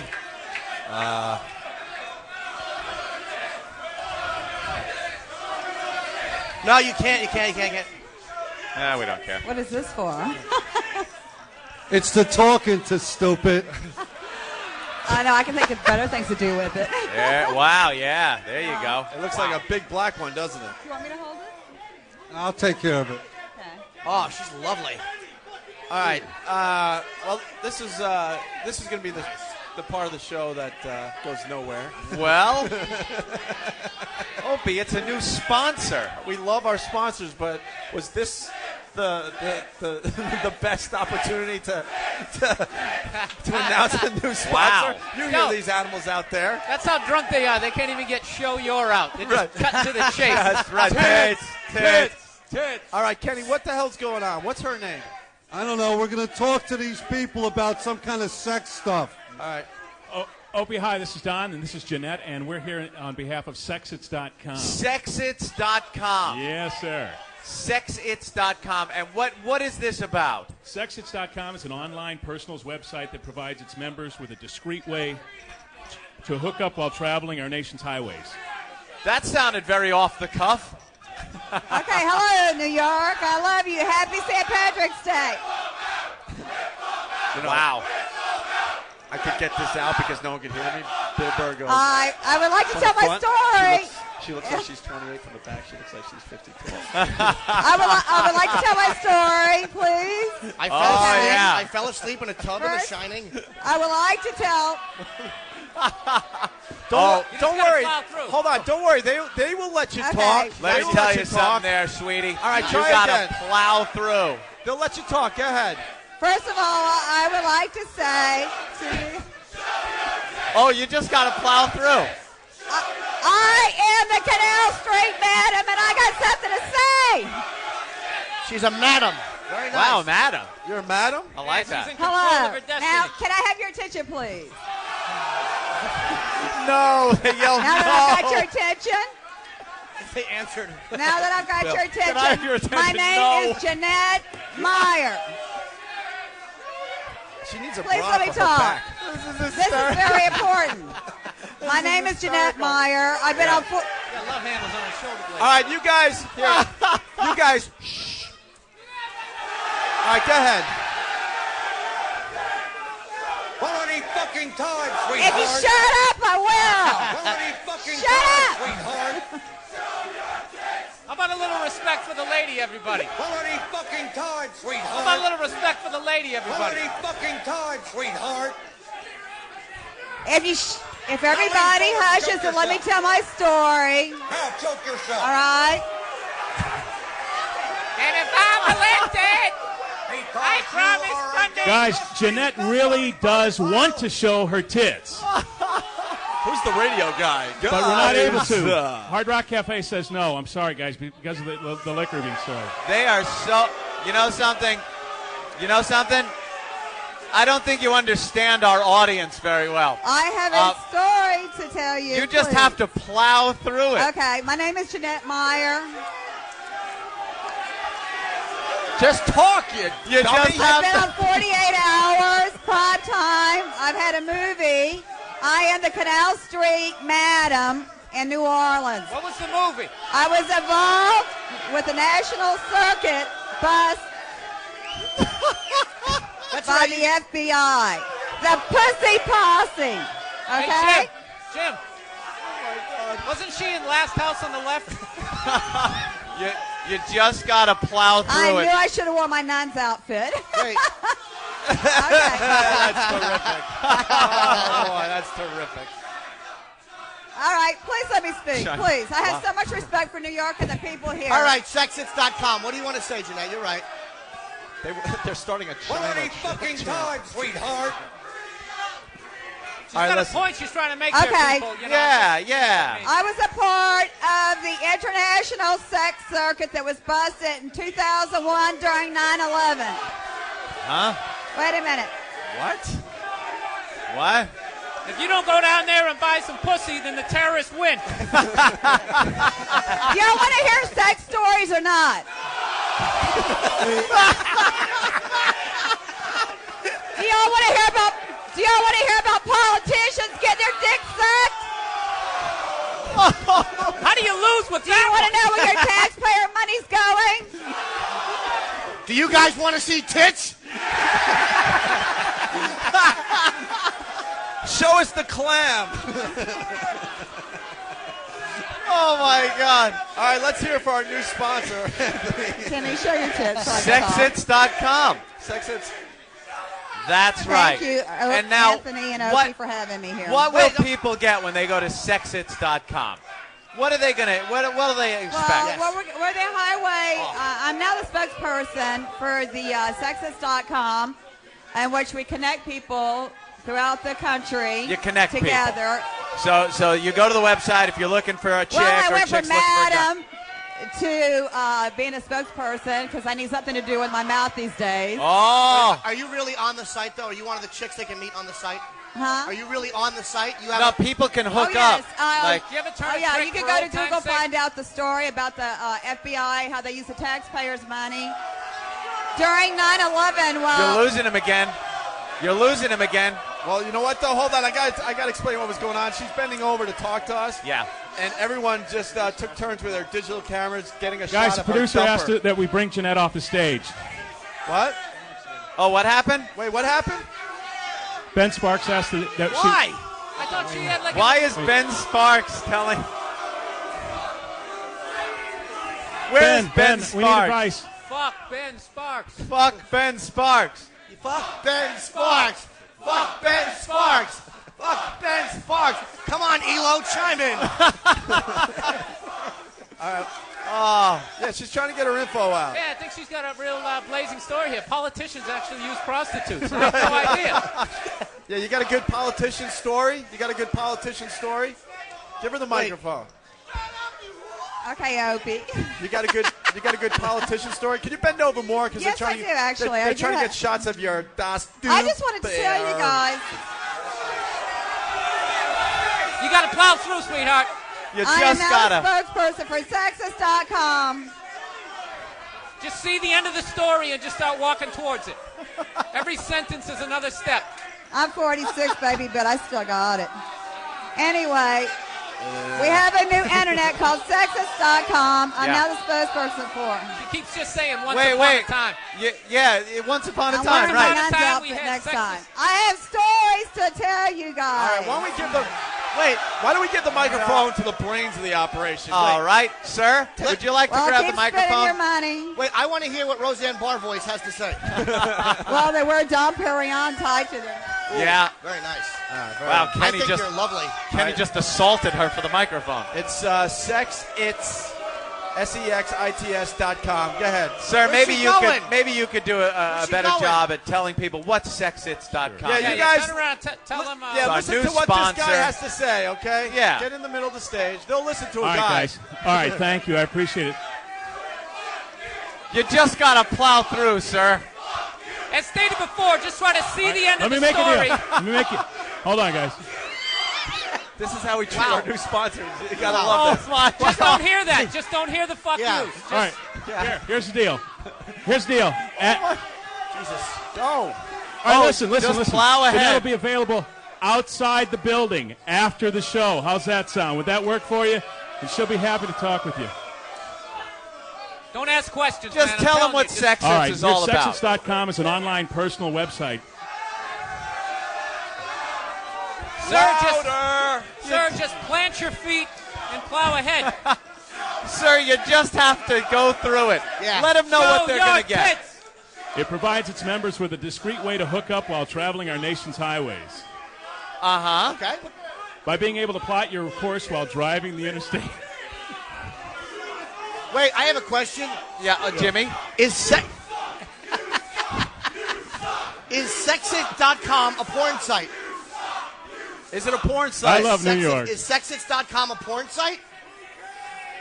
No, Sexit.com is not a porn site. In fact, it's an online personals website. Hey, what's the name of the website again? Sexits.com. Oh, is that what it is? Yeah. I haven't heard that. But do they allow adult content? No, but it allows adult content. Users must be 18 years of age or older. All right, get him off the stage, Kenny. Kenny, get him off the stage. Kenny. Go ahead, wrap it up. Kenny. Just put a button on the story. Get Just him wrap off it the up. stage. Get him off the stage. Wow. Opie, it's a personal introduction service is what it is. Yes. You want to hook up with a girl wants to hook up with you.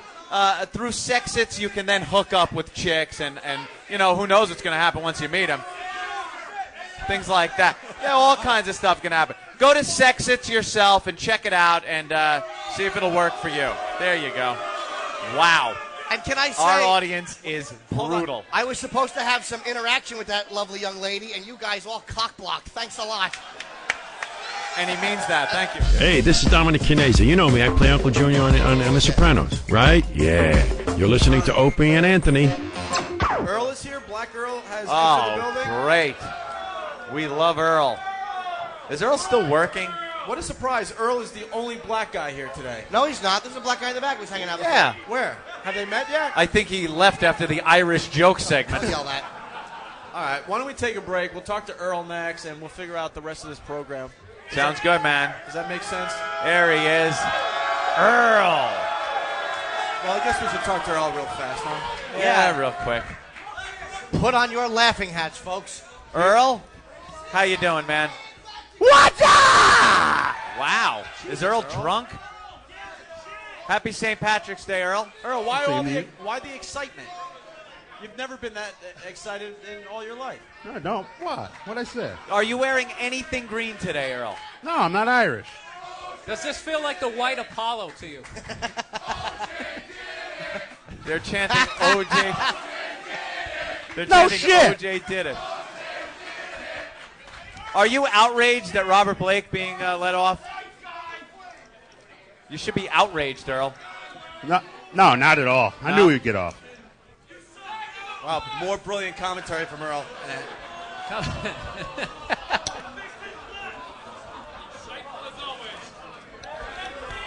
All right. Earl. You guys want to get a picture of Earl? Earl, get in the... Earl photo op. A photo of There Earl. aren't any recent pictures of you. Everyone that has been coming up has been going to the middle of the stage so they For can a get photo. photos. So The photo. all right, we're moving Earl to the front of the stage here, so you guys can get your Get pictures your of photo op. Black Earl. Earl, come on. Earl knows this. Don't yell. Set up. Earl, come on. Earl, photo op. Photo op, Earl. Look, Photo op. they got their cameras in the air. Let's go. We're moving Earl to the front of the stage. Photo op.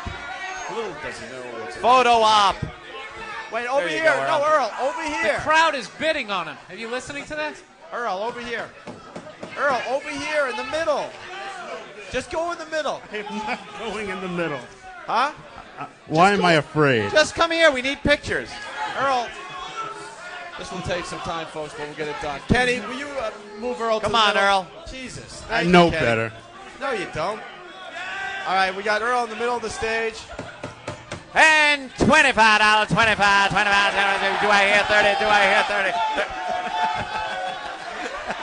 You're awful. You know that? You're an awful human being. Oh, that is really awful. A long way to go. Funny as hell, but awful. That A long is way to go horrible. for the joke. Jesus but it worked. Christ, I know. How long did that Considering I take? gave it away. Sorry about that. That's all right. That's all How right. are you to know? How are you to know we were going to be that awful? Thank you, Earl. Tasteless. This is the end. What are you talking about? Of the worst of Opie and Anthony. Well, okay. Catch Opie and Anthony live from 7 a.m. to 11 a.m. Eastern with replays throughout the day on XM 202. Want more? Go to opieandanthony.com. The 2006 Major League Baseball season is here. Major League Baseball. Today is opening day. You'll hear every team all season long. As the regular season gets underway, you'll hear the home openers and the opening series all week on channels 176 through 189. Plus, you'll hear your favorite announcers from the home team's booth. Major League Baseball all summer on XM Radio. We live for this. Major League Baseball on XM Satellite Radio. Every team, all season. The Technophile. Hi, I'm Laszlo. For those people that bought an iPod right before the video iPod came out, there's a device you can get that will turn your iPod into a video player. It's called the IC. Lee Kerher told me more. The IC video recorder for iPod, which turns your regular iPod into a video player and recorder. It records not only from your PC, but also records from your television. Any analog input will go in, record music that doesn't have to come through iTunes, and watch and record photos on a regular iPod and not have to have the special iPods for it. Essentially, your iPod docks into the IC device. Flip it over and watch the LCD screen, which is larger than the iPod screen. 91% larger than the video with iPod screen. The IC is almost as expensive as an iPod. It's $250. Video iPod is $300. So buying an IC is kind of pointless. For more, the website is ic-ato.com. I'm lazlow.com, and that's what's on my underground hard drive. Where are my car keys? Who took the remote control? And what's on my XM? Hey, tomorrow morning on your XM at 9 a.m. in the West, noon in the East on Fred, Channel 44, it's Front Row Fred. This week, Fred trips to the Glastonbury Festival circa 1986 for a front row seat to The Cure live. Got to check this one out. It's tomorrow, 9 a.m. in the West, noon in the East on Fred, Channel 44. Later on at 11:05 a.m. on the West Coast, 2:05 p.m. on the East Coast, it's MLB play-by-play on Channel 180. World champion White Sox are taking on the Cleveland Indians. World champion Chicago White Sox are receiving their championship rings. It's a special ceremony before the game against the Cleveland Indians. Ed Farmer and Chris Singleton have the coverage live from U.S. Cellular Field in Chicago. Again, that's 11:05 a.m. on the West, 2:05 p.m. on the East. MLB play-by-play on Channel 180. And tomorrow afternoon, 1 p.m. Pacific, 4 p.m. Eastern on 20 on 20, it's The Meltdown with Michelle. Pink's CD, I'm Not Dead, hits the stores, and she stops by The Meltdown with Michelle. She's celebrating. Michelle gets behind the scenes, all the scoop on Stupid Girls video, and also asks Pink if it's true that she got an outrageous gift from Lisa Marie Presley. That's on 20 on 20 tomorrow. It's a radio to the power of X, a small sample of what you'll hear on XM.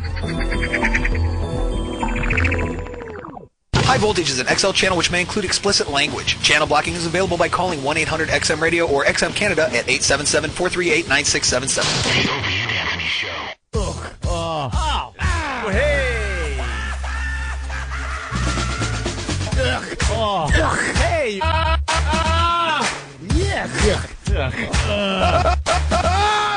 Oh, fuck. Whoa, whoa, whoa,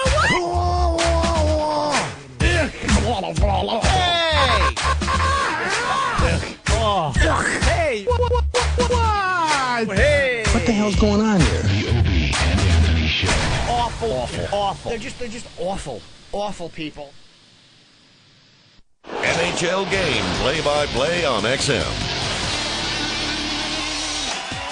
This is Dan Blakely. 7 games to go tonight. We drop the first puck at 7 Eastern on XM 204 between the Washington Capitals and Carolina Hurricanes. At 7:30, check out the Buffalo Sabres and Toronto Maple Leafs, the second of 2 in a row between these guys. It's on XM 205. Also at 7:30, we have the Atlanta Thrashers and the Ottawa Senators on XM 206. At 8:30 Eastern, it's the San Jose Sharks and Dallas Stars on XM 207. The Detroit Red Wings and Calgary Flames get together at 9 Eastern on XM 208. The Phoenix Coyotes tangle with the Edmonton Oilers at 9 on XM 209. And at 10:30 Eastern, it's the Vancouver Canucks and the Los Angeles Kings. You'll find that one on XM 204. Just 4 games for you tomorrow night. We feature the Flyers and the Rangers, the Bruins and the Canadiens, the St. Louis Blues meet the Minnesota Wild, and the Los Angeles Kings take on the Mighty Ducks of Anaheim. The NHL on XM, channels 204 through 209. FIFA World Cup 2006. 32 countries, 31 days, one champion, and only on XM Satellite Radio. World Cup 2006 today. Hello, soccer fans. This is Andres Cantor with the World Cup update. The U.S. has set its final schedule before leaving for the World Cup in Germany. They will play exhibition games against Morocco, Venezuela, and Latvia before leaving for the Cup. The Americans, preparing for their 5th straight appearance, will play Morocco on May 23 at Nashville, Tennessee, Venezuela on May 26 at Cleveland, and Latvia on May 28 at East Hartford, Connecticut. This was Andres Cantor.